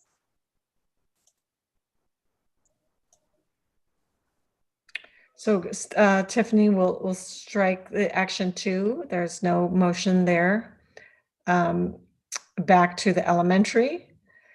My feeling is I'm torn because, again, I feel like probably the safest thing to do would be to say, let's say February 1st for elementary. And I just think of all the families that would affect. And I hate this back and forth. I'm sure the teachers hate the back and forth. Obviously, we would be open tomorrow. It's too late to make a change for that. So I'm hoping to hear something enlightening from you all. Just as a reminder, we have elementary on campus 2 days next week, Wednesday, Thursday, and then I believe, Cheryl, conference week, which is the following week, is all distance learning. Is that correct? No, they're on site conference week, but only a 3-hour day, not a 4-hour day. So next week is only two days. Next week is conference week? No, next week is pre-conference week, and then conference week is the following week. So a reduced time. So the elementary schedule is reduced next week and the following week, just naturally based on conferences and what we had previously planned. And currently, elementary students are on campus 3 days a week. It's really late. I'm having a hard time. Well, 4 days total, 2 days per student. So teachers are on campus 4 days a week. Students are on campus 2 days a week. You know, I'm sorry to throw this wrench in here. Are we closed the week of February 15th through the 19th for President's Week? Yes.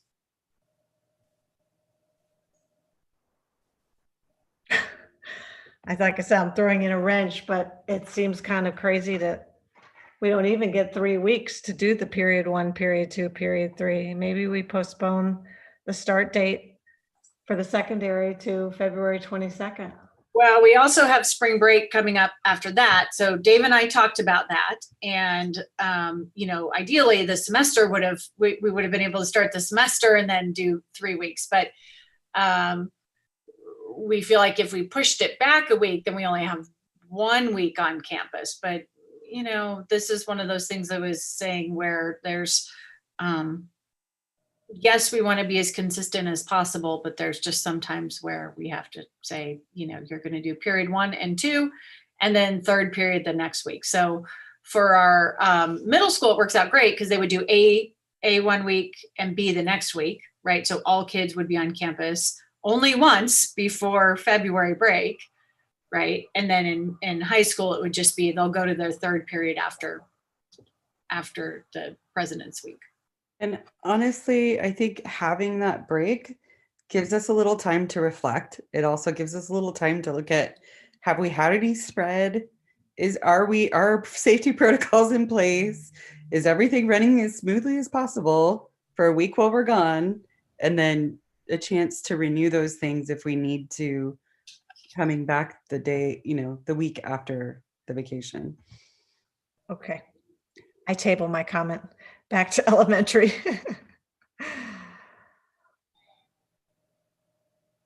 And I would say the same decision that you're struggling with right now is the decision I had this week in terms of opening and not opening. And it's not out of any lack of concern for staff. I think that's really important that I feel and I hear from all of you is, trying to balance the data that we have, the concerns of teachers, which are real, and staff, not just teachers, but staff, and also the true concerns of parents and students who have nowhere else to go. We had to quarantine a student and recently, and the mom was like, I'm a single mom. I have nowhere for my kid to go. And they're just not going to be able to do school because I can't help them get online. And, there are kids who without a place to go, really truly struggle. And there are some kids, like Rebecca said, who are fine. So it's so difficult to find that place. And I wish we could, match the teachers who wanted to be there and the kids who were there. And it's just not possible to do that in a way.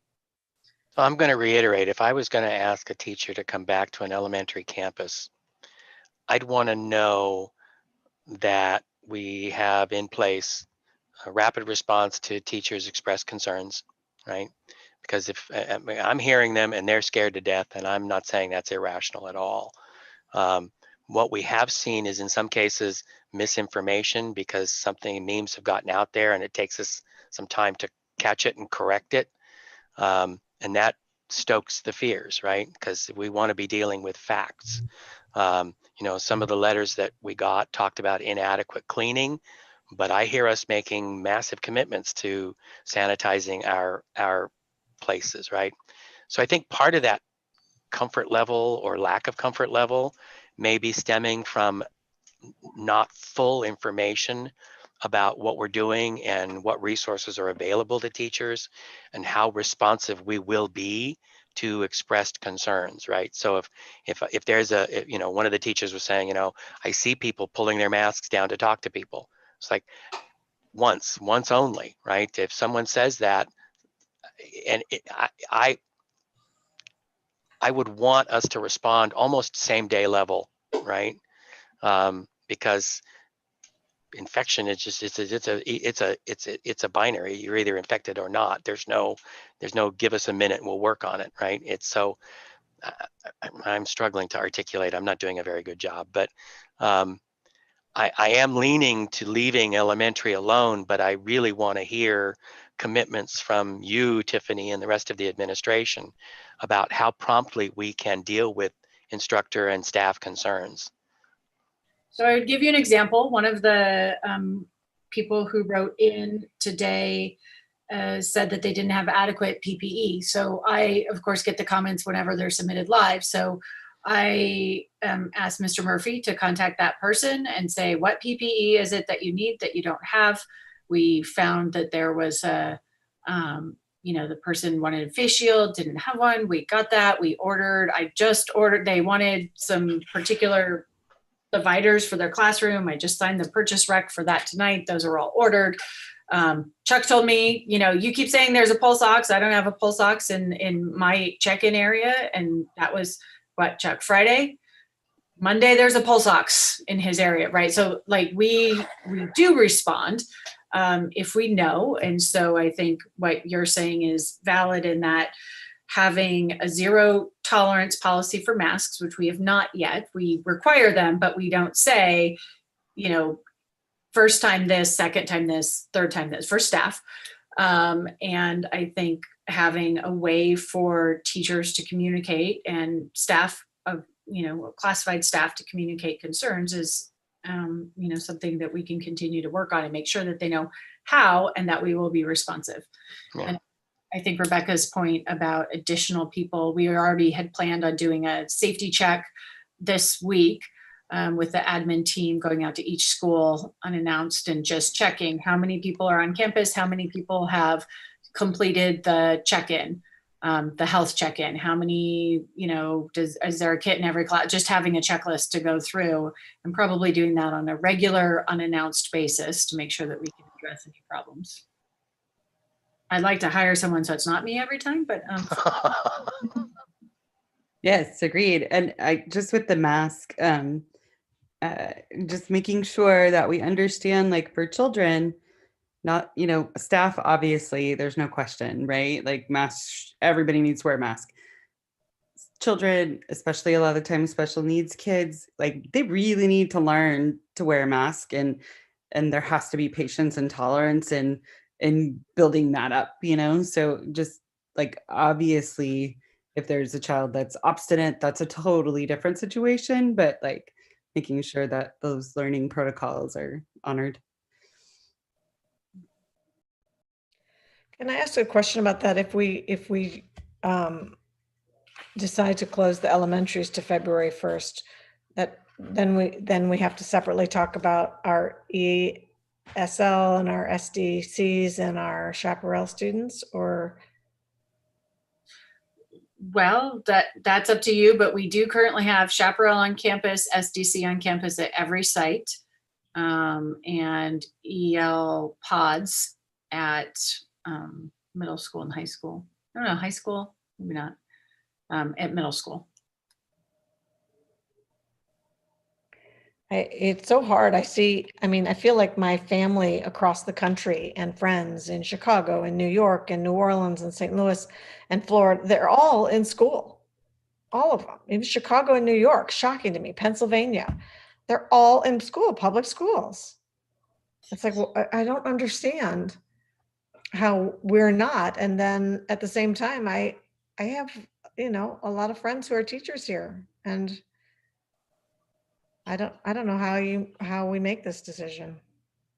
Can I pause for a protocol question?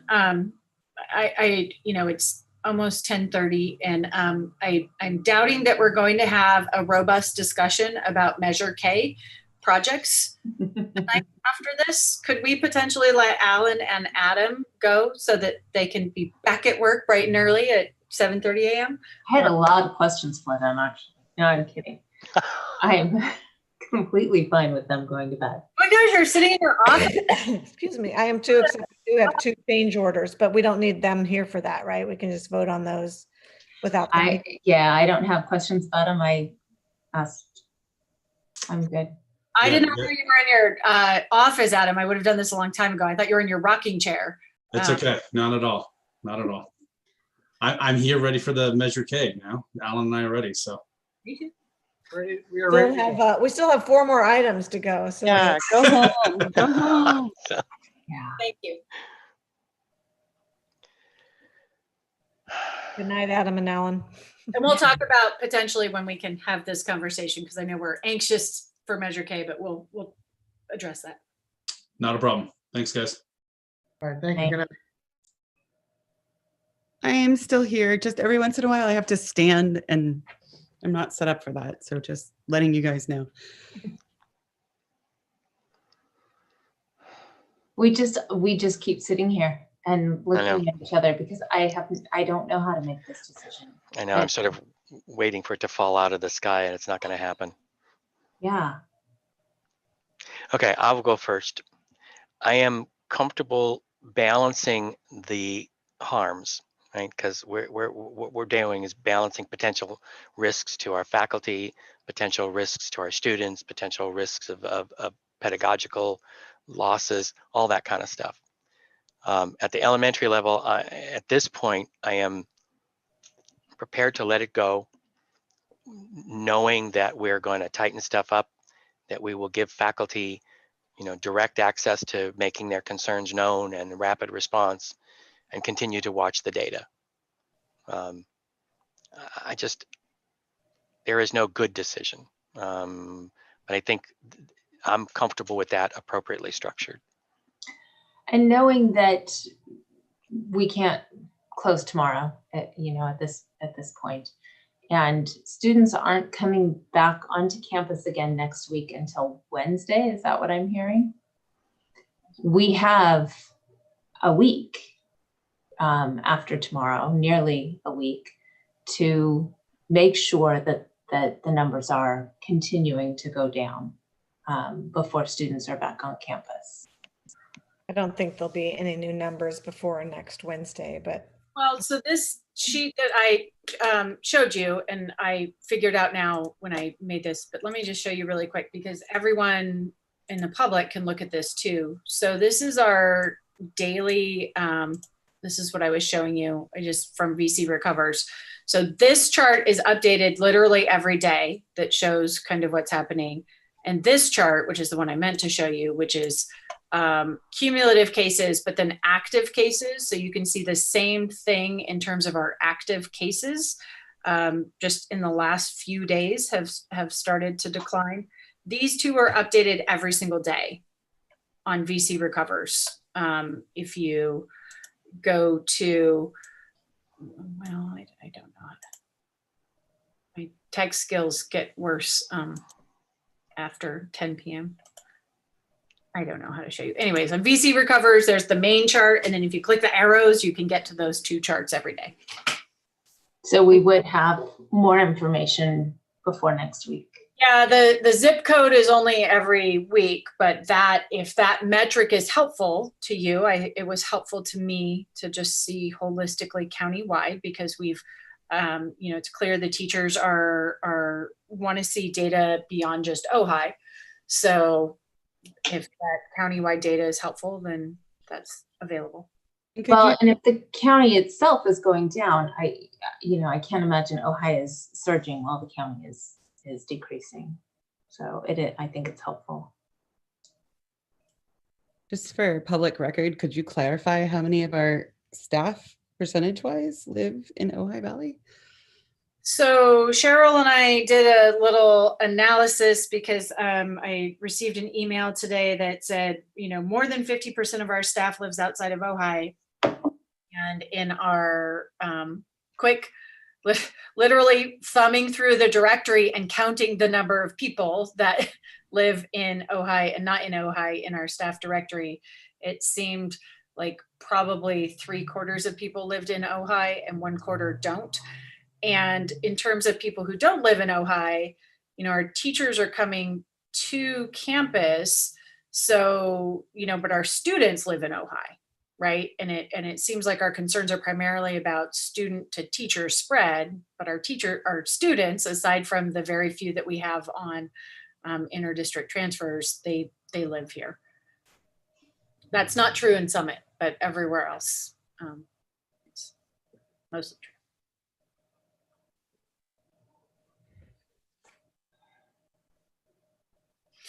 I did get an email during the board meeting that said, why the rush? Why not wait for a vaccine?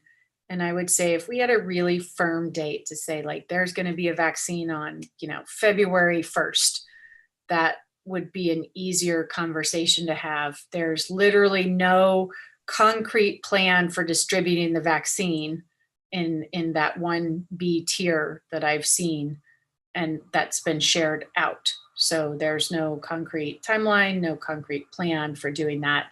In our discussion last week in the superintendent's meeting, it actually seems just like testing where it's kind of all over the place. And there's no, there isn't a date. So it would be a, close until further notice kind of thing. If you were deciding to say, for example, close elementary and wait for something, the vaccine, it would just be until further notice at this point.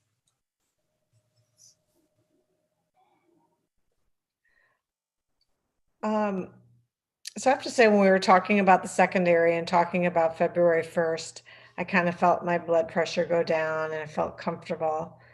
When you were talking about feeling like we really need to be on it and following the rules for the elementary, my heart rate went back up, my blood pressure went back up. So I'm going to kind of try to understand and what that means. And to me, I think that's telling me that I would be more comfortable closing the elementaries as well through February 1st.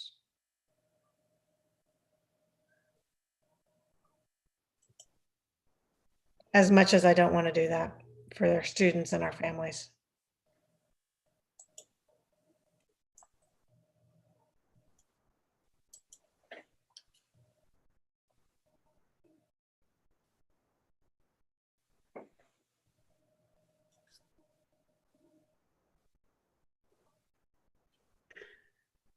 I would reiterate that if we do decide to do that, the kids that suffer most, we're talking about kids, are going to be the ones that need to be in school.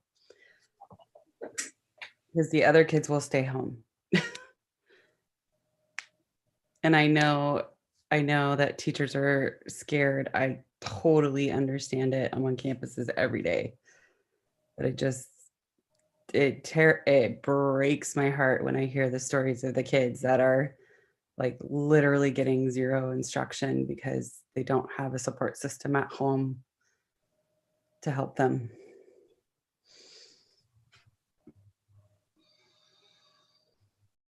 So help me understand again, if we were to delay elementary to February 1st, how many physical days of on-campus instruction are we eliminating?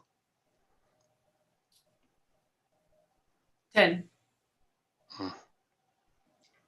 5 for each cohort. 5 for each, yeah, So- okay, that's, 5 for students, 10 for staff. So 5 days for students. Right. Keeping in mind, though, that they've been out for a month already from before this. Thanksgiving. We had a week after Thanksgiving.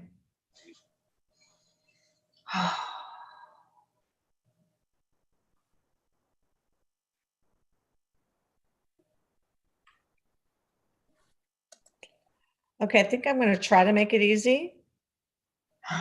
But There's a way to make it easy. I'm going to make a motion, and then if it's not seconded, we know where everyone feels. And if it is seconded, then we'll vote on it. I'm going to make a motion to close our elementary campus or return our elementary campus to full distance learning through February 1st. Is there a second?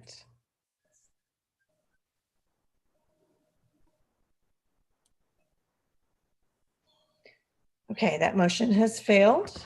So there is no action taken tonight on a return to campus change of dates. I have 2 questions for the rest of the agenda. Sorry to move on, but I think it's probably better. So Jane, one more protocol. I believe that we should have officially voted to extend the meeting at some point. I think you have some bylaws about the time at which the meeting ends. Is that correct, Kathy?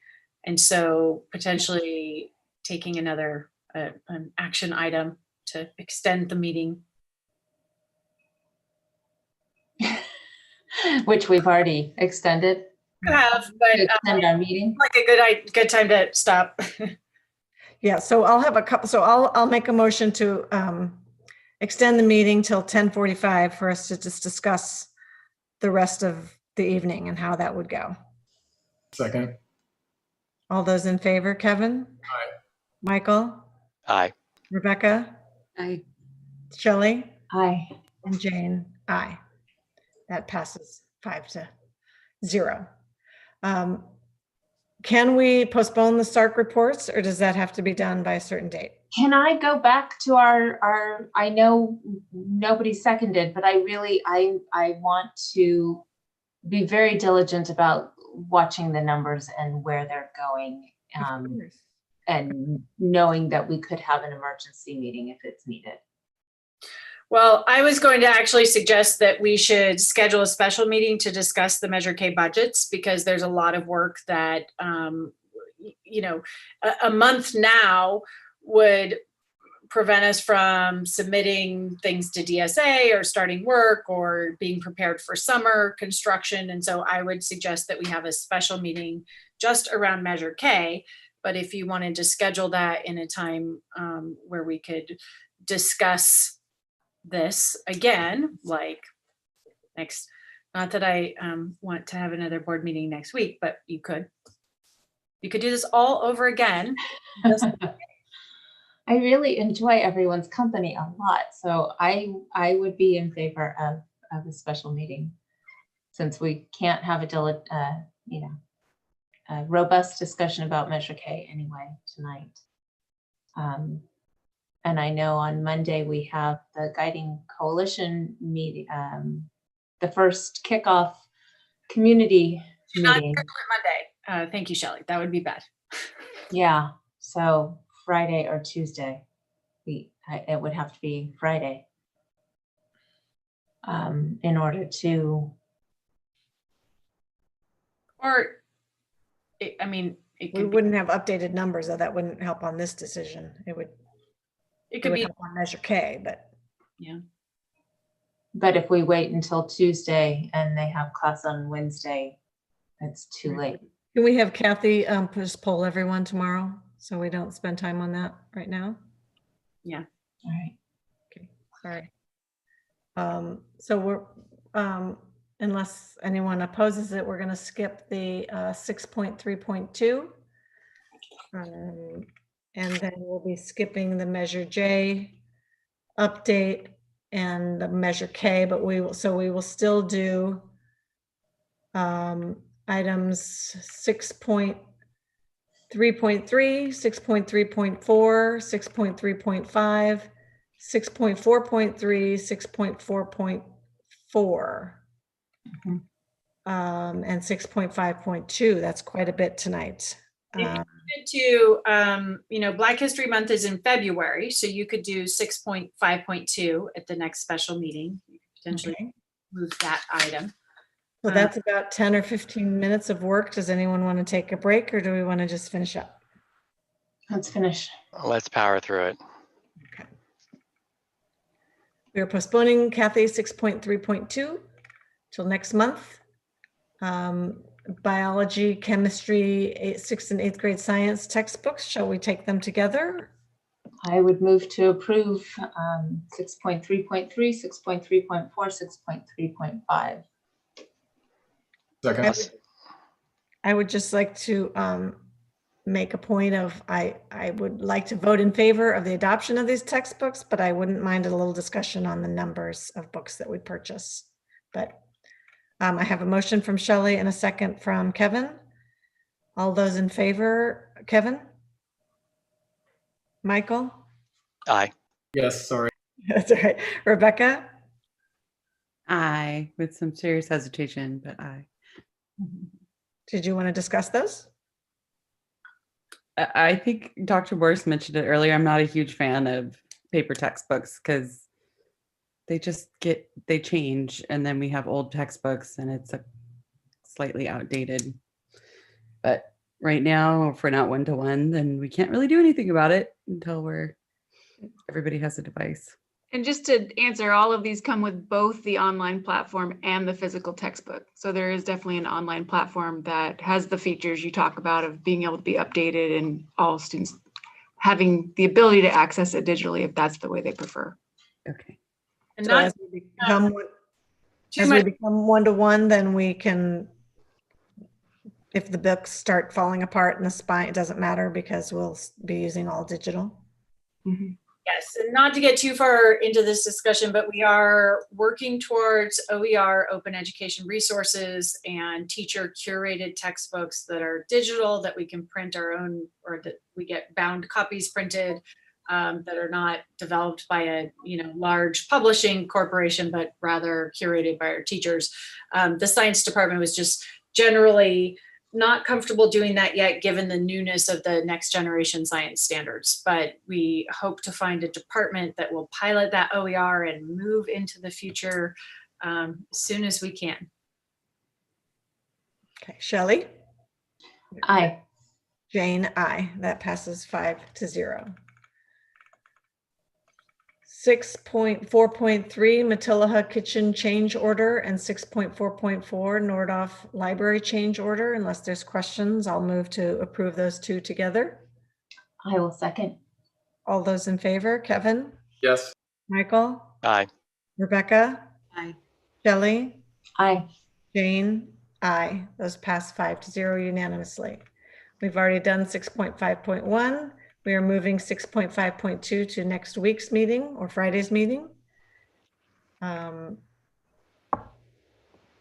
We are at the end of our meeting, assuming unless there's a future agenda item or a board member report.